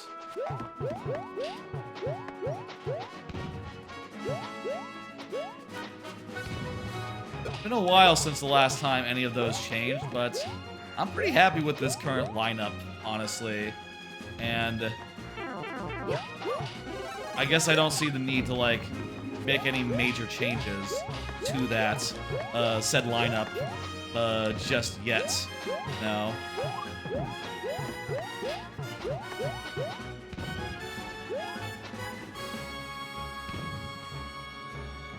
I feel like, you know, the lineup is good, and if it's good, really no need to make changes just for change's sake. Though sometimes, you know, hey, you gotta make changes for change's sake.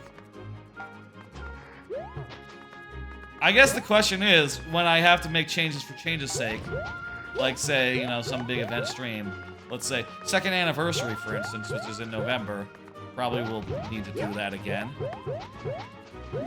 Probably should for, like, the 2nd streamiversary, which, again, is in November. I don't really know, like, what exactly I would take out, switch around. I feel like I would be...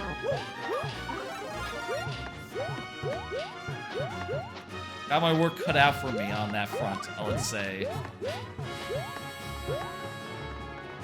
Maybe I should, like, practice how to get around the fire flower timing thereof, so that when I get hit, I'm not, like, improvising. Or I could just, like, get hit again and again, and, you know, see what happens.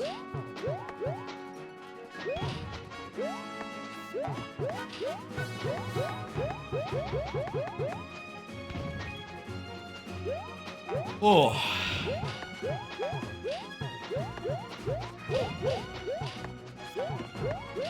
Stylistically designed to be that way. This is what it is. You know, hey, it's a level.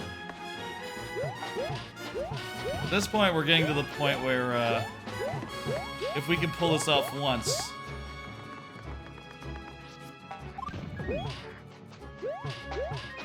Honestly, like, the hard part will be, like, not just doing it once, but we have to do it twice without screwing it up in the meantime, you know? One bad landing in, like, you know, like, trying to go from mushroom to small, and we're just fucked, you know?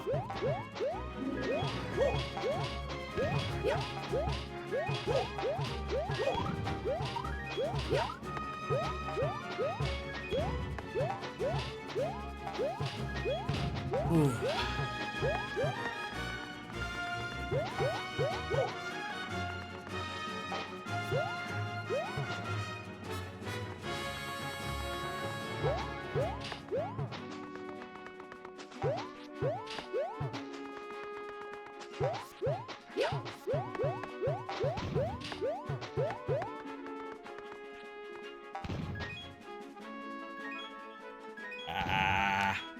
Icy treadmills are funny. I hope so. That's all we're doing right now, folks. I goddamn hope they're funny. I hope this is hilarious. It's hilarious, right? Please tell me it's like you're having a great time seeing me slip and fall on ice repeatedly. My screen on my television screen has gone into dark mode because it thinks that nothing has changed. There's plenty moving on the screen, so what the fuck? Honestly, television. Let me just, you know, do that to fucking get it to shine on me.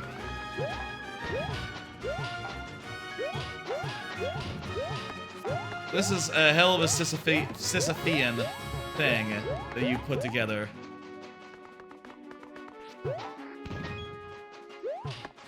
Alas, time she is about up, and like I said, you know, the way the lightning round works is that a timeout counts for all of our lives. That's just the way we have to do it, you know, in levels such as these, just to keep the spirit of the lightning round alive, you know. Like, obviously you're not the first one to do this sort of thing, I will say. Dozens have come before you. We have had this rule in place for damn near a year. Well, probably over a year. Probably like... I wonder when that rule first came into place. It was probably like in the first few weeks of doing the lightning round, honestly. Like the first few streams of it. It had to have been, right? Thank you for the level.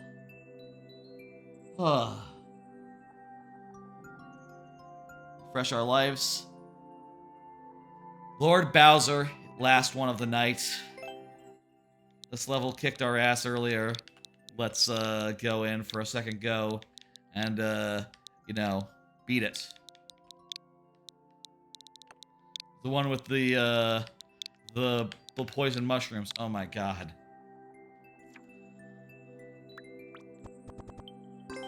We could play one from outside the super world if we really wanted to, but nah, we're not going to. Bowser, go ahead and confirm.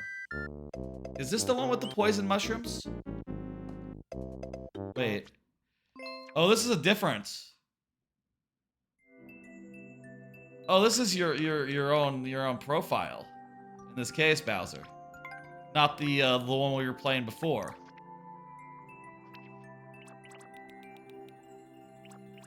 Submitted the wrong code? Okay.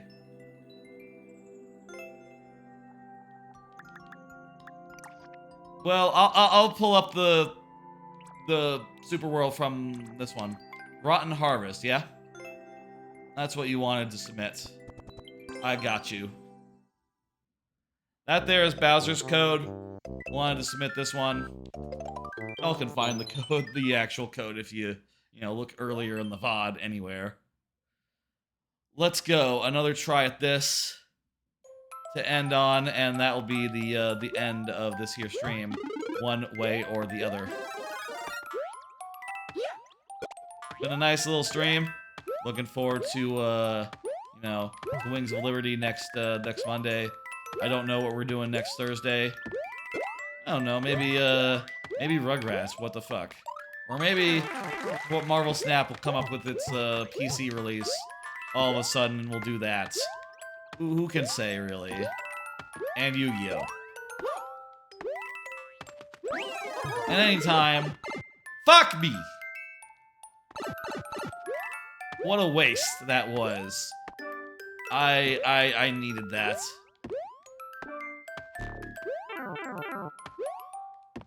Considering this level doesn't have, like, progressive power-ups for the rest of it, I really need to take advantage of that power-up when I can get it.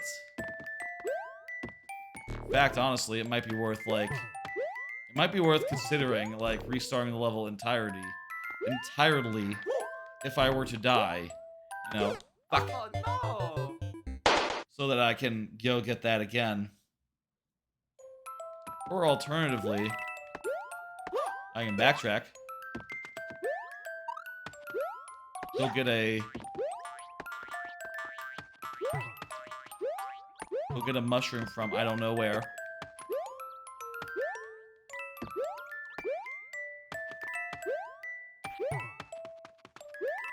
A little further. And then get the acorn and profit.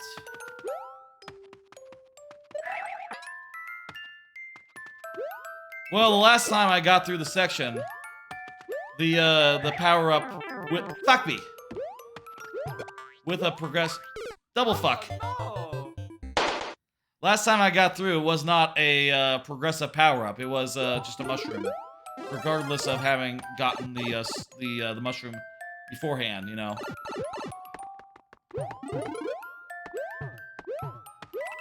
So that was kind of screwed.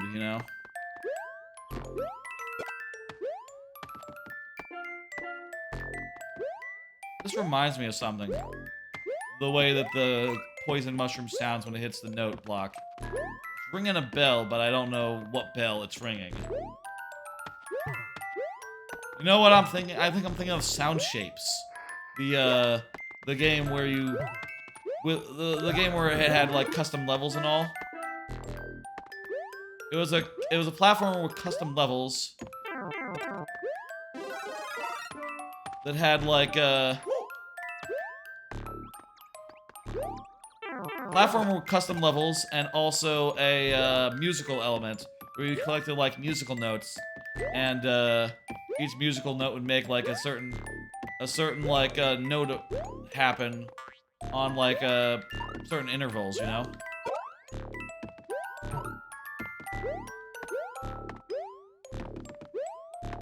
And basically, when the note played and whatnot was determined by like its positioning on the screen. Like if it was really far to the left, it would play early in like a bar, and if it was positioned to the right, it would play late in a bar. Oh, thank God. There we go. Whew. Oh yeah, Mario time. That was harder than the previous levels, but we were able to get through it. Very good, vindicated, whatever the fuck. You know what? Let's do one more. I'm in the mood. This was the last level, but Look here, the last level of the super world is right here. Let's do the last level of not the super world, of the world. Let's do this one as well, and then I will send you off. How's that for a plan?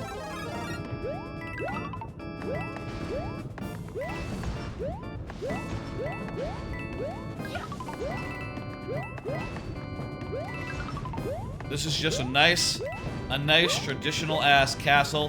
Has a good flow to it. Moves. A lot of dangerous stuff coming in at you. If you keep on moving, obviously the crushers just have no chance to actually hurt you, but that goes with the territory. I'll say of the super world, I feel like you take it a little easy on the auto scrollers, you know? I think that's a flaw with the Mario World and Super Mario Bros. 3. They had this brand new thing called auto scrolling, and they thought like, let's put it in every other level. And it's just like, no.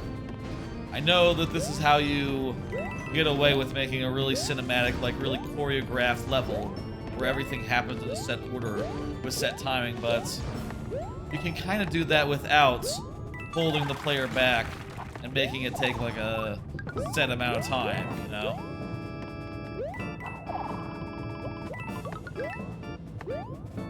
The first half, definitely my favorite part, I'll say. I've not really done an auto-scroller where this was slow scrolling. Honestly, I'm just not interested in that kind of level. That kind of level is like just not the kind of auto-scroll where I think it can be fun. Fast to moderately fast, I think, is where I like it, you know? Where you're like struggling to keep up, basically. Where it's like near impossible to keep up. I think that is ideal in such a stage. Nice, a checkpoint. Just when we were, you know, near death. Not like a hidden block or anything, right? Doesn't look like that.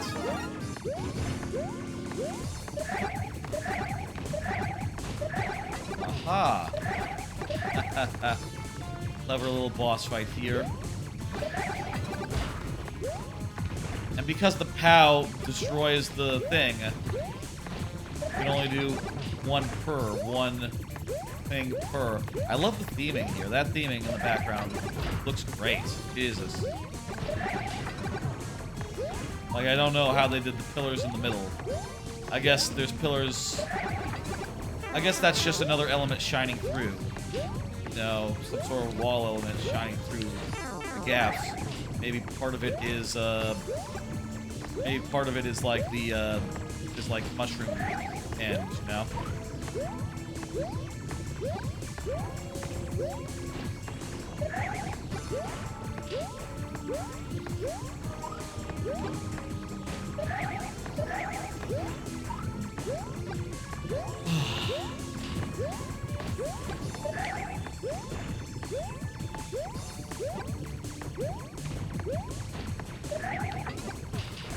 Damn it! That was so close. Alright, that's the second to last one. One more here. Oh, Fuck. no. That last one on the far right, that's gonna be the trickiest one. We ought to do that one first. I'm assuming that it gives you the thing. Yes, it does. Good. We should do the one on the far right first while we have our power-ups. Yes, okay, good. There we go.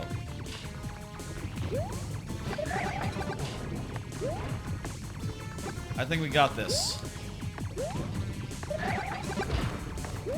Very creative boss fights in the Super World. Hey, Speeders fan. I'll say, I'm not opposed with new viewers. I'm okay, like, opening the queue to let you all get one in. You being a new viewer and all. I'll open it for you, and you can have one. Go ahead and get it in, and I'll close it right after you're done.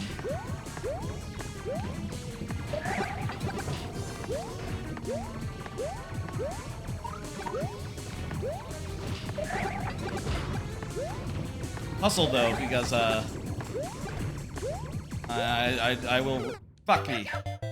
I'll reclose it shortly. Hold on, 30-second cooldown.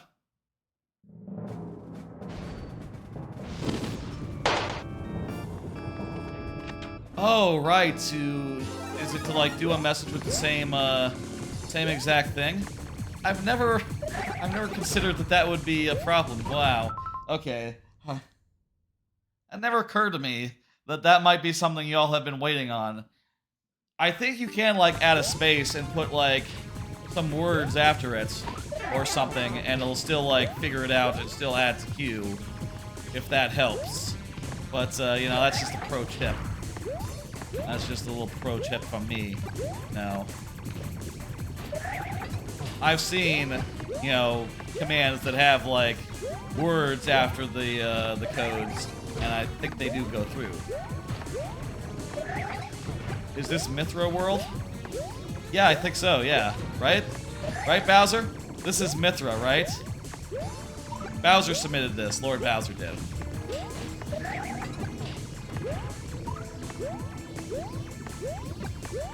The code is not the right code, but for it, but I knew where to find it.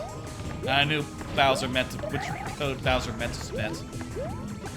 There we go. That's all the things. Well, now we can kill that guy, and there's the fucking door. That's a clever way to rig it so for when it's over.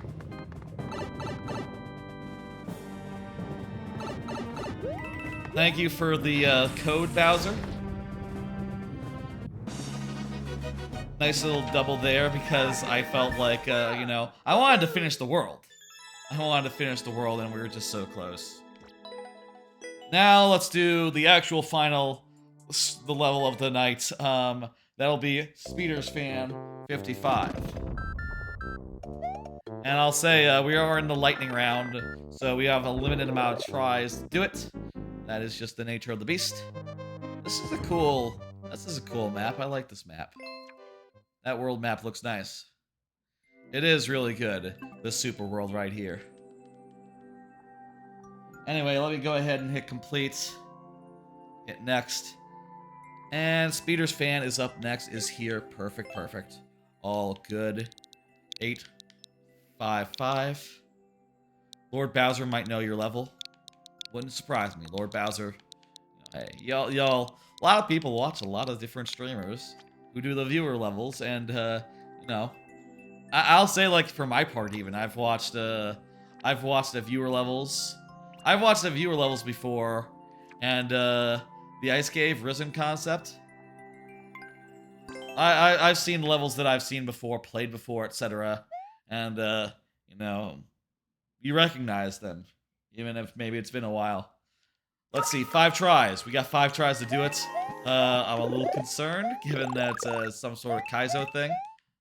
But we'll do our best. Hello, Axolotl. Oh, hang on, let me read the description. Axolotl, the queue is closed, but if you want to get a level in, I'll open the queue for you. New players I'm okay with. Red coins optional. Axolotl, let me know. Axolotl, that's like a type of, like a newt or something, right? Axolotl. Well, I know that the red coins are optional. That helps a little bit. You know, hey. Say the word, Axolotl, and I will open the queue for you. If that's what you're looking for. Up to you.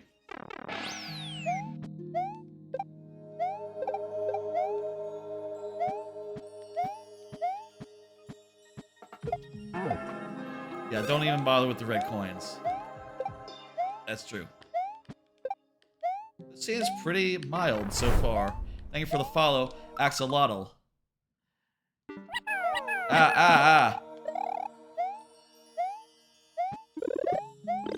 Let me say again, Axolotl. The queue is closed, but if you're interested in getting a level in, say the word and I'll open it for you. Let you get in one. Kidding it. Considering that you are a new viewer. I miscounted these. I have... Fuck. Have some more, please? Okay, yeah. Go ahead. Get in one. New viewers, I always feel like, you know, first time chatters feel like they ought to get one level in just for, you know, good measure.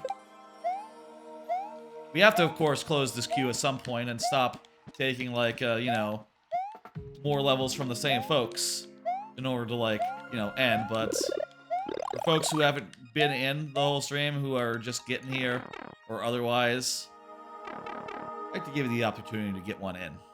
You know? There are ghosts here.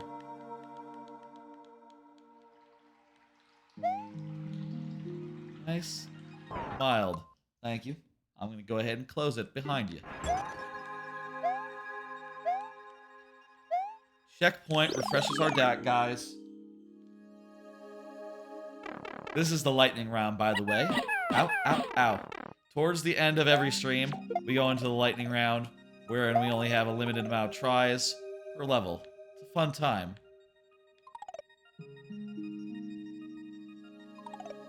You love this?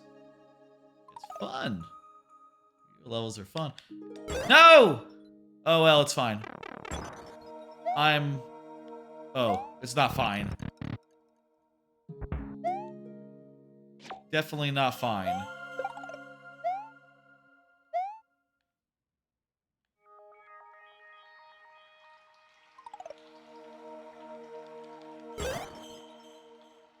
Okay.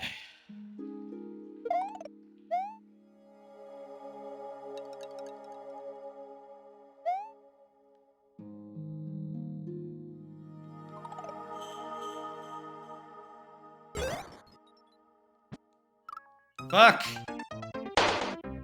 Pickman throw? Ah, the Pickman, right, gotcha. It's good. It's a good feature. There's also one you can save up for a little bit more. You get 20 of the fuckers.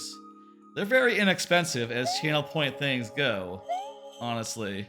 Maybe they should be at more of a premium considering how good it is. I don't know, I like letting you have it though, and also knowing that it's not like breaking the bank, you know? Release the button when you're in the middle of a twister? Okay. Or like hit the up button maybe, or hit up.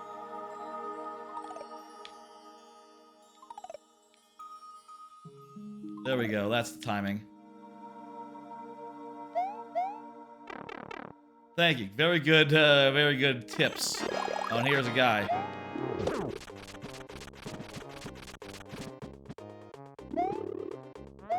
Not so bad. I guess the big guy is the only way to make him, like, scary because it makes it hard to jump on top of him. Imagine if you had 640 points. Yeah, you'd be able to do a bunch. Thank you for the level. Happy to get through it. I was a little worried when I heard it was, like, had Kaizo stuff in it, but I guess that was all optional, all the Kaizo stuff. That was just a very mellow, a little level with a nice little boss at the end. Was that a boss? Thinking. No, that wasn't a boss. That was a little challenge room. My memory, you know, hey, I'm tired. I don't know. Last level for real this time is Axolotl's level. Very good. Your course is a 5th pipeline level and the last. That's right. That's what it is. 3, F5, F7, G.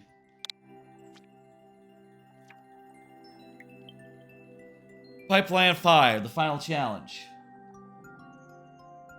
Let's go.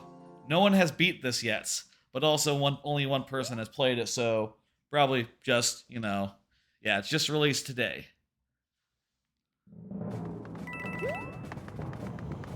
What? Okay. We don't jump into the lava. That's not it. We wait until the lava goes away. That's gonna be it. Okay, this is a classic lava level. Wait for the lava to fall before proceeding. And you'll be happier than if you just, you know... than if you just, like, you know, jump into the lava. We have to boogie. This lava's coming up, isn't it? Oh, no, I guess not.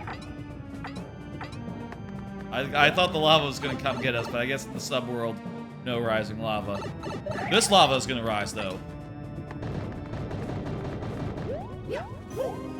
Nope! Oh, God.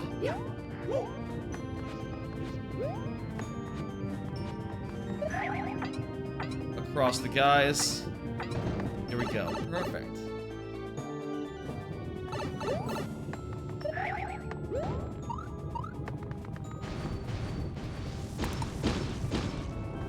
Eh? Oh. Okay. We can jump that gap. Land? Land? Oh. I thought it was going to be like a pit under some of this. Boss fight.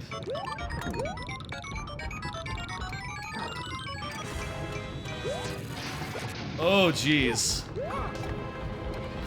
The level has been pretty dang doable up to this point, but a Bowser fight can be difficult. Especially one at a time, and also no fire flower power-up other type thing. Oh no! There we go, yeah. Took a hit. Was there no checkpoint? Wow, okay. No checkpoints whatsoever here. Ooh.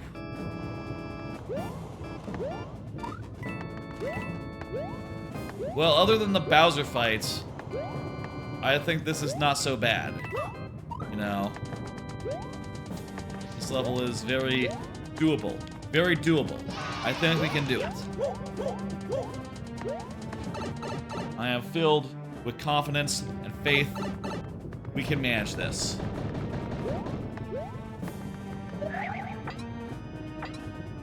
All we have to do is just relax, you know, play the game. What are those arrows? Was there the Konami code? I don't know the Konami code off the top of my head. So, it's all just directions to me. I thought they were just, like, pointing at stuff. I don't know.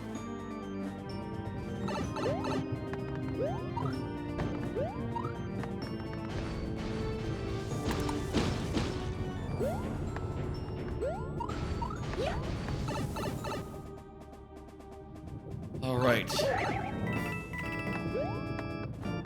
Wait. There's some sort of pipe up there. I don't know what the deal is with that pipe. Up there. Oh, Jesus, there's a fucking mushroom right here. We could have gotten the mushroom this whole time. That whole last time, okay. I didn't realize that. That's on me. Okay, this is gonna be much easier this time.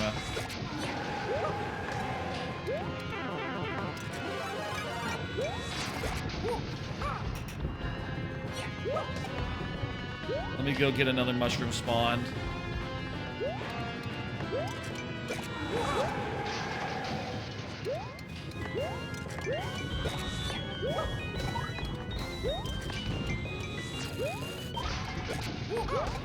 How many do we need to hit to get this guy down? I don't know, but it's a bunch. Oh, good. Okay, that was the last hit, too. Perfect. How you read it? You read it as Pipeland, then 5. I don't follow what y'all are talking about, but that's not important. What's important is we did it. Hey, it's done. Thank you for the level. Feel good about getting through it, considering. Oh, my leg. It's kind of feels like I need to stretch it. You know, a little bit cramped. I think that's the end of the stream. Very good little level there. Fairly good boss fight challenge. I'm going to take, let me go ahead and hit complete. The queue is empty. I'm going to get rid of it. I'm going to get rid of the lightning round now. There's 4 others that you made. You'll have to do them next time.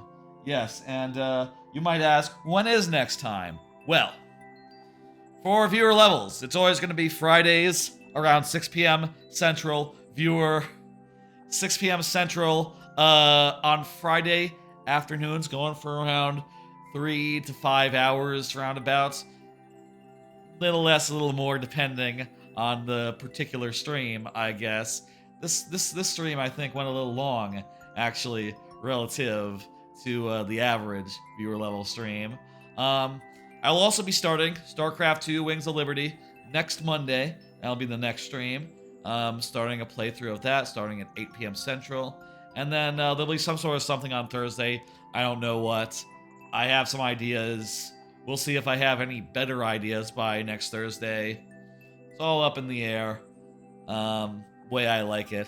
You know, I feel like it's better to have something that's just like an open slot for whatever the fuck I want to do that day on whatever whim I want to follow. Hell, we could even do more Game Pass stuff even next Thursday. Or whatever happens. Rugrats, whatever the fuck.